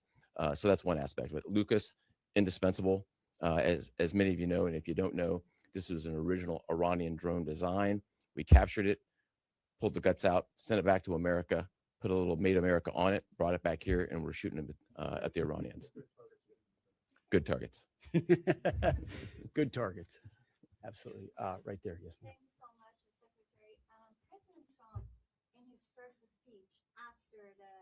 The launch of the operation Epic Fury, he addressed Iranian people and he said that there is going to be a time for you to come out, but it's not now. Stay home. It's not safe. I want to know if there is a timeline for that you're going to urge Iranian people to come out, how that is going to play out, and how are you going to protect the protesters? You know that they're going to be shot probably, as we witnessed in January. That's what happened. How are you going to protect and support the protesters? And Admiral, I have one question for you. How are you going to minimize the civilian harms? We have a lot of evidence that the Basij units, IRGC commanders, they are now gathering in schools, in hospitals, in purely residential areas because their headquarters are bombarded. They are ruined, of course. So how are you going to protect the civilians while you're attacking the IRGC people part? Thank you. I would just say on the protests, obviously the Iranian people showed a lot of courage in those protests, and we saw the Iranian regime was revealed for what it is in the way they reacted to that. The world saw that. No one's done more than President Trump to reopen the opportunity for those who want a free Iran to do so. Ultimately, it's common sense, as he said up front. Don't go out and protest while bombs are dropping inside Tehran and elsewhere. So there will come a moment where he determines, or they determine, that it's the time to seize that advantage. But there's a lot of things we're doing and the Israeli military is doing, targeting those individuals who are targeting those. Sorry, I just really quick. This is what, guys, we've been saying this. So to everyone who's been like, oh, why aren't Iranians going out and protesting, taking out it's not the time right now. It's not the time to go out right now when bombs are dropping and going boom, boom over all of the Islamic regime facilities, right? But Armin, did you catch where he corrected himself? Because he said when President Trump, and then he's like, they. And you and I know who he's referring to when he says they. Right. Princess of Pahlavi. Exactly. To reopen the opportunity for those who want a free Iran to do so. Ultimately, it's common sense, as he said up front. Don't go out and protest while bombs are dropping inside Tehran and elsewhere. So there will come a moment where he determines, or they determine, that it's the time to seize that advantage. But there's a lot of things we're doing and the Israeli military is doing, targeting those individuals who are targeting those who protest. The more you do that and you erode their will and you erode their capabilities, the more you create an opportunity for people to boldly stand up. Yeah, I would just reinforce the point. We're targeting the people. We're targeting the headquarters and the people who are targeting the protesters. First and foremost, I'd also just double down on the president's comments that he previously made to the people: stay in your homes, keep things calm, stay out of the way. There's a lot of U.S. and Israeli capacity coming over. We're hitting a lot of targets. The best thing for them to do for right now is just to lay low. Right here. Secretary, one common outcome of American military action in the past has been taking in thousands of refugees into the American homeland, and I'm wondering if there's any safeguards put in place to make sure that the American people aren't having to have another wave of refugees from the Middle East or anywhere else come and stay here. I think it's safe to say there's no plan for a wave of new Middle Eastern refugees to the United States of America. I think, as the president has pointed out for a long time, there are a lot of countries in the region who would be capable of providing that kind of support if need be, but that's certainly not something we're planning on. Yep, back there. Yep. Wait, just a quick comment on this. Yeah, that's a very weird thing to say. Guys, there's what's happening in Iran. The only people who are going to be trying to escape Iran when the regime falls are the Muslim Nazis, right? Like the terrorists. So why would you allow them into your countries, right? Guys, when Iran is free, the only people who are going to be seeking asylum and refugee status are the Muslim Nazis themselves. In fact, what you're going to see is the opposite. You're going to see a whole bunch of Iranians, when Iran is free, they're going to actually go back to Iran. So you're going to see the opposite effect. So yeah, you guys don't want to take in refugees right now because those refugees are literally the IRGC because they're going to try to be escaping. You're going to have the opposite effect. You're going to see millions of Iranians actually go back to Iran to help rebuild the country.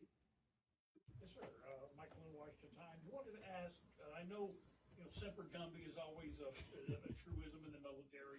Did the British decision to refuse Diego Garcia have any impact on the mission itself? Did you have to adjust, or were you able to just completely, go with it? Give them a mic.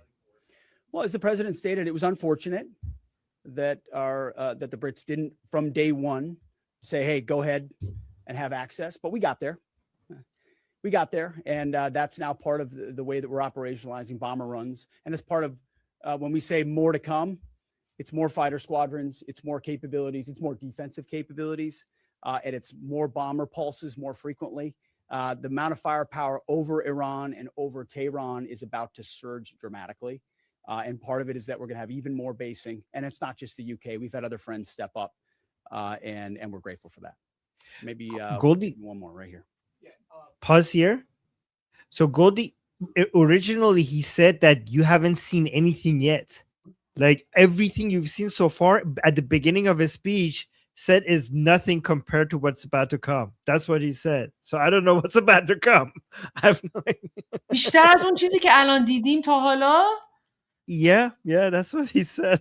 ببین یعنی دوستان به خاطر این خیلی مهمه وقتی که ما میگیم لطفاً تو خونه بمونین و بیرون نرین. الان خودشون هم دارن میگن stay home lay low، یعنی خونه بمونین بیرون نرین. الان وقتش نیست که برین بیرون، چون که انگار هر چی که تا حالا الان دیدین این تازه اول کاره، هنوز کار اصلی رو اصلا شروع نکردن هنوز. So Goldie, can I tell you what I'm dealing with? This is why I'm stressed. This is what I got from my dad. سلام بچه‌ها، من اینترنت محدودی گاهی دارم، خوبم نگران نباشید. بیشتر خونم، استخر میرم، گاهی میرم پیاده روی. No. Yeah, I know.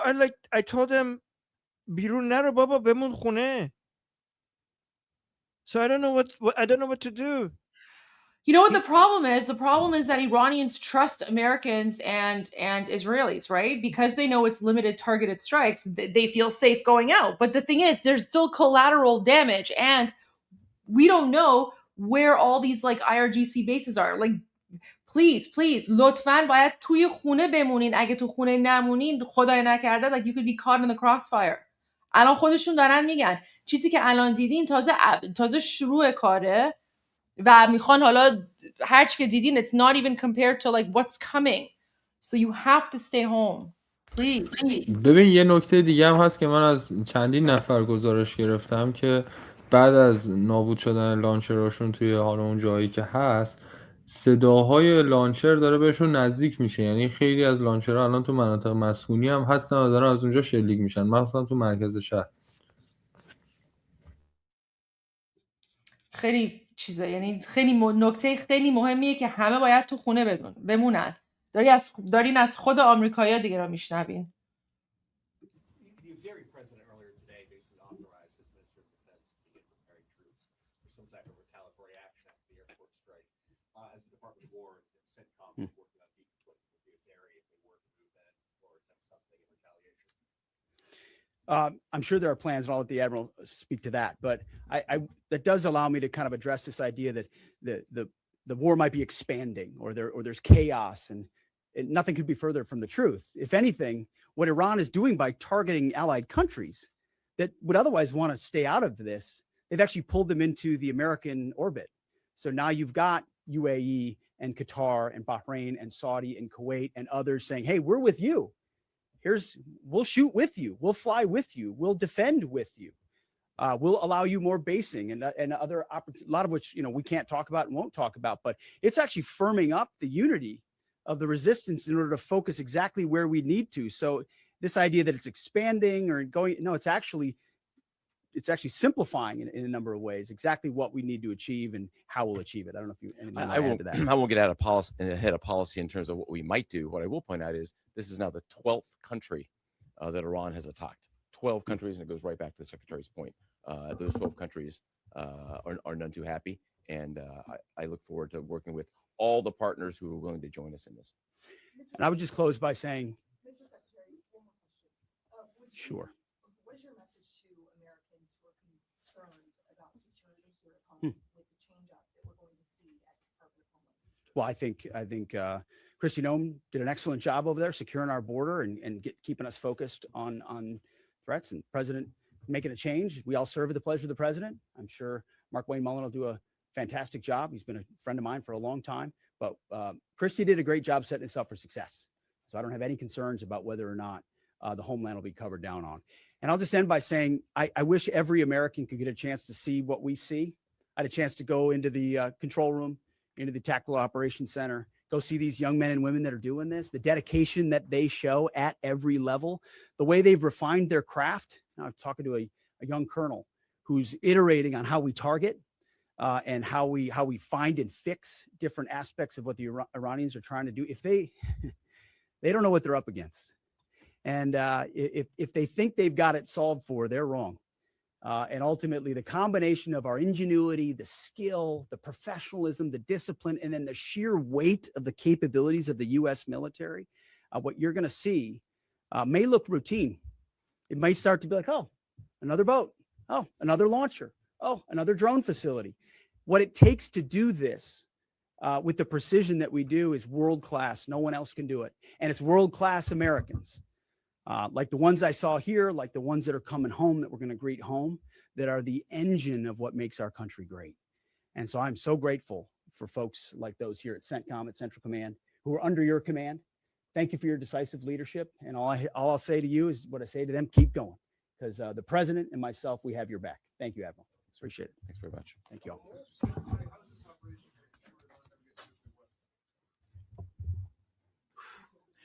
Guys, if you're American and this doesn't make you proud to be an American, I don't know what's wrong with you. Like, I'm not even American and I'm feeling proud for some reason. So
Guys, I already played the uncensored version. I don't know if I can play it again. Do you guys? The uncensored version is so rude. I can't. Do it.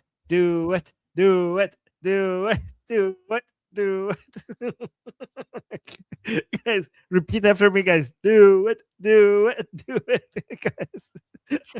Listen, I made a promise to play the uncensored version when America striked, and I did. I played the uncensored version.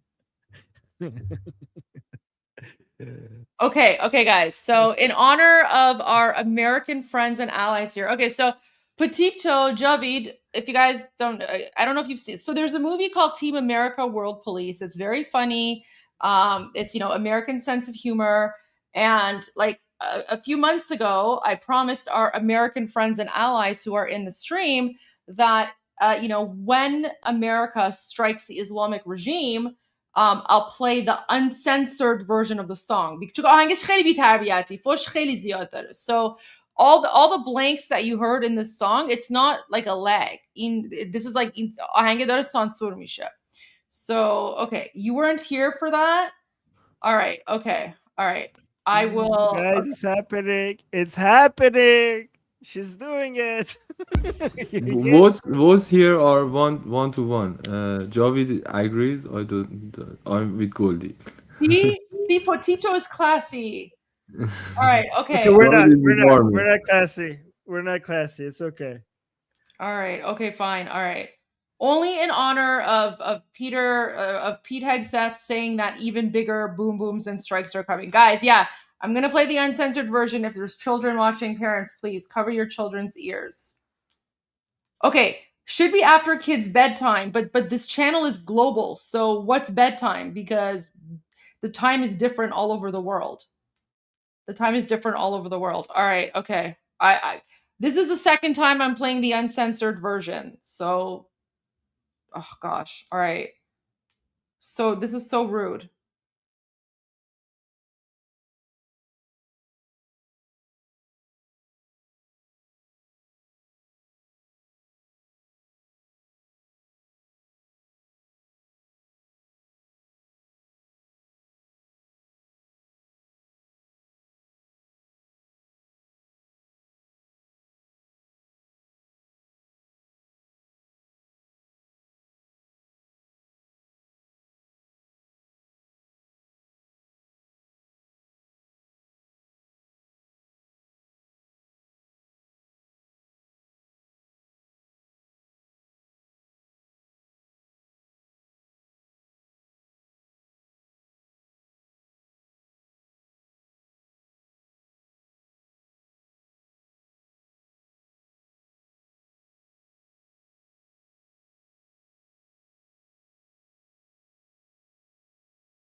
Okay. That was glorious. That was worth it. That was perfect. You know what? In honor of all of our American friends and allies who are here, who really appreciate that song. Thank you for your service. I mean, if that's a song you guys want me to play, I'll do it. There you go. I played it again. So, oh, it's so rude. Say thank you, Goldie, guys. Say thank you, Goldie, in the chat. Everyone. I mean, it's you guys are sending your servicemen to come and liberate Iran. So if that song is the one you want to hear, there you go. That's the second time. But yeah. Okay. Can we have a third time when the Islamic Republic is officially announced gone? Sure. Like when it's when President Trump announces that the Islamic Republic is officially like done and over, I will play it a third time. Amazing. Yes. خب چی پخش بکنیم وقتی که شاهزاده داشت فرود می اومد تو مهرآباد؟ سرود شاه شاهنشاهی. سرود شاهنشاهی. Yes. نه اینو پخش میکنیم. بذار یه چیزی هم به in honor of شاهزاده هم پخش بکنیم. 2 تا چیزو پخش میکنیم. به نام شاه. به نام شاه. نه. اول چیزی که پخش میکنیم اینه. بذار آمادهشون بکنم. این 2 تا رو ما پخش میکنیم. So guys, we're deciding what song to play when Princess of Pahlavi lands in Tehran, lands in Iran. We're going to play 2. We're going to play 2. This is going to be the first one.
ننگ از ماتم به فرهنگ تو شوریدان نبا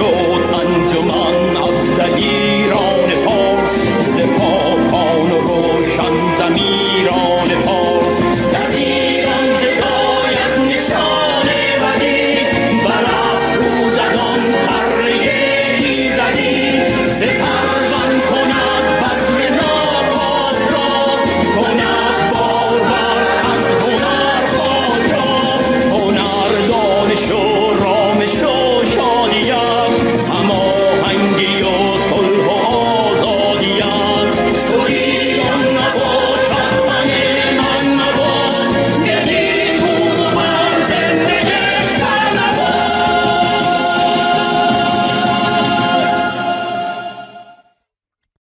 That's what we'll play. You know, guys, one of my biggest wishes and one of my top three wishes of all time is to be there when the Shah is arrived, and I wish if I can be there, I wish I can be with you and brought you at when he's lands in Mehrabad or he lands in Tehran. So Live stream it for us. if you- yeah. I wish I can provide that. So as we are connected through all of these days, we're going to be connected at the exact moment and at very, very specific day. We would love that. We would love that. Thank you so much.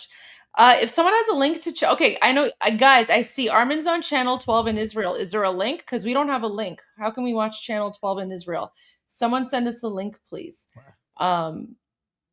So we can. I didn't know, by the way. Some people in the chat are saying I'm being shown on Israeli TV channel 12 right now. I know. I'm asking them to send the link. I'm like, send the link to channel 12 so we can air it right now. We can broadcast it. Because I'd love that. But and then a lot of people are asking about Bapish. When should, like, what event is Bapish good for? I think Bapish is also should be when it's announced that the Islamic Republic has fallen. Other than American FIA, we also have to play Bapish because Bapish is for the revolution phase as well. So I think the greatest act of our revolution is bringing down the Islamic Republic. So I think once the Islamic Republic is officially over, we have to do Bapish. That's what I'm talking about. Oh, Patipta agrees. Thank you, Patipta. I love that. Guys, if someone has a link to channel 12, put it in the chat. I know everyone's seeing, okay, what's happening though? What's he saying? What's going on? People are saying in the chat, Armin is on Israeli TV right now. Okay, so where? People are like, I was like, it's the guy from the live stream. Oh, wait! I found it. Okay. They telling me that the Israeli strikes are very targeted. Like they're not, the civilians are suggesting that civilians are safe based on what he's observing. And then he told me that سلام بچه ها من اینترنت محدود گاهی دارم خوبم نگران نباشید بیشتر خونم استخر میرم گاهی میرم پیاده روی. And then I told him بیرون نرو بابا بمون خونه. I said don't go outside dad, stay home. And he said باشه پسرم نگران نباش. He said yeah okay son, don't worry. זה ארמין, פיל המחאה שנמצא בקנדה. קנדה מה? כן, תראה, משהו מאוד יפה בעם האיראני. קודם כל, הזהות האיראנית, ואחר כך הדת. וביום שבאמת הייתה התקיפה, בן זוגי אומר לי, הצלחת. זה את תקפת? אז זהו, זה מאוד יפה מה שאמרת. אתה יודע למה? כי כל אחד עשה את הטיפה שלו בכל העולם. Okay, I think that's all it was. Did you do an interview with Channel 12 today? They asked me for some videos and I sent them some videos. So that's what I did. Yeah. You are a rock star in Israel. Look at that. So proud of you.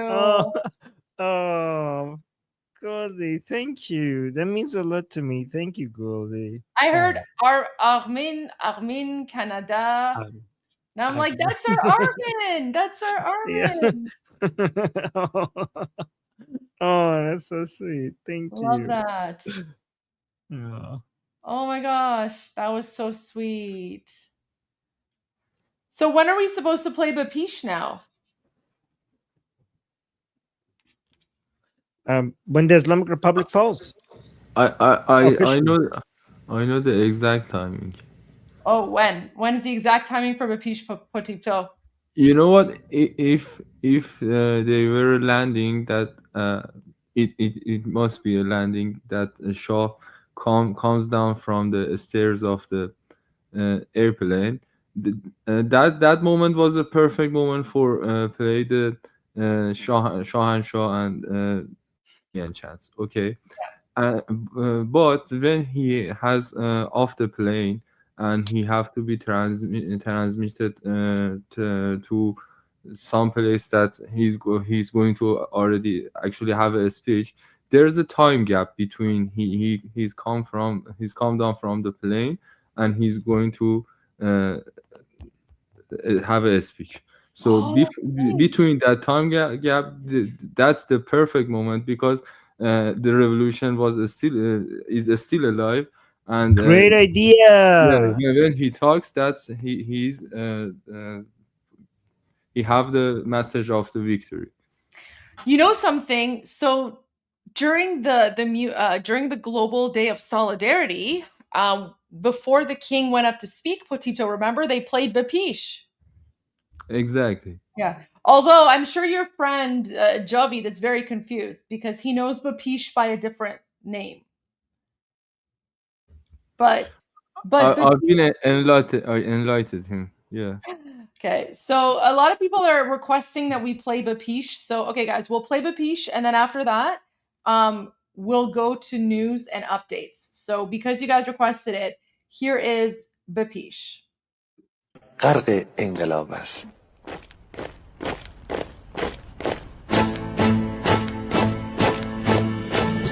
کشور ما، تاریخ ما ترسیده گر فرا گرفته، گویی اهورا مستا دوباره در نور خود مرا گرفته. هشتم سرودی سر میدهم باز فارغ از رنج و تشویش، ایران غرق انقلاب است، به پیش به پیش به پیش. ایران غرق انقلاب است، به پیش به پیش به پیش. هن ای پدر هن ای پسر، برخیز و با ما شهنگام، تا درد آن تجربه تلخ ما را نکشیده در آب. بگذار هر دم بغرند گرگ‌ها دم لباس میش. ایران غرق انقلاب است، به پیش به پیش به پیش. ایران غرق انقلاب است، به پیش به پیش به پیش. ای کارگر ای برزگر، راحت کنون ادامه دارد در این زمان که پرتو یزدان از هر سو بر تو میبارد. پس پیش به سوی آزادی از بحر خزر تا کیش. ایران غرق انقلاب است، به پیش به پیش به پیش. ایران غرق انقلاب است، به پیش به پیش به پیش. خلقا به پا بهر دفاع از استقلال و آزادی، تا بشکنیم پشت ارتجاع تیریزی ویران آبادی. تا زنده سازیم سنت‌های می از آلین و کیش. ایران غرق انقلاب است، به پیش به پیش به پیش. ایران غرق انقلاب است، به پیش به پیش به پیش. با امید روزی که تمام این دلبشو انقلاب تموم بشه ما در روشنایی، نور و سعادت مردم کشورمون غرق بشیم. نه خارجی، نه بیگانه، نه مستشارهای ویرانی، نه چیر خاران، نه کاسلیسان، فقط هم رزمان ایرانی بود. ما با شرافت میهنی بسازیم بهر فرزندان خویش. ایران غرق انقلاب است، به پیش، به پیش، به پیش. ایران غرق انقلاب است، به پیش، به پیش، به پیش. مردم بیایید داخل صف ما، اکنون که آغاز رویاست. دشمنان بدانید ما زنده هستیم، بعد از ما هم ایران پابرجاست.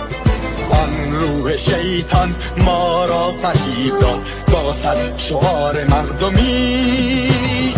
ایران غرق انقلاب است، به پیش، به پیش، به پیش.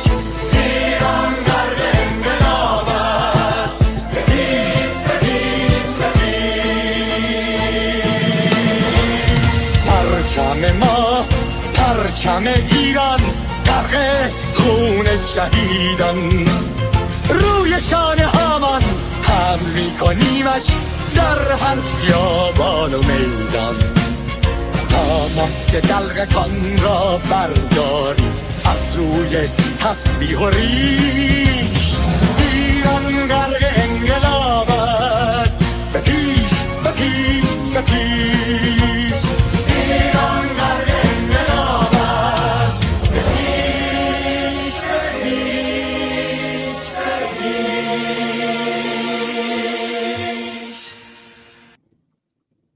واقعا روحش شاد، روحش شاد. کاش که اینجا بود، این روزا رو میدید. این آهنگا برای همین روزا درست کرده بود.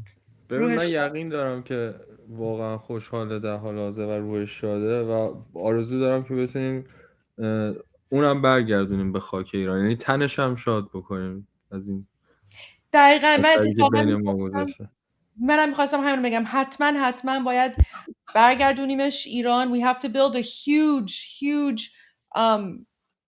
shrine or monument or something for him. He's such an guys. So Feridun Farrokhzad, he wrote this song in the 1980s. Okay, he wrote Bapish in the 1980s, and it was his dream. Basically he wrote the song because he was hoping that whenever the revolution, the real revolution happened, that this would be the revolutionary song. And when I played this for all of you guys, I mean, this song, as Iranians, we love this song. But when I played it for you guys that one night, I never ever thought that you guys would enjoy and appreciate Bapish so much. So guys, it was Feridun Farrokhzad's goal. It was his dream to have Bapish be one of the main songs of the revolution. I don't think, in a million years, in his wildest dreams, did he ever think that Bapish would be international and go global and be loved and sang by so many people, so many non-Iranians. So thank you guys. Thank you for honoring one of our Javid notes. So Goldie, I might need to leave soon. I have some family things to take care of. Is it okay if I share two videos before I leave? Yes, go for it. Thank you. Share whatever you want to share because I have a whole bunch of things that I want to go through as well in terms of news. آرمین جان اگر میخوای بهشون منم میخوام برم، میخوای اون صحبتی که باقی مونده بود رو ببندیم خیلی کوتاه بعد بریم قبل از Okay, let's close the discussion. درسته موافقی؟ Okay. Yes, you're right. Let's close the discussion that we were having with Petito and Javid. His name is what? Javid. Yeah. Javid, yes. We can call him. So okay. All right. So where did we leave up? Where was the point that we left it up? We were talking about the specific threat. Once the Islamic Republic, once Prince Reza Pahlavi gives us the order, the call to action for the Iranian people to come into the streets, after United States and Israel have reduced the threats to the Iranian people to a minimum. Our concern is that there will still be, and Patipta agreed with me on this, Patipta and Javid agreed with me on this, that there will be still some people who will still have weapons, and even without the intelligence operations behind them, even without their communication, even without the centralized command structure supporting them, they would be what we call in Persian atash be ikhtiyar, meaning that they will just decide upon themselves to shoot at the Iranian people, even if there's nobody backing them or supporting them. They will be a lot less effective compared to before, when the Islamic Republic had all of this command structure and communication and intelligence operation behind them. But even though they're going to be less effective, there will still be, millions of Iranian people facing just a few people left from the Islamic Republic. Maybe, I don't know how few, maybe more or less people left from the Islamic Republic who haven't defected, who want to keep fighting until they die. And these people will be armed, and they will be less in number, but they will be armed, and the Iranian people are not armed, and they're going to be shooting into the crowds of people or use other means, as Patipta mentioned. So how do you deal with that threat to try to minimize the number of Iranians who die in those final moments? So yeah, go ahead. You know what, Armin? I have a short and quick answer and a little bit long answer in Persian. Short answer is همکاری ملی. ولی اون جواب بلندتر اینه که اگه بخوام فارسی میگم که شاید مشکل به وجود نیاد، اینه که خیلی مهمه من و شما به عنوان یک ایرانی همین که داریم بهش فکر میکنیم همزمان هم ارگانایز بکنیم، یعنی هر جوری که میتونیم آمادگیمون رو ببریم بالا. یعنی من اگر با آدم‌هایی که در ارتباط هستم در مورد این موضوع بیشتر صحبت بکنم و همین بیشتر صحبت کردنه باعث میشه یه خورده فکر از این که مثلا ما بیشتریم و نابودشون میکنیم بریم به سمت اینکه خب بالاخره امکان داره تلفات به وجود بیاد و برای این خطر تنها راهی میتونیم آماده بشیم اونم اینه که سیستم اطلاعاتیمون رو قوی تر بکنیم. یعنی اون روزی که کال تو اکشن حتما یه حلقه از آدم ها باشیم که بخوایم کار امنیتی بکنیم. اول و آخرش همینه به نظرم.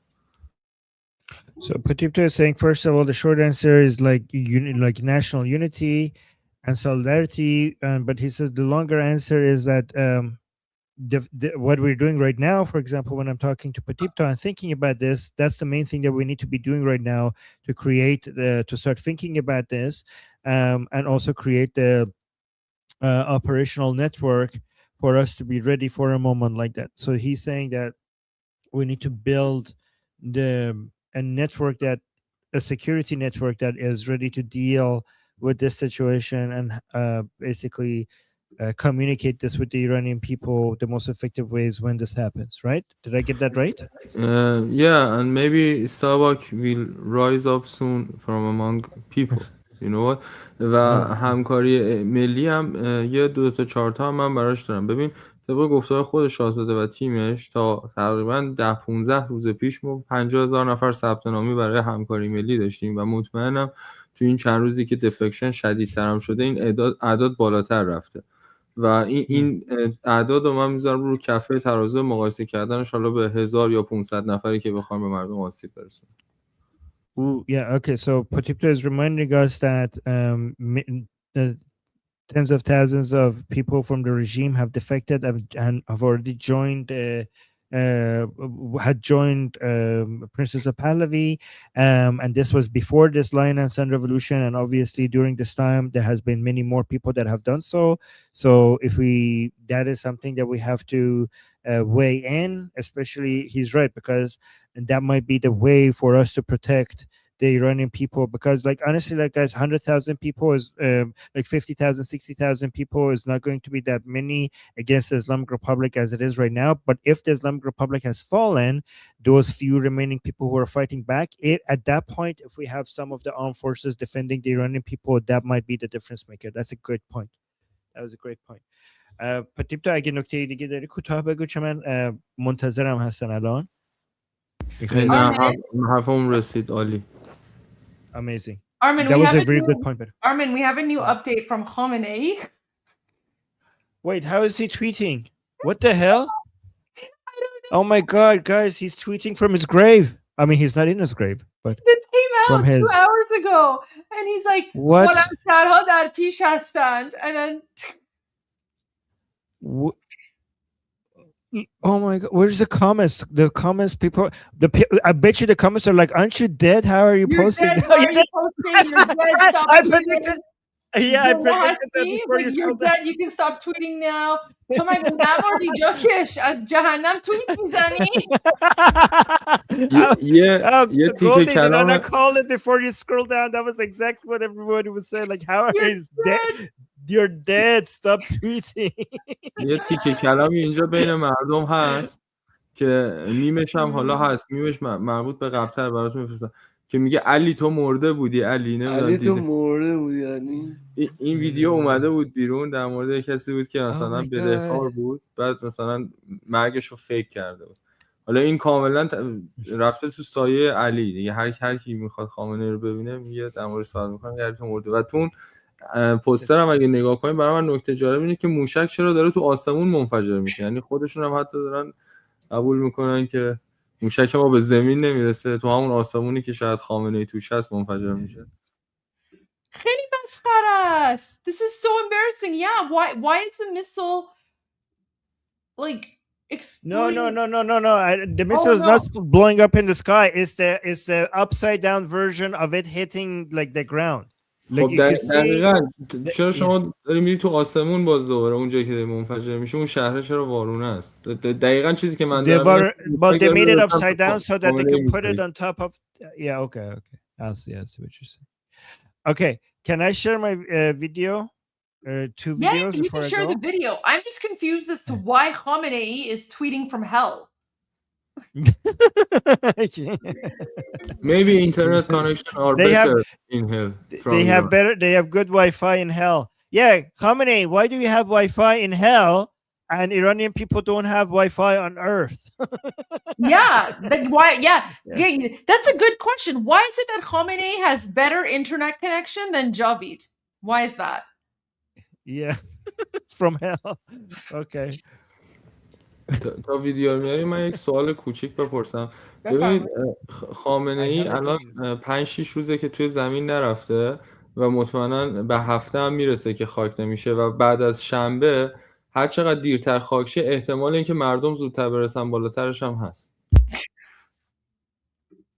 Ooh, that's a good point.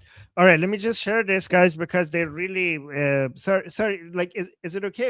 Sorry for rushing you. I can share this tomorrow if I don't want to rush you guys. No, that's fine. Go ahead.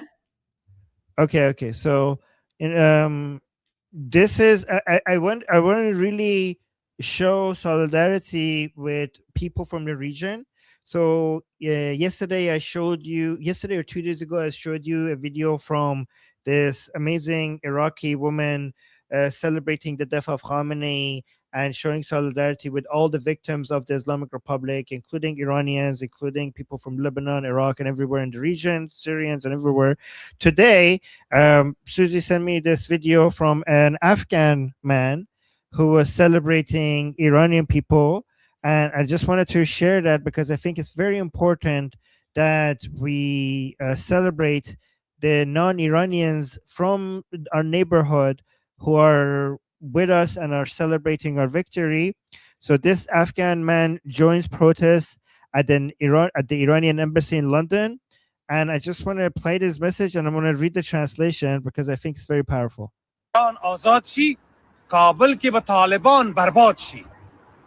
So he's saying, فهمیدین چی گفتم؟ اگر تهران آزاد شود طالب ها در کابل برباد شود. So he's saying if Tehran is freed one day, the Taliban in Kabul will be destroyed as well. و شعار آخری مایست تا که طالب و آخوند و مسجد و اسلام کفن نشود کابل و تهران وطن نشود. So he's saying until the day that و شعار آخری مایست تا که طالب و آخوند و مسجد. So until the day that we put the Talibs, so basically the Taliban and the Mullahs and the mosques and Islam into the grave. So he's saying we have to put the mullahs, the Taliban, the mosque, and Islam. We should put all of them into the grave, so for our countries to become proper countries. نشود کابل و تهران وطن نشود. Yeah, some people are saying, is this man Afghan? Yeah, he is Afghan. He's from Afghanistan. And look at this, Goldie. Look at this. He has the pictures of our fallen, of our Javidnams in his stand. So he has the pictures of the Iranian people who have been falling during this revolution. He has their pictures. طالب و آخوند ترڅو چې طالب و آخوند و جماعت و اسلام خخ نشي. So he's saying, yeah, mullahs, the Taliban, Jamaat Islami, all of these groups need to be buried. کابل و تهران سوزونی د انسان سوزونی تنور به یخ نشی. ما گفتیم Yeah, to free basically Iran and Afghanistan humanity. تا زمانی که آخوند و ملا و مسجد و اسلام گور نشود، تهران و کابل از آتش تنور اسلام. So he's saying we have to bury the mullahs and the Taliban and all of this so that we could save our countries from the oven of Islam. From the oven of Islam. نجات نخواهد یافت. To save them. Oh, okay. So that was that. Isn't that amazing? I was hoping you guys like that. Listen, I've worked with a lot of Afghans who are fighting against Islamic extremism. One of the things that a lot of Afghani people have said to me, the ones who have escaped Islamic extremism, they're actually very jealous of Iranian culture because they're saying that we're in a place that they wish they would be. And like, this is something that they have said themselves. They have said that unfortunately they're like, this generation is still too indoctrinated. So they're hoping that when Iran is free, that will sort of, spill over, like the culture and the behavior will slowly spill over. And the goal for many of Afghans today, like this gentleman and, many others who are my friends, they're saying that their hope is that maybe future generations will be more awake and not be as radicalized as the ones today. Right. I do feel for them for sure. Yeah. And there was another Afghan man who was talking to my friend Susanna, and he was saying that he supports the Iranian people and he wanted her to know that he's Pashtun. And he's from Afghanistan and he's Pashtun. And the reason why he's saying that he wanted to insist that he's Pashtun is because a lot of people expect the Tajik community from Afghanistan to be on our side, right? So he wanted to insist that he's Pashtun and he supports us because he wants to know that even though I'm Pashtun, I'm like the Tajiks are a given. Like many of the Tajiks supporting us from Afghanistan, that's a given. But he wanted to look like, no, I'm not even Tajik, I'm Pashtun and I support you guys. Oh, wow, guys. Goldie, 20 Texans just give me another $100 check. Just today, I received $250 in total all day from 20 Texans. I don't know, like this guy is the number one sponsor of my channel.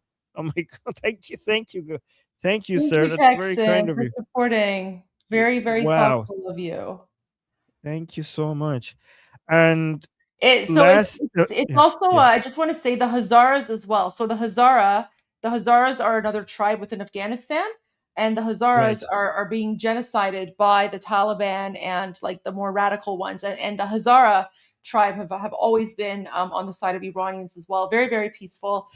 When I was still a politician, they invited me to their events all the time to speak, and they're very supportive of Iranians as well. So, I truly feel for our Afghani cousins, 100%. One of my best friends is Afghani, actually. She's my sister. So wow, yeah, one of my best friends is Afghani. Yeah.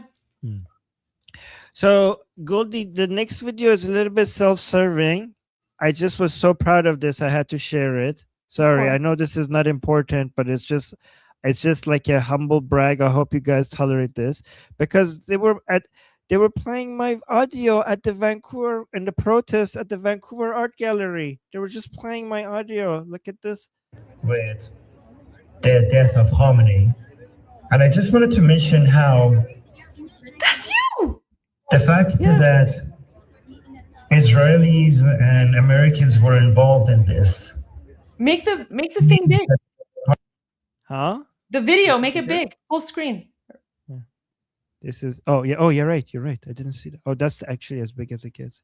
Part of the first chapter of this new Iran, and it will forever be part of this chapter. This has been a cooperation between three nations: the nation of Iran, the nation of Israel, and the nation of United States. The bond between us is now in the first chapter of the history of this new Iran, of this free.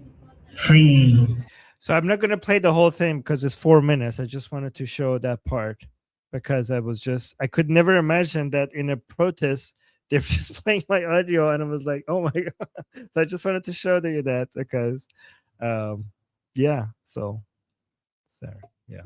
I love that. That is fantastic.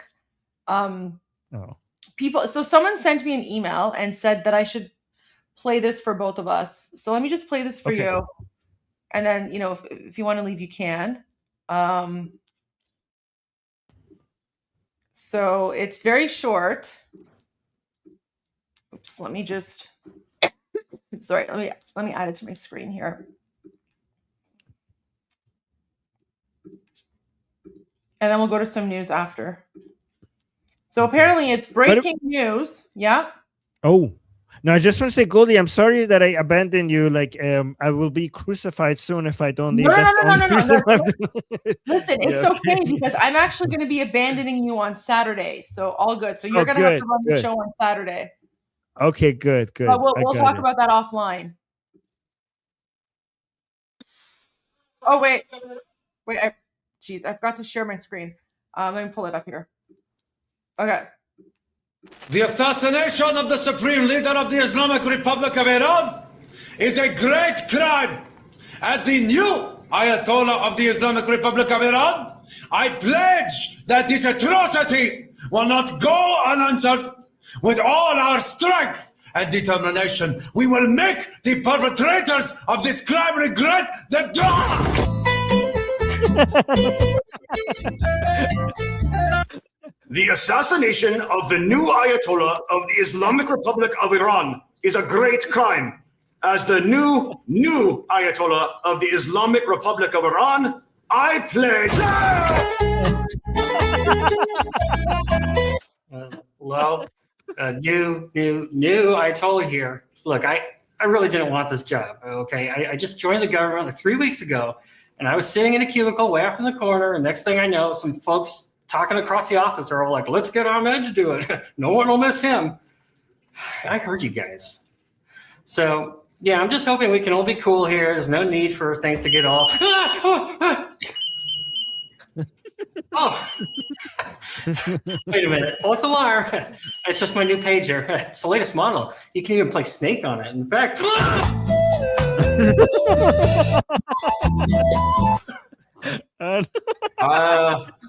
So I'm a no Ayatollah, and I know the drill.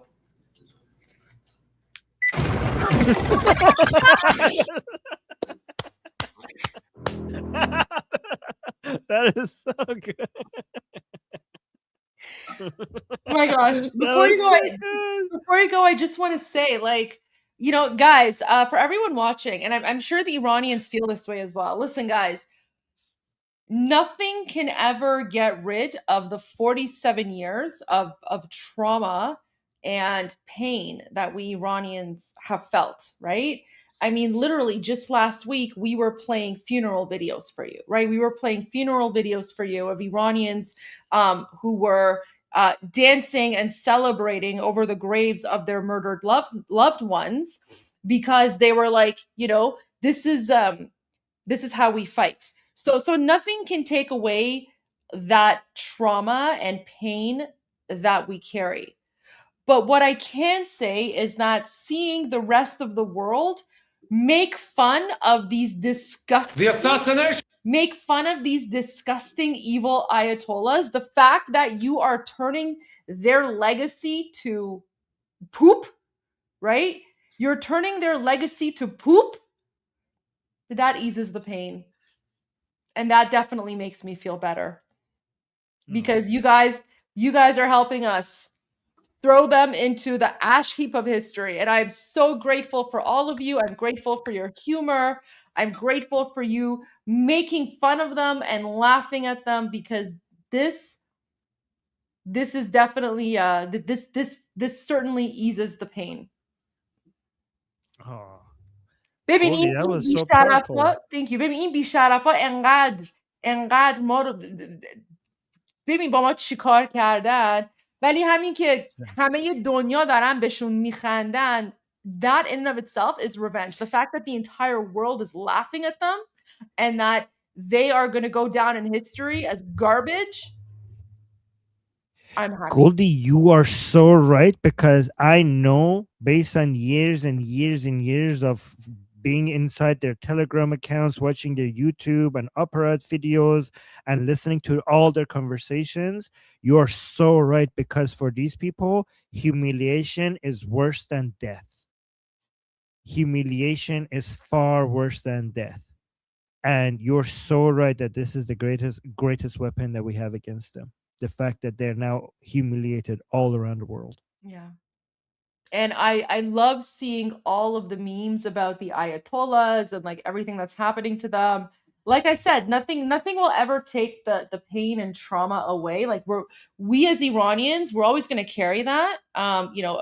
Thank God, like our younger generations and our children will never experience what we did.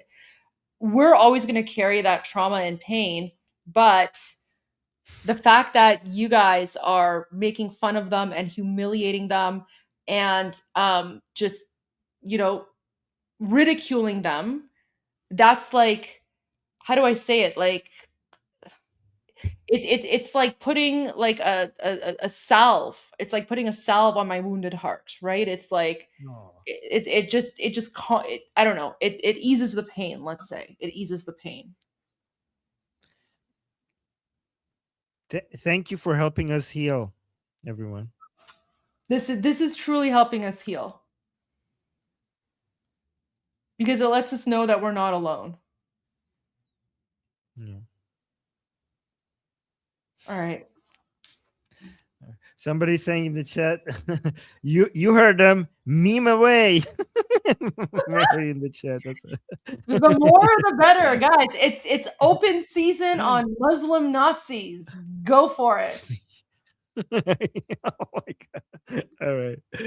All right, guys. Don't go anywhere. Stay with Goldie. Don't abandon. I'm gonna abandon Goldie. I'm ashamed. You guys stay with Goldie while I'm away. I promise you, I have good reasons that I need to go. But guys, Okay, enjoy the Arvid. rest of the show. And I'm Israel Chai. God bless Goldie. America. Javicha Payandeiran. Bye, We'll guys. see you soon. Okay, guys.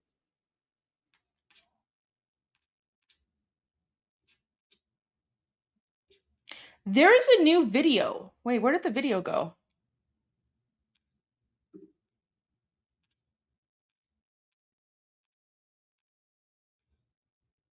Wait. I don't think I'm on the right video here.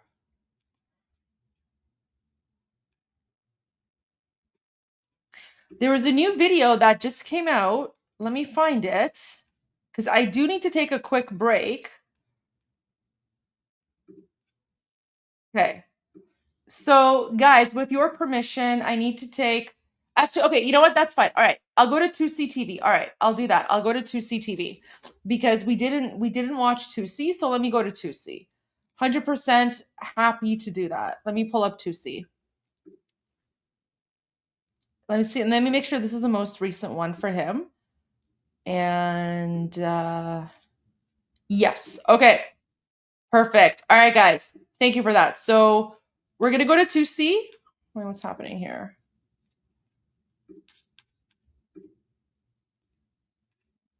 What's going on?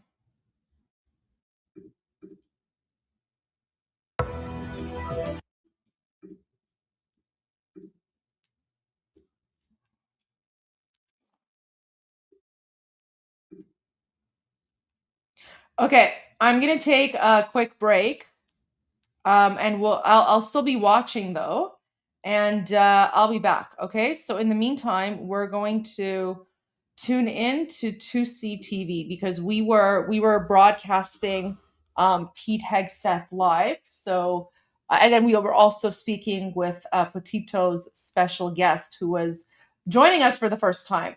So yes, it is 2C time. So let's go, and I'll be back in about 20 minutes.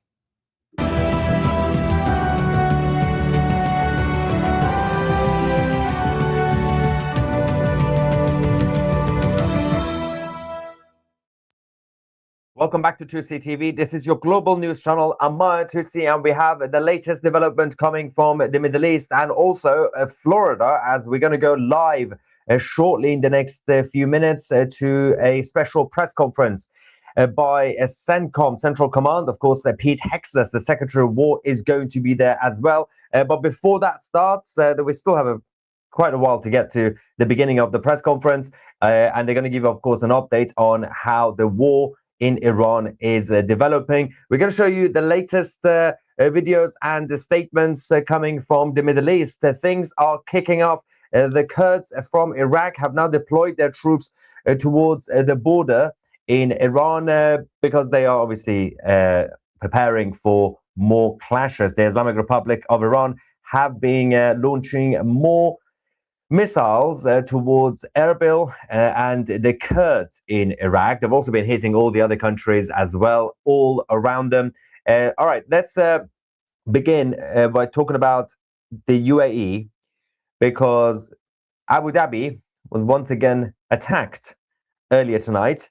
The air defense system in UAE successfully intercepted this. Let's quickly go. There you can see just behind the building.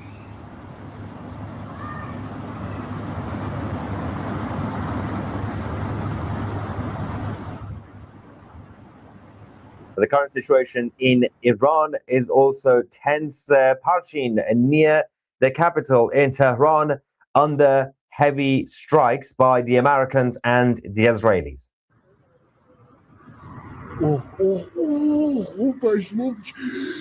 It's a massive military base in Parchin.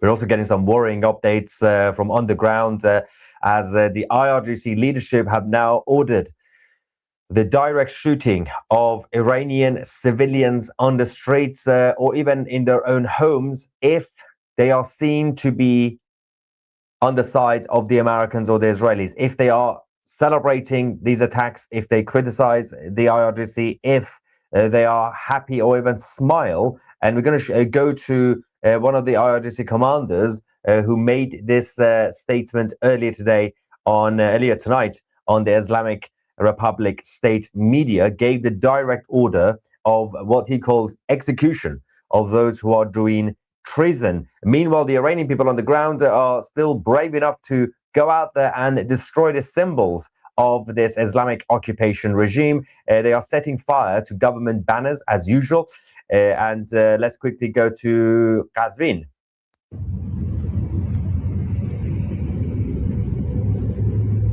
Not giving up, are they? گور به گور شده همه بنرات به زیری آتیش میگیره. Saying Qazvin, we are burning all the regime banners. Now, we had massive strikes today by both the Israelis and the Americans on the police structure. So police stations have been wiped out. The headquarters, the compounds of the security forces have been targeted as well. There is, first I'm going to take you to the guy I mentioned, the IRGC commander. It's actually the National Security and Foreign Policy Commission of Iran's Islamic Consultative Assembly. That's the title of the organization, by the way. National Security and Foreign Policy Commission of Iran's Islamic Consultative Assembly stated that death sentences have now been issued for the Iranian civilians. Direct shooting.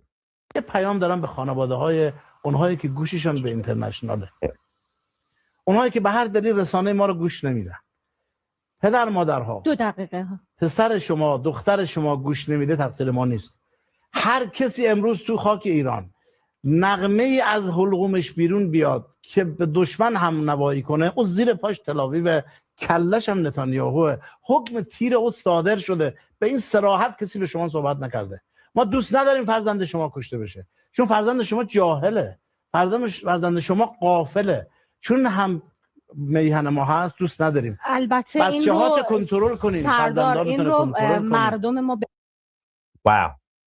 So yeah, direct order and from the top coming out that Iranian civilians will be targeted. I think there's a massive attack in the capital again tonight, which is not really a surprise. But let's quickly go to more police stations that are getting destroyed.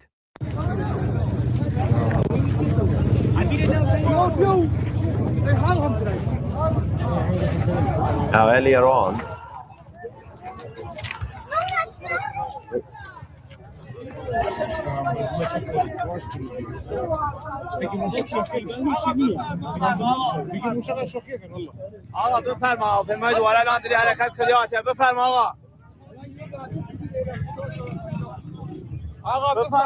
yeah.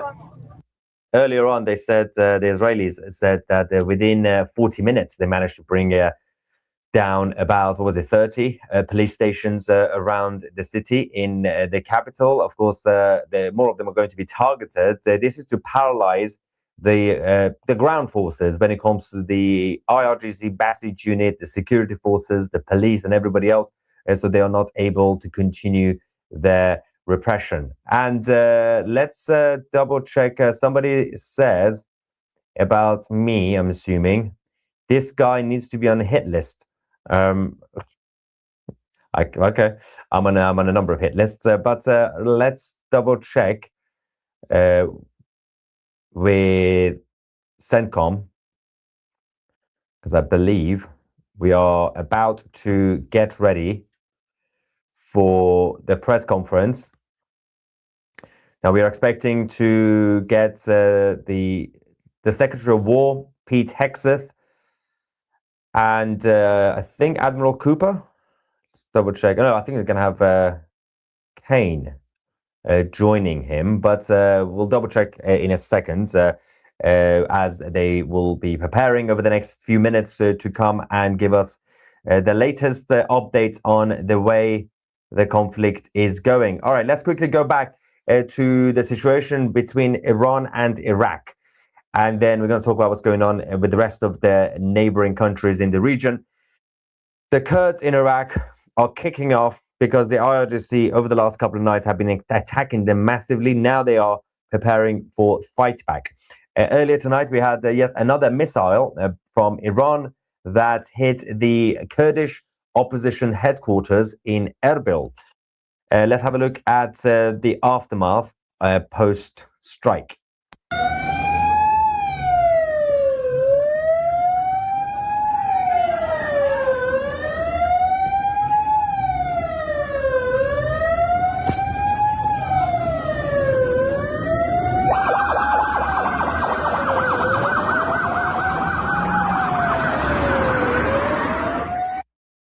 Now, of course, since then, we started getting more updates and footage with the help of the Americans. We are seeing military equipment by the Kurds, the Iraqi Kurds, being moved and deployed to the border between Iran and the Iraqi Kurdistan region. The Kurdistan regional government has stated that they are only there for border protection to fight against the Islamic Republic. So they are doing, well, they're there for defensive purposes, essentially. They are trying to portray the statement that we're not necessarily going to be doing any offensive attacks on the Iranian territory. We are there to defend ourselves against the IRGC. So obviously last night we had all the rumors about ground invasion by the Kurds, but in reality these guys are still on the Iraqi side, but they are by the border, prepared to counter more attacks from Tehran. Speaking of Tehran, Abbas Araghchi, the mini foreign minister of the Islamic Republic, was being interviewed by the American media again because they love him. He's like a celebrity when it comes to the US liberal establishment media. Reporter asks, are you afraid of a US invasion in your country? And Araghchi says, no, we're waiting for them. We were very excited, basically. Watch this. Boots on the ground in Iran. Are you afraid of a US invasion in your country? No, we are waiting for them. You are waiting for the US military to invade the ground troops? Yes, because we are confident that we can confront them, and that would be a big disaster for them. So you're saying that Iran is ready and willing to take on the US military if there were to be ground troops? It's fascinating, by the way, because even NBC, they were like, what? You sure? You sure you want to play with the big boys? It's like yeah, they're spending all the time. Imagine you're a kid in England and you're a middle-class kid. You're playing cricket and suddenly you say, I want to play basketball. Not only I want to play basketball, but I'm going to join NBA immediately and I'm ready. I'm ready to face the NBA players without knowing anything about basketball. You don't even know. You're not even playing the same sports right now. It is fascinating how he seems so confident. And I think he genuinely believes his own lies, which makes it even funnier, by the way. But it's difficult not to laugh. But even NBC was like, are you sure? Yeah, okay. Now, the Islamic Republic State TV was once again hacked because their infrastructure is gone, of course. They are currently operating from temporary remote locations, right? So because their main base is gone, the Iranians or the anti-IRGC elements continue to hack the system. Once again, tonight, they hacked the TV channels and they said, whoever follows Mojtaba Khamenei will meet the same fate. And security forces, the IRGC, have been ordered to put down their weapons. Ultimatum has been issued.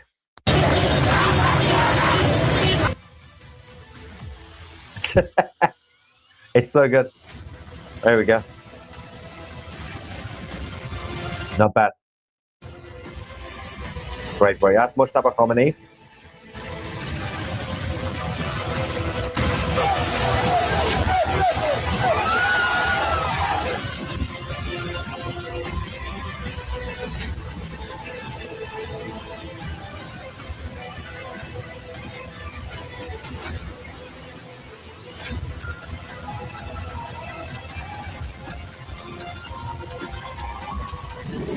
Yeah, so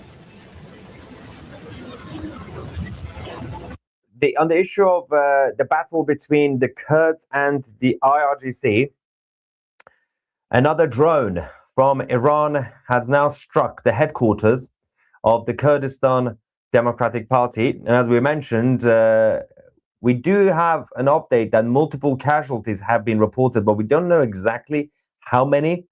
But we can quickly go to the latest video from Erbil. There we go. That's a moment.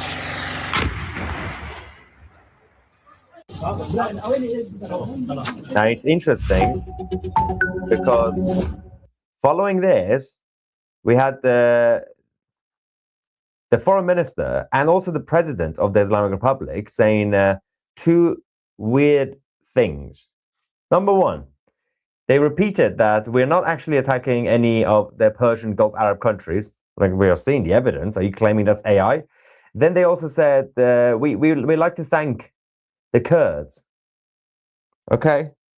You're attacking half the others in Iraq, but fair enough. You're also attacking the Iranian Kurds. We've seen what you've been doing in the Kurdish areas of Iran, but apparently the Islamic Republic thanked them. Now, the Kurds in Iraq, the separatists have said that they are prepared for any ground clashes, but they are waiting for a very specific thing. The statement we have from the Iraqi Kurdish separatists is that the missiles and drone abilities from Iran have to be more weakened or totally removed. We are not able to defend ourselves against them. We have had this desire for 47 years. If we get an opportunity, we will use it. Now, the problem here is that they have a different agenda because these are separatists and they want to take a chunk of territory from Iran. And they want to basically destroy the Iranian people's territory and the part of the northwestern parts of Iran, the western parts of Iran. And they also need to be stopped. So that's a whole different thing. The Kurds, obviously, they can have their own independent, sovereign self-determination that they want. There is a section literally in the east of Iraq and also a chunk of what we call Turkey. And they need to be able to have their own sovereign land. They've been fighting for it. But they can't take Iran because that makes no sense. There are Iranians living there saying, well, we are Iranian. You can't take our land. That's not really how it works. There's a lot of different battles, as I explained last night, in terms of the different Kurds you see in Iran, in Iraq, Turkey, and Syria. Let's go to Beirut. More explosions in the capital of Lebanon reported. The Israeli Air Force continue to hit Hezbollah positions.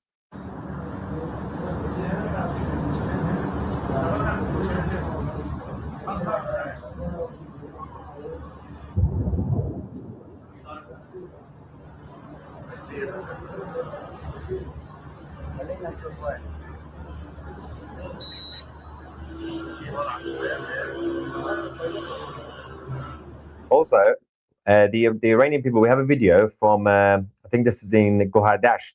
A lot of people on the rooftops or balconies, or they go on the tiny mountains and they basically watch over the strikes on the IRGC bases. And they basically celebrate and they chant. These are the people that the IRGC want to target now. They want to hunt them down and kill them. And in this video, they are chanting, Bibi, as in Netanyahu, is plucking feathers. The IRGC are whimpering, basically. Our enemy are whimpering. So Bibi is winning, the Islamic occupiers losing.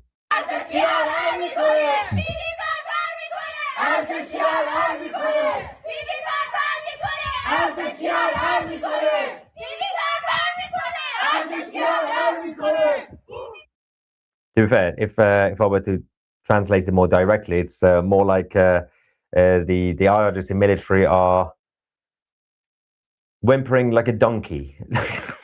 That's the best way to describe it, essentially.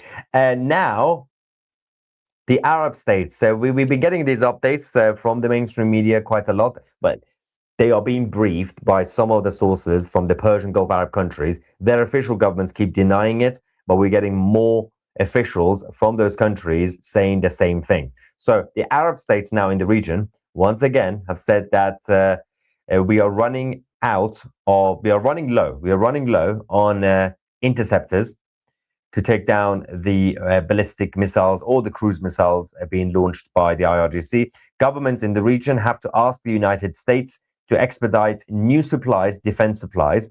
And the officials in Washington have said that they are creating a task force in order to do this, but it won't be happening as quickly as people expected. But there will be more defense supplies that will be sent to countries such as the UAE, Bahrain, Qatar, and all the others. They're currently being overwhelmed by the drones and the missiles from Iran. We're just waiting for the press conference. They are a few minutes late as usual. It's not really a surprise. Let's just go to another video of the hacked state media in Iran while we wait for Pete Hegseth.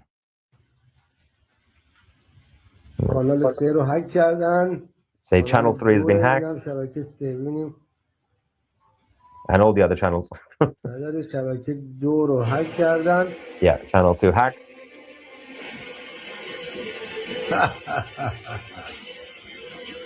این است انقلاب شیر خورشید. Right.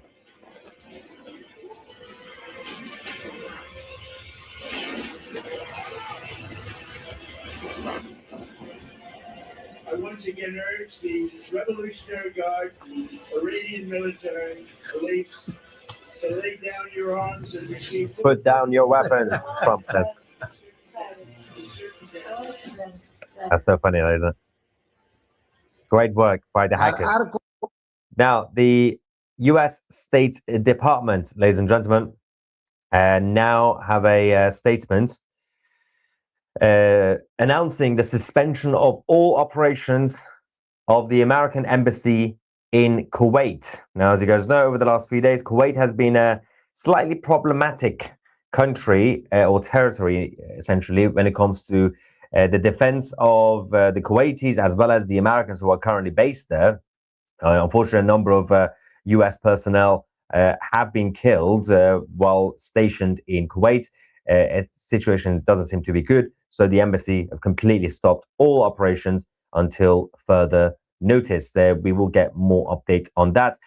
And we showed you the Iranian people, what they are doing in Iran, while the Americans and the Israelis continue their counter-terrorism operation against the IRGC. Now we're going to go to Israel. Of course, the Israeli civilians are in shelters, and they have a message to people in Iran. Freedom is coming. They've turned shelters in Israel into nightclubs with DJs and everything, and the Israeli flags alongside the Iranian flags are being flown. Let's go to the shelters.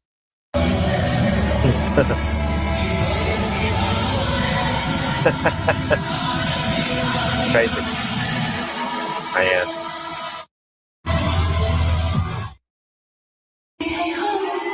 Okay. Crazy people.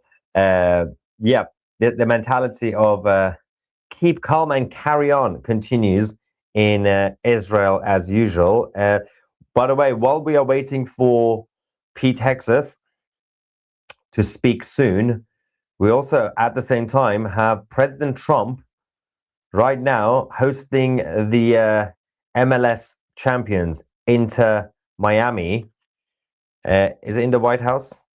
Yeah, I think it's in the White House, isn't it? So he's having a great time talking about football while Pete Hegseth is preparing to give the latest press conference. But the Islamic Republic have been very proactive, in case you haven't noticed, that they have been hitting a lot of people, right? But they've been hitting the people they're not supposed to be hitting. The latest group of people that the IRGC have now successfully hit are the so-called Palestinians. They literally hit the Palestinian territory in Judea and Samaria, or the West Bank, as they call it. This is not the first time that the IRGC have accidentally hit their own Palestinian allies, and I don't think it's going to be the last time. We don't know about the number of casualties, but yeah. Somebody in the live chat says they are not separatists, they are loyal to Reza Pahlavi.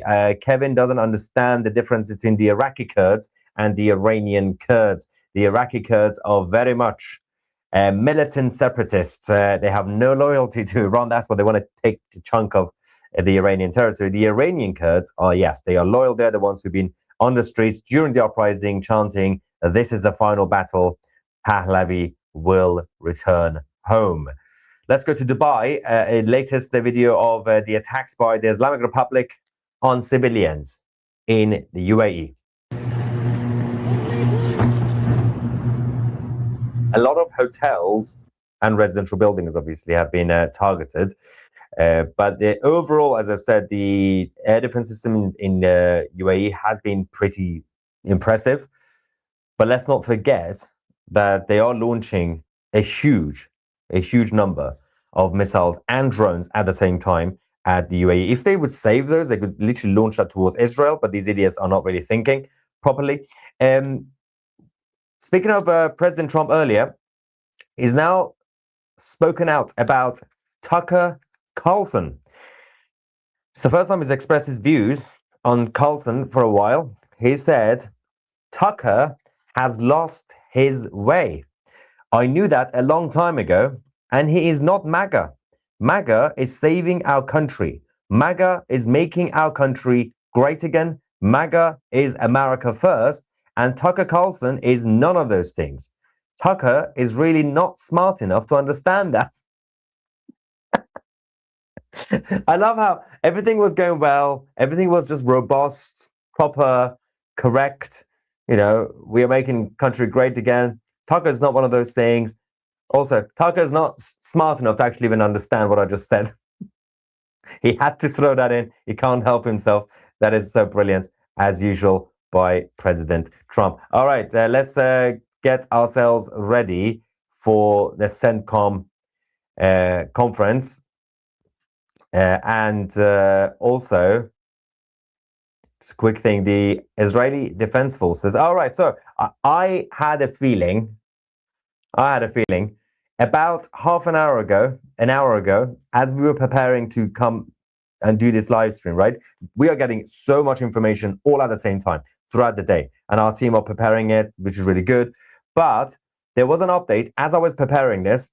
And if I was an idiot, or if I was doing things for drama, I would have included that in the title, in the main topic, and in the thumbnail, but I didn't because I knew something was going to happen.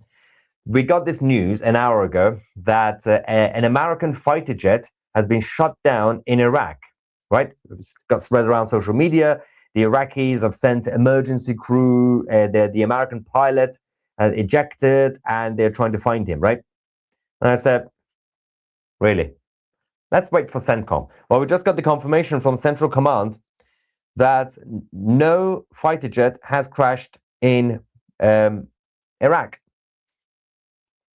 This is the difference between 2CTV and random social media accounts who just love drama and they just post things without thinking. That's one update. Also, as I said, the Israeli Defense Forces, I was going to say this, have said that 80% of Iran's air defense systems have now been dismantled. Now, if that is true, and it's highly likely it's true, obviously, it might just be a little bit on and off. 80% within 5-6 days, that is major, absolutely major. By the way, while we wait for Pete Exit, we can quickly go to President Trump and then come back. Let's see what we are dealing with over there. I think we should be expecting him soon anyway, but let's just quickly go to President Trump. He's hosting the... Before I said, hey, do you want to come up to a little award? He's gone to plenty of award ceremonies. Thank you, Arad. Big fan. But what's happening with Cuba is amazing. And we think that we want to finish this one first, but that will be just a question of time before you and a lot of unbelievable people are going to be going back to Cuba. Hopefully not to stay. We want you back, and we don't want to lose you. We don't want to make it so nice that they stay. But some people probably do want to stay. They love Cuba so much. I hear it all the time. That was another one that wasn't supposed to happen. Venezuela is going great.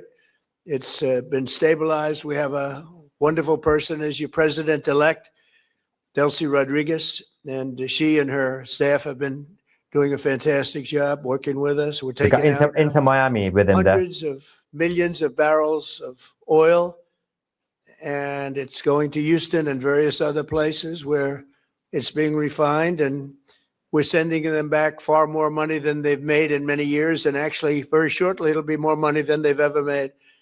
And Venezuela is working. So we've had a lot of countries in places that truly love, you would say football, I would say soccer, but these are all countries that love football/soccer.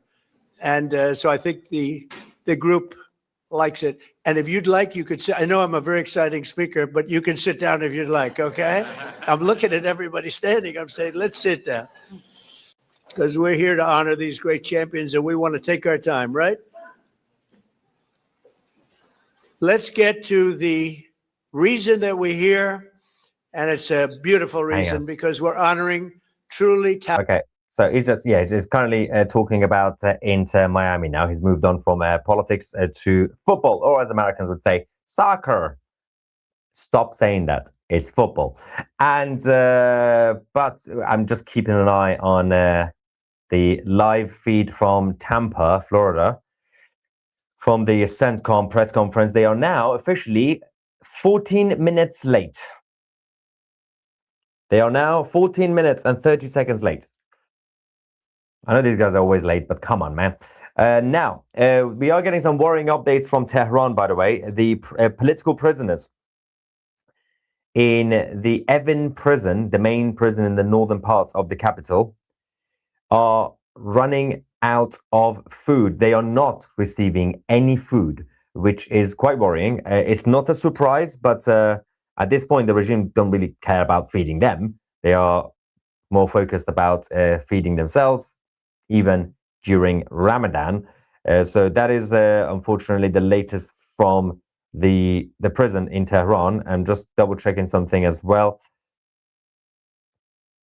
Where is Pete Hegseth? Nowhere to be seen. Okay. Not really sure what's going on. Oh God, the Americans are kicking off. People are saying it's soccer. And we got normal people saying it's football. Good. Soccer. It sounds like a girls' football, girls' game. That's where you got a lot of girls playing soccer. Soccer moms. Anyway, all right. Google Tusi with wrong spelling accidentally took me to a funny website. Now I'm a subscriber there, loving it. What did you do? Did you go to Pornhub? OnlyFans? Tusi, we should start a hair watch like Jon Snow. God bless. Prayers for your family. Thank you. And how do I keep an eye on this nonsense? Hang on. Okay. Let's have a look. Do you think Trump understands about the different groups of Kurds, some being pro-IRGC and others pro-freedom? Reporters say he's endorsed them. Yes, the president of the United States, whoever it is, even Joe Biden, they get briefed thoroughly on important issues. Now, of course, it makes sense for President Trump to be on the side of the Kurds in general, especially obviously in Syria. They obviously help them, and in other places as well, not necessarily in Turkey because there's a bit of a conflicting situation with Erdogan as a NATO member. But each group of Kurds in different countries have had different issues. So in Syria, they simply wanted to be recognized as normal Syrian civilians for a long time. Assad didn't allow it, and they were getting attacked all the time. So they said, well, let us just be independent and stay alive. Al-Jilani, he's promised President Trump to now allow the Syrian Kurds to be Syrian, which is technically on paper good news. So they're not supposed to be fighting each other anymore. But in places like Iraq and Turkey, there's a bigger problem there because they simply want their own country and they want their own land, which you should give it to them. Doesn't matter at this point. The Iranian Kurds are just Iranian and they don't want to be separatists. There will be a handful of people, obviously, who might be separatists, but most of them have already crossed the border to Iraq. Tusi TV is the #1 news source in the world. The IRGC is playing hide and seek with their launchers while America is playing whack-a-mole. That's the best way to summarize what's actually going on the ground, by the way. Pete Hegseth has still not arrived, by the way. He's having a bad hair day like me, trying to sort it out. State TV should be taken out. Do you agree? Yeah, I mean, right now they're struggling to broadcast. They can't broadcast 24/7. They're just doing some programs, and they're doing it from their weird bunkers and outside places, outdoor places, which is kind of funny. But it's just a symbolic thing to to basically get rid of it. It's not really it's not an important thing. It's symbolic. It doesn't change the game, but. Dear Maya, super greetings from Malta. Is the Mujtaba Moran still vertical and breathing? That's a good one. Mujtaba Moran. Yeah. Khamenei II, right? Yeah, he's alive. And the latest that he said was actually, I don't want to be supreme leader because I don't really care for politics. I just want to do religion and science. What he really means that he wants to do is mafia business and makes more money. We are still getting more. Kuwait is under attack again because we were just saying Beirut has been attacked, but Kuwait is under fire from Iran once again. Okay, let's double check the the latest developments from that mess of a place that is Kuwait. Okay, Tel Aviv has been hit as well, by the way. We have a video coming in from Tel Aviv. Oh dear. Trying to see what is going on over there, but I'm also going to keep an eye on the situation with CENTCOM.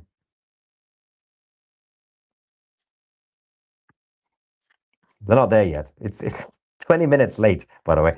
Okay, so I'm just going to quickly go to Israel. I think one missile has managed to go through, and there's been an impact somewhere in Tel Aviv. Not really sure where. Hang on. I'm going to get more info on this. The video is coming up now. Hang on. All right, let's get this ready. We're going to go to Israel.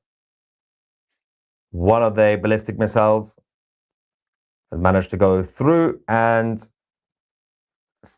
it's coming up in the next 5 seconds. Right, let's go.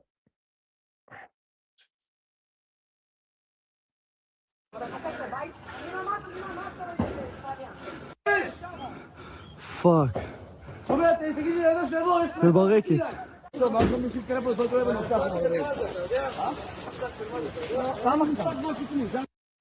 we don't know where in Tel Aviv this is. It might be on the outskirts of the city. I'm trying to get more information about that. Also, the positions in Lebanon that have now been hit as well. I think. Okay. Let's quickly go to President Trump quickly while I check something. Dribbling through the defense, driving past defenders like few people have ever seen before, cutting to his left, hammering home a goal that secured Miami's place in the next round. But no match in the 2025 FIFA Club World Cup was more important than the match against FC Porto. Porto took an early lead, but you came back strong in the 54th minute, tied 1-1. Leo lined up for one of his iconic free kicks. He struck the ball decisively, bending it over the wall and beating the keeper with a sensational left hook. Would I be able to do that if I practiced? He said, no, I think he's right, my friend. Great. In that moment, you sealed a truly historic Inter-Miami victory because... Okay, let's quickly go to Kuwait. We now have the footage of the impact. An IRGC missile has now hit the country. Wow. They're still doing it. Very brave, by the way. Brave and stupid, but brave. Let's double check if we have sound from Kuwait. Yeah. Of course, the US bases are there, but we don't know exactly where they're hitting. Let's go.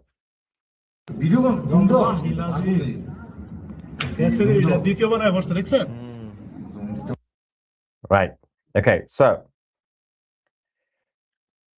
let's quickly go to CENTCOM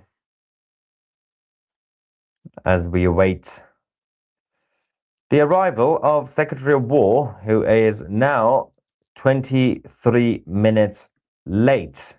Brilliant. Of course, that is not Washington. That is Tampa, Florida. There we go. And now, while we wait for this, what is going on in the live chat? Someone says that Kuwait too scared to respond. Well, they're also not really capable of actually responding directly. And oh, okay. When they zoom in, zoom out the camera, that's a good sign. Usually. What is this? Read Okay, that the Kurds are ready to cross from Iraq to Iran, or Iranian Kurds. All right, so this is the part where I guess 2C tunes into the Pete Hegseth conference, which we already went over. Sorry, I'm having a terrible hair day right now.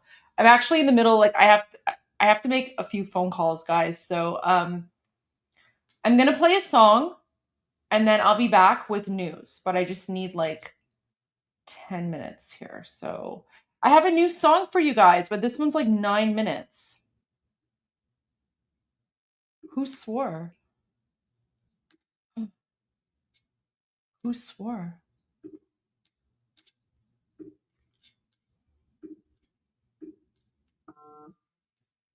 Oh, thank you. I look great. That's kind of you to say. Okay, so before I go on my quick break, I just wanted to point something out here. I actually feel really, really bad for CENTCOM, okay? But you guys have to ask me, why? Why do I feel bad for CENTCOM? Well, I have never seen CENTCOM post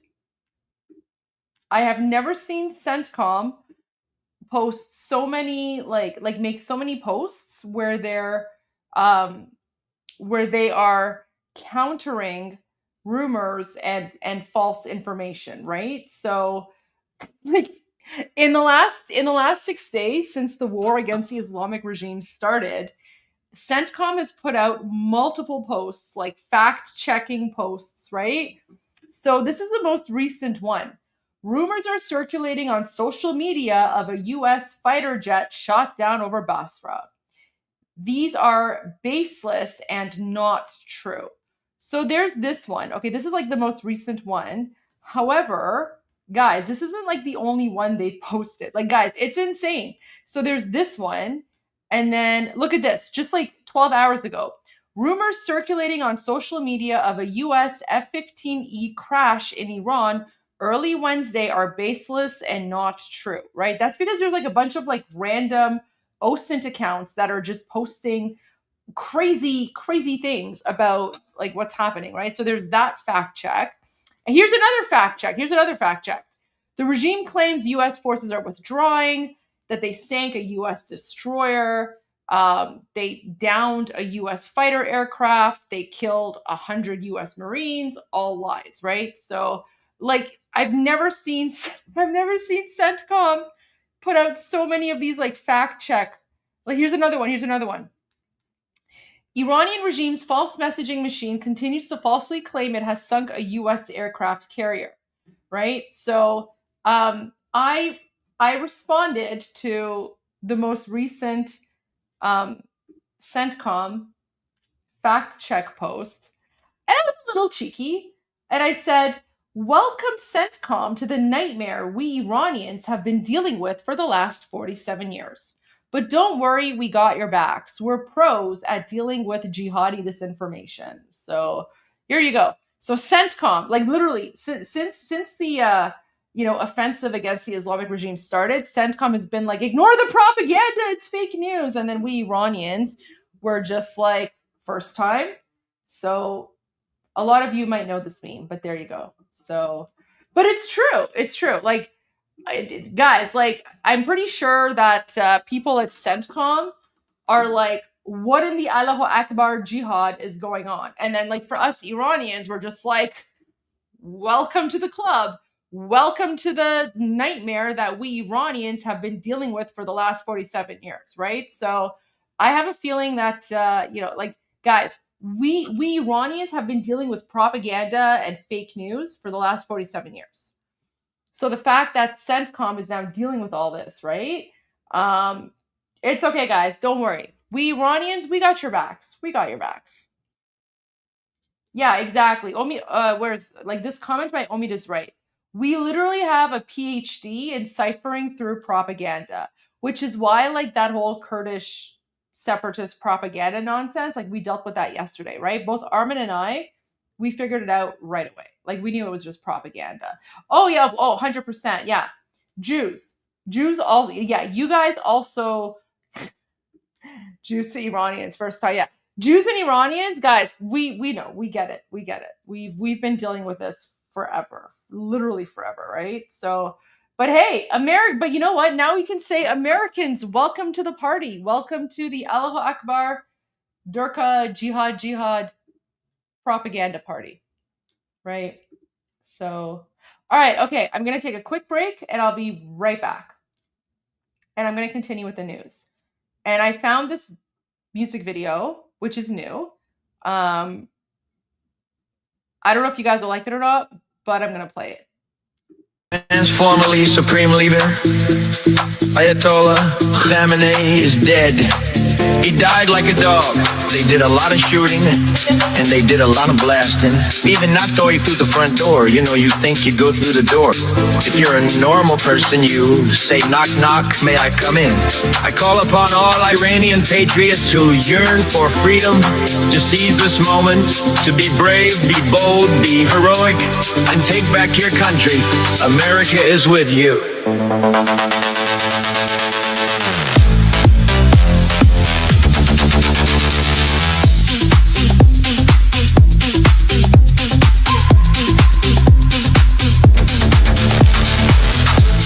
Iran's formerly Supreme Leader, Ayatollah Khamenei is dead. He died like a dog. They did a lot of shooting and they did a lot of blasting. Even not going through the front door. You know, you think you go through the door. If you're a normal person, you say, knock, knock, may I come in? I call upon all Iranian patriots who yearn for freedom to seize this moment, to be brave, be bold, be heroic, and take back your country. America is with you. Iran's formerly Supreme Leader, Ayatollah Khamenei is dead. He died like a dog. They did a lot of shooting and they did a lot of blasting. Even not going through the front door. You know, you think you go through the door. If you're a normal person, you say, knock, knock, may I come in? I call upon all Iranian patriots who yearn for freedom to seize this moment, to be brave, be bold, be heroic, and take back your country. America is with you. Iran's formerly Supreme Leader, Ayatollah Khamenei is dead. He died like a dog. They did a lot of shooting and they did a lot of blasting. Even not going through the front door. You know, you think you go through the door. If you're a normal person, you say, knock, knock, may I come in? I call upon all Iranian patriots who yearn for freedom to seize this moment, to be brave, be bold, be heroic, and take back your country. America is with you.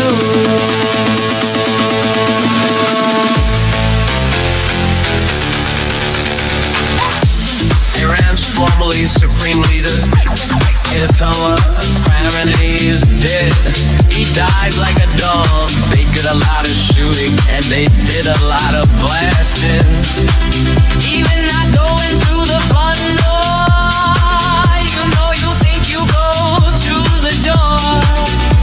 If you're a normal person, you say, knock, knock, may I come in? I call upon all Iranian patriots who yearn for freedom to seize this moment, to be brave, be bold, be heroic, and take back your country. America is with you.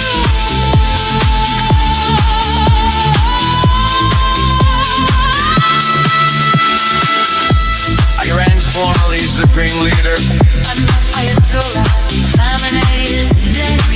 He died like a dog. They did a lot of shooting and they did a lot of blasting.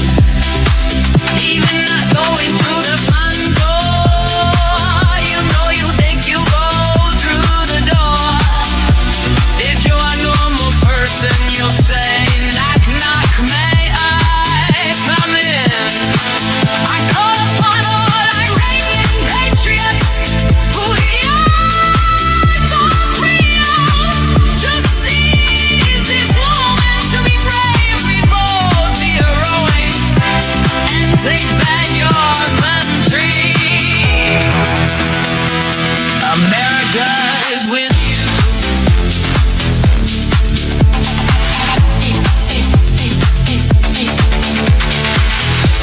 Iran's formerly supreme leader.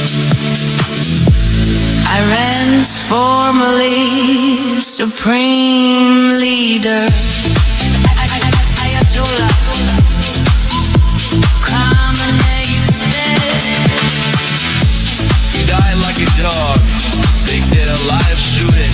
And they did a lot of blasting. Iran's formerly supreme leader, Ayatollah Khamenei, is dead.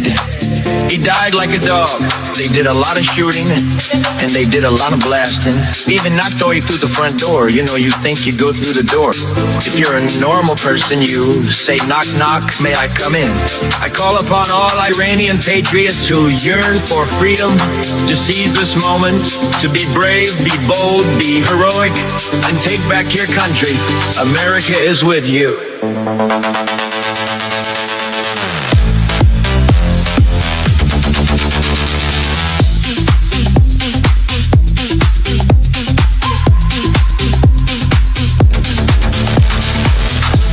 Iran's formerly supreme leader, Ayatollah Khamenei, is dead. He died like a dog. They did a lot of shooting and they did a lot of blasting. Even not going through the front door. You know, you think you go through the door. If you're a normal person, you say, knock, knock, may I come in? I call upon all Iranian patriots who yearn for freedom to seize this moment, to be brave, be bold, be heroic, and take back your country. America is with you. Iran's formerly supreme leader, Ayatollah Khamenei is dead.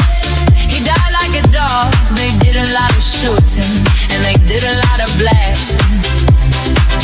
Even not going through the front door. You know you think you go through the door. If you're a normal person, you say, knock, knock, may I come in? I call upon all Iranian patriots who yearn for freedom to seize this moment, to be brave, be bold, be heroic, and take back your country. America is with you.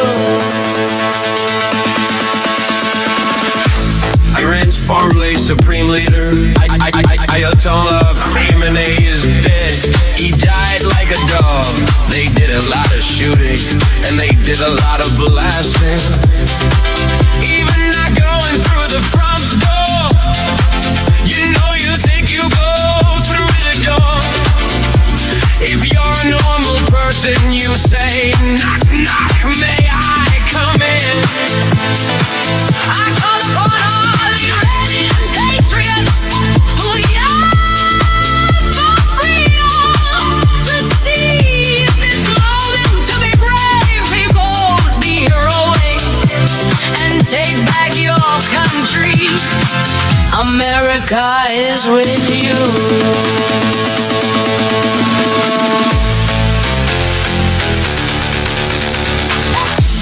Iran's formerly supreme leader, Ayatollah Khamenei, is dead. He died like a dog. They did a lot of shooting.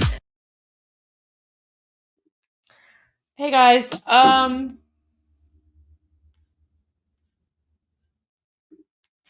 I need I need more time because I got a call. And I need to answer that call because it's a big deal. I need to call them back. God, honestly, I wasn't even able to, was this video good? Honestly, I wasn't even able to watch it because I was dealing with phone calls.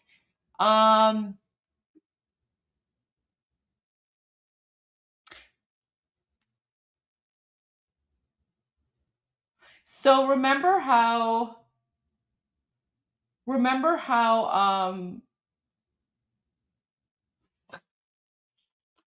I got a death threat? Those of you who are watching, remember how I got a death threat and like a death threat from the Islamic regime, and now there's like a bounty. There's a bounty on my head for $250,000.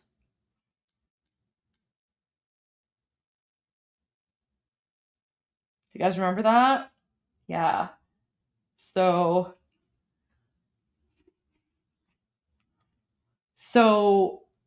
I got a call from. Okay, guys, can I just say, like, this is what I mean. This is what I mean when I say like America number one, America, like, number one in everything, right? Like, no one should ever mess with the United States in any way, shape, or form. I don't care if it's the military. I don't care if it's like, Secret Service, whatever, right?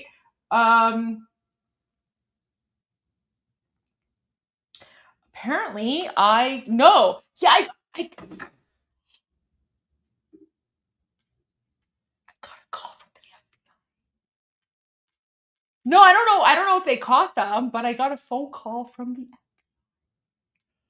I think. Because guys, for security reasons, I don't answer unknown numbers. So I don't know how they got my number. So I need to call them back. I need to call them back. Because there you go, guys. So I'm just grateful that both well, no, like, it's not just USA, like Canadian law enforcement are taking the death threat very, very. Wait, what's this? It's because I watched too much. Yeah, it's probably because they saw me like with my hijab. They saw me with my hijab, going, hey dad, right? So there you go. Yeah, that's probably why they're calling me. But no, I'm gonna take it seriously. No, guys, listen. Law enforcement in Canada is taking it very, very seriously. So I'm very grateful for that. But guys, this is what I mean. Like, I don't know how they got my number, but there you go. Like, and this is what's wild to me. This is what's absolutely, like, so again, like, when I say that, like, the United States, literally number one country in the world, in terms of military power, in terms of information, in terms of, like, everything and anything else, I'm not exaggerating. So it is wild to me. It is absolutely wild to me that the Islamic regime and the people who are defending the Islamic regime, for some reason, are still, like, saying that, I don't know, like, they can defeat the regime. I don't know. It's so messed up. But I want to find the full clip here. Before I call them back, I want to find the full clip because I really, really want to watch this. Apparently, IRGC made like a total fool of himself.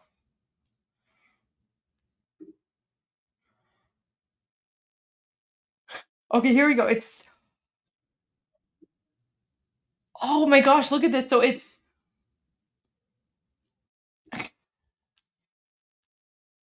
it's a special report, and IRGC just totally humiliated himself. Okay? So guys, this is who IRGC is. He's one of the few surviving members of the Islamic regime. Okay, so what's his position? I don't even know what his position is right now, because like so many of them are dead, right? Oh, okay, so he's a foreign affairs minister. So IRGC is the foreign affairs minister of the Islamic regime, or I don't know, whatever's left of it, right? Whatever's left of it. So he had an exclusive interview with NBC today, and even like this NBC reporter, like he was just like, what is happening right now? So I'm gonna play this video for you guys, and I'm gonna make some calls, and I'll be back. But guys, this is what I mean. Like, so to all of the non-Americans out there, like, don't mess with America. Like, we all know America is, you know, super powerful, super strong. They can literally do whatever they want. And so that's why, to me, it's absolutely wild that we have these like Islamic regime durka jihadis who to this day, like literally to like this point, this moment, are still saying the most insane things. Like, look at this. I know I shared this earlier, but I have to share this again because I cannot believe that they're saying this in English. Where's the post? Like like they're literally saying that they're going to destroy the United States. And I'm like, in what like Allahu Akbar jihad Delulu reality do you live in, right? Like, listen to this nonsense. Where do you see this going? Is there an off-ramp for Iran? I think what will happen is that even if the United States is able to kill illegally Iranian leaders, the next generation of Iranians, the Iranians that did not see American atrocities in Iran before 1979, some Iranians that did not understand why their parents and grandparents were anti-American, those Iranians will take over. Now they understand why American government is a imperialist, vicious government, and a government that attacks other countries and kills little children. They understand they are fighting the Epstein class that either rape little girls or bomb little girls. This is the government that we are witnessing. We are going to fight back against that government, and they're going to ensure that the Islamic Republic of Iran will live many years after America destroys itself. Where do you see this going? Is there an off-ramp for Iran? I think what will happen is that even if the United States is able to kill illegally Iranian leaders, the next generation of Iranians, the Iranians that did not see American atrocities in Iran before 1979, some Iranians that did not understand why their parents and grandparents were anti-American, those Iranians will take over. Now they understand why American government is a imperialist, vicious government, and a government that attacks other countries and kills little children. They understand they are fighting the Epstein class that either rape little girls or bomb little girls. This is the government that we are witnessing. We are going to fight back against that government, and they're going to ensure that the Islamic Republic... Like, the takia here is mind-blowing because they're literally the ones that murder little girls. They're the ones that rape little girls before murdering them. And yet they're claiming here that it's the United States. Like, it's so messed up. And they're going to ensure that the Islamic Republic of Iran will live many years after America destroys itself. Where do you see this going? Is there...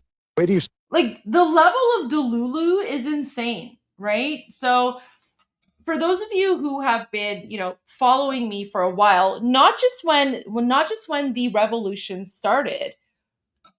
Oh wait, there's a troll. All right, there's a troll on X. All right, let me go. Sorry. All right, I'm going to X. Chat's loading. Who's the troll? Who do I need to block?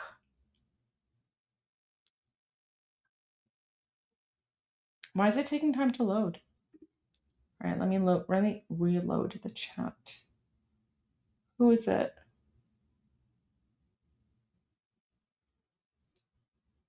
She's an Inyod.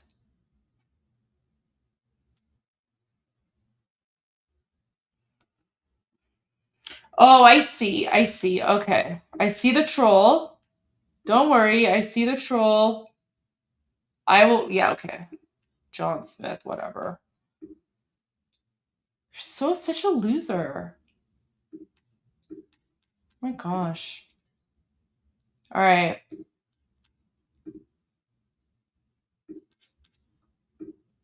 I see. Okay. I got them. All right. Thank you. Thank you for letting me know about the troll. Guys, I'm sorry. I know it's very frustrating. I wish I could have mods on X. For some reason it won't let me have mods on X live stream. So all right, I got rid of the troll. Don't worry, guys. In like a few weeks, when the Islamic regime is overthrown, and these guys lose their paychecks, we don't have to deal with them anymore. So that's all good.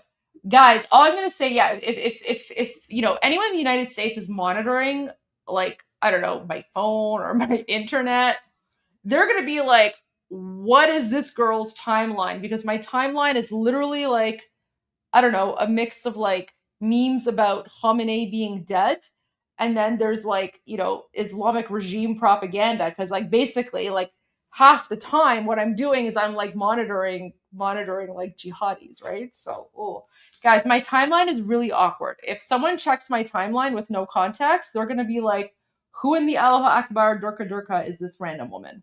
So there you go. Guys, okay, so I'm gonna play Arokchi's interview and then I'll be back.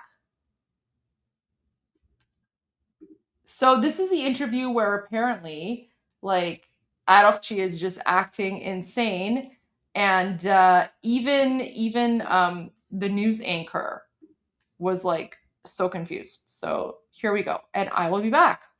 But I've been meaning to watch this, so I'm kind of upset. I'll see how much of this I can watch. Breaking news right now, our exclusive interview with Iran's foreign minister who joined us from Tehran, which just wrapped up moments ago. The foreign minister answering questions about why Iran is attacking its neighbors in the Middle East and whether they're willing to negotiate with the U.S. But I started by asking him who exactly is in charge of Iran right now after its supreme leader was killed over the weekend. Minister Arokchi, we thank you for your time. Who is in charge of Iran right now? Well, thank you, Tom, for having me in your program. Well, I think the system is working very well. We have lost a supreme leader, but according to our constitution, there is now a council which takes charge of his duties, and then the president, the cabinet, ministers, everybody is in its position. So the system is working very well, and everybody, is in charge. We know that there's been a council. We know that there's been a council to fulfill the duties of the supreme leader, but we also know that there's a selection process in play to pick the next Ayatollah. There are reports that Ayatollah Khamenei's son is a front runner. Is that true? Well, actually, I have don't exact information. There are many rumors around, but we have to wait for the assembly of experts to choose the new supreme leader. I also asked the foreign minister about Iranian ships being sunk and whether he believes Iran can win this war. Here's what he had to say. The world. Okay, I need to watch this from the beginning.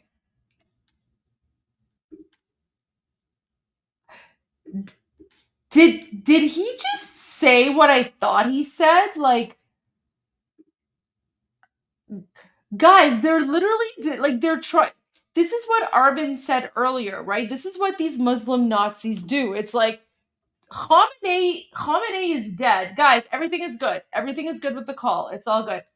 Khamenei is dead, but then he's like trying to portray it as if it's like a good thing. That's literally what Arben said. No, guys, this isn't. No. We're not going to trash NBC here because I've seen a clip of I saw a clip of this interview, and the NBC anchor like tears him a new one. guys, the NBC anchor tears him a new one. So we can't judge NBC on this one, because this is actually like, this is apparently like an epic interview. Just watch this. We are coming on the air with breaking news right now. Our exclusive interview with Iran's foreign minister, who joined us from Tehran, which just wrapped up moments ago. The foreign minister answering questions about why Iran is attacking its neighbors in the Middle East and whether they're willing to negotiate with the U.S. But I started by asking him who exactly is in charge of Iran right now after its supreme leader was killed over the weekend. Minister. So for the record, I had a radio interview yesterday, and someone asked me, they were like, Goldie, like, now that Khamenei is dead, who's in charge? And my response, right? So my response was, I don't know who's in charge, because everyone is dead. And even the people who were supposed to pick a new supreme dictator, they're dead as well. So I don't know who's in charge. There's no one in charge right now. That was my answer yesterday. So let's see what Arokji's answer is. Arachi, we thank you for your time. Who is in charge of Iran right now? Well, thank you, Tom, for having me in your program. Well, I think the system is working very well. We have lost a supreme leader, but according to our constitution, there is now a council which takes charge of. But guys, the council was blown up. The council was blown up. What is he talking about? The council was blown up. Of his duties, and then the president, the cabinet, ministers, everybody is Yeah, but where are they? Where's the president? Where's the cabinet? Where's the ministers? Where are they? No one's seen them in public. Oh my gosh. In its position. So the system is working very well, and everybody, is in charge. Everyone is in charge. We know that there's been a council. Everyone is in charge. What?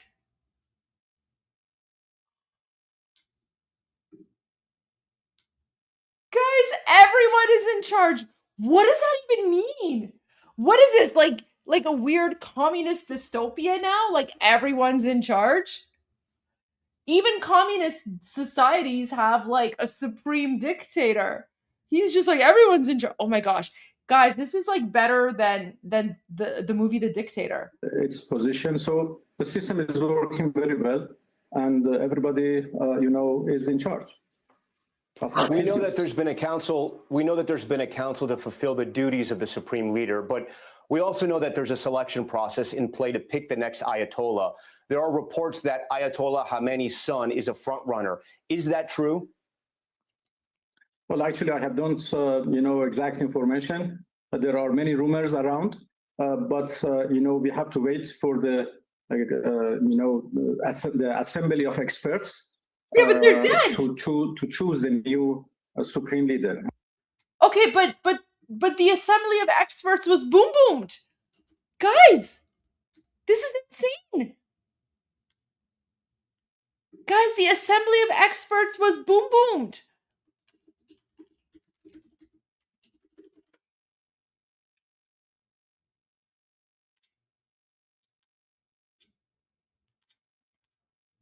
Look at this. Wait. Look at this. Wait. This is the footage. This is the footage.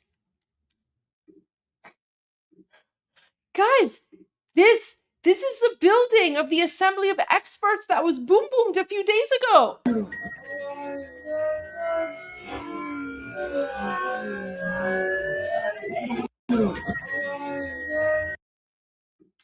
So, wait, what assembly of experts? Like, guys, this is what happened to the assembly of experts. What is he talking about?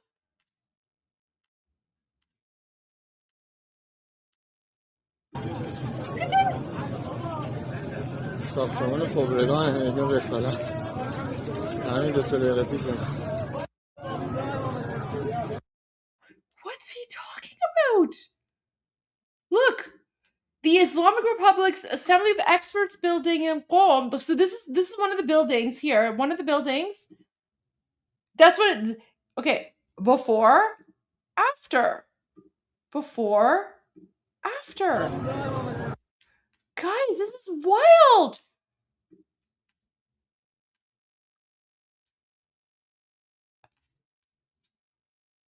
Like, guys, these are supposedly the experts, right? So all of these like old, like demonic looking, like demon trolls, right?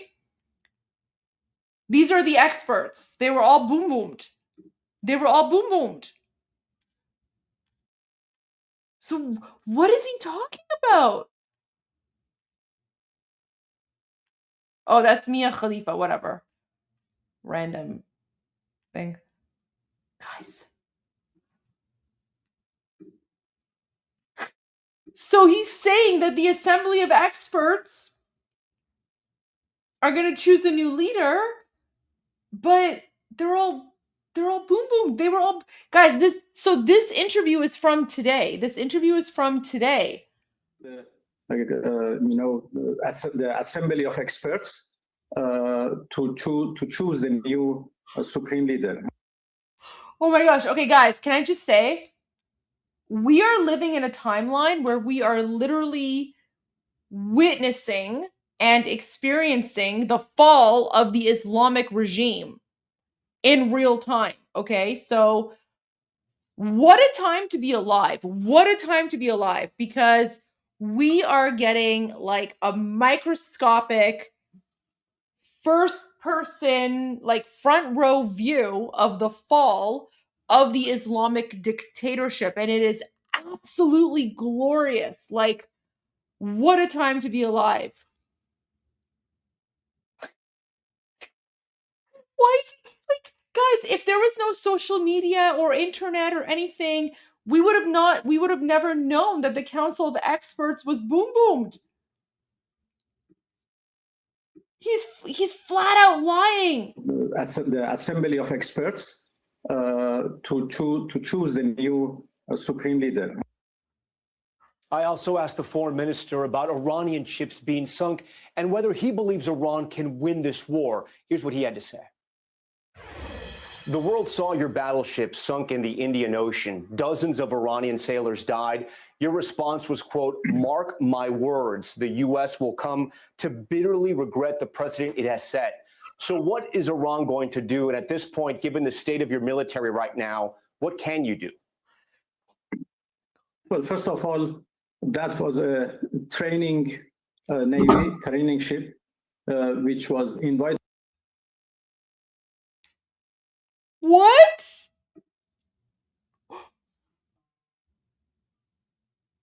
Did he say that was a training ship? So he just said that the battleship that was sunk was a training ship?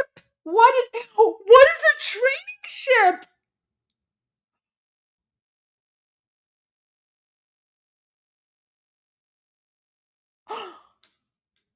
What is he saying? What is a training ship?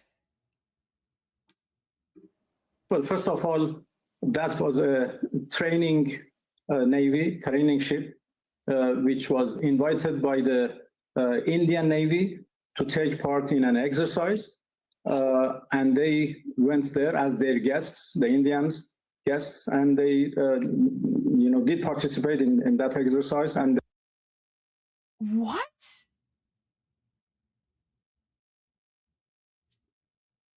Why is he dragging the Indian government into this?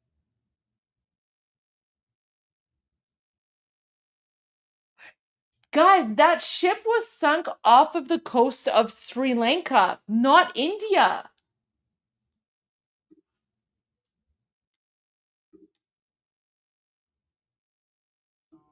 Is there like an official statement from like the Indian Navy or something? Or the Indian government?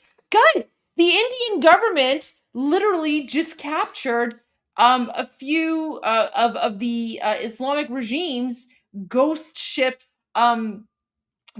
fleets, right? Remember remember the Indian Navy just captured a few of the Islamic regime's illegal ships that were smuggling oil.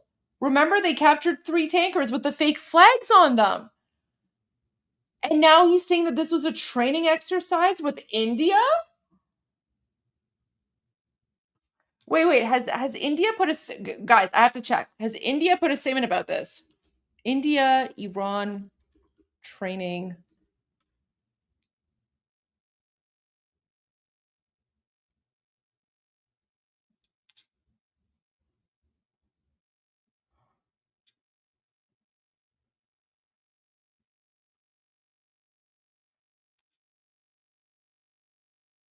This is so funny. Okay, if anyone finds anything, I haven't seen any like official statement from India on this. This is so weird. They were in their way back home, and the ship was unarmed. So attacking an unarmed ship full of training officers and sailors is a war crime, I have to say. What type of battleship? Minister, excuse me, but what type of military would allow a battleship into the ocean with no weapons on board? Well, because it was, the goal was not, their aim was not going to war. They went for an exercise, which was arranged by the Indian Navy. There are so many other guests who went there, and they, took part in a parade. And, everything was a peaceful, training course or a peaceful training process. So they didn't need, weapons. They actually went to that mission long before the war started. And when I said that the U.S. would regret that, I meant that they have, the... No, guys, I know that they lie. I know that they lie. I know that, like, everything that comes out, like, if their lips are moving, they're lying. I know that. But I was not expecting, like, this extent of lies. Like, the lying is just so insane, right? And yeah, you're right. Like, we should call him Tehran Tim. Tehran Tim is literally insane.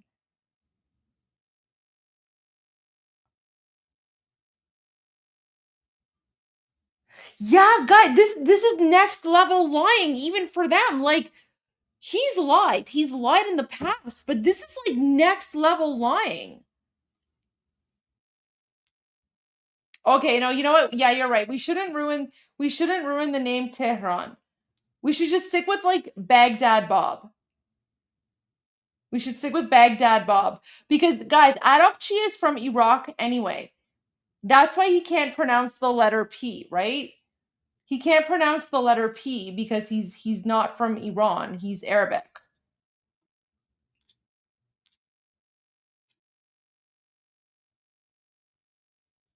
His last name is Araqchi. Like, Araqchi literally means from Iraq. So, like, we could call him something relating to like Iraq. Yeah, there you go. Abdul, there you go. This is a good one. Wait, where is it? What? Wait, the comments are moving too fast. It was Abdul Araqchi. Someone put Abdul Araqchi. Where's Abdul Araqchi?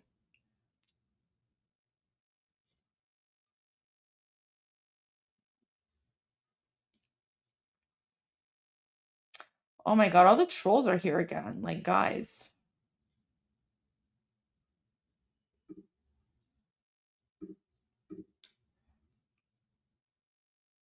خیلی زورتون میاد میان اینجا دیگه. Wait.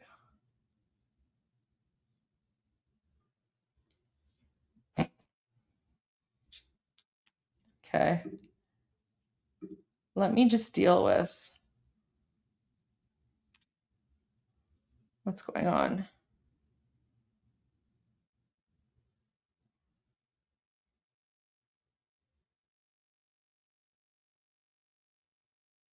Okay.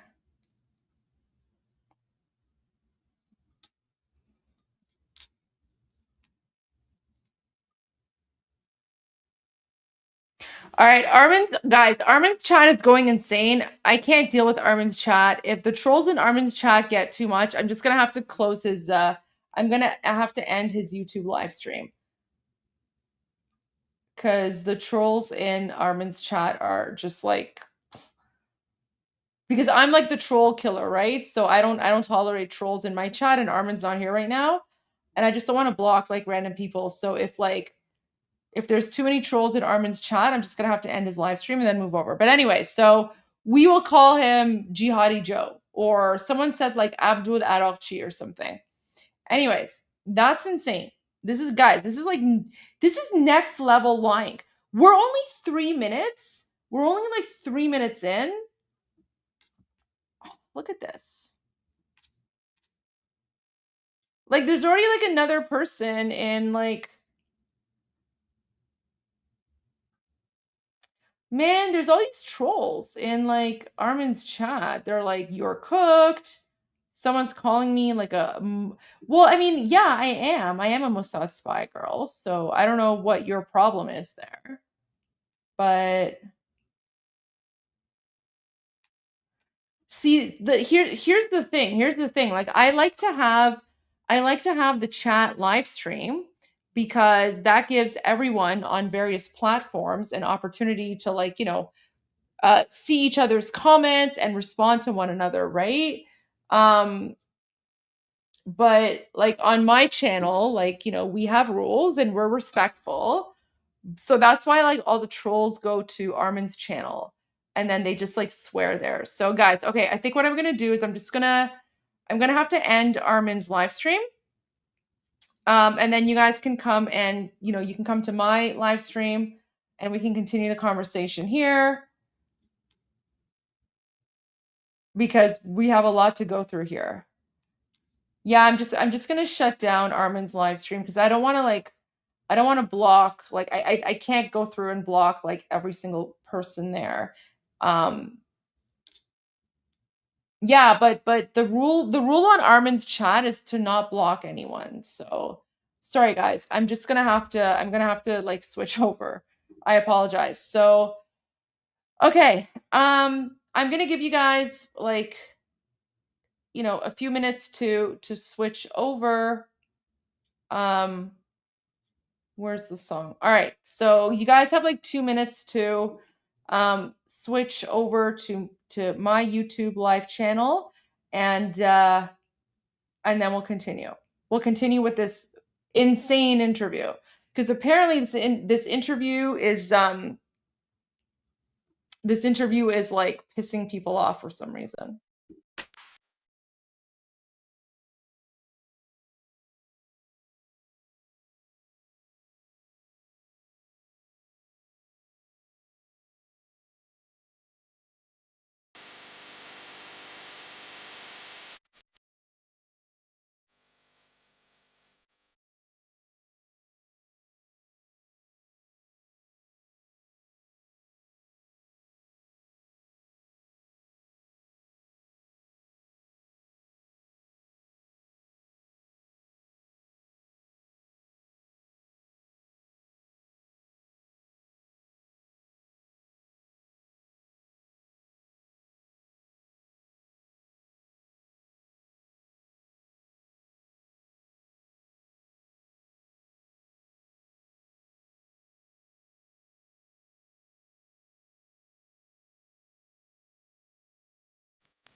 Is dead. Is dead.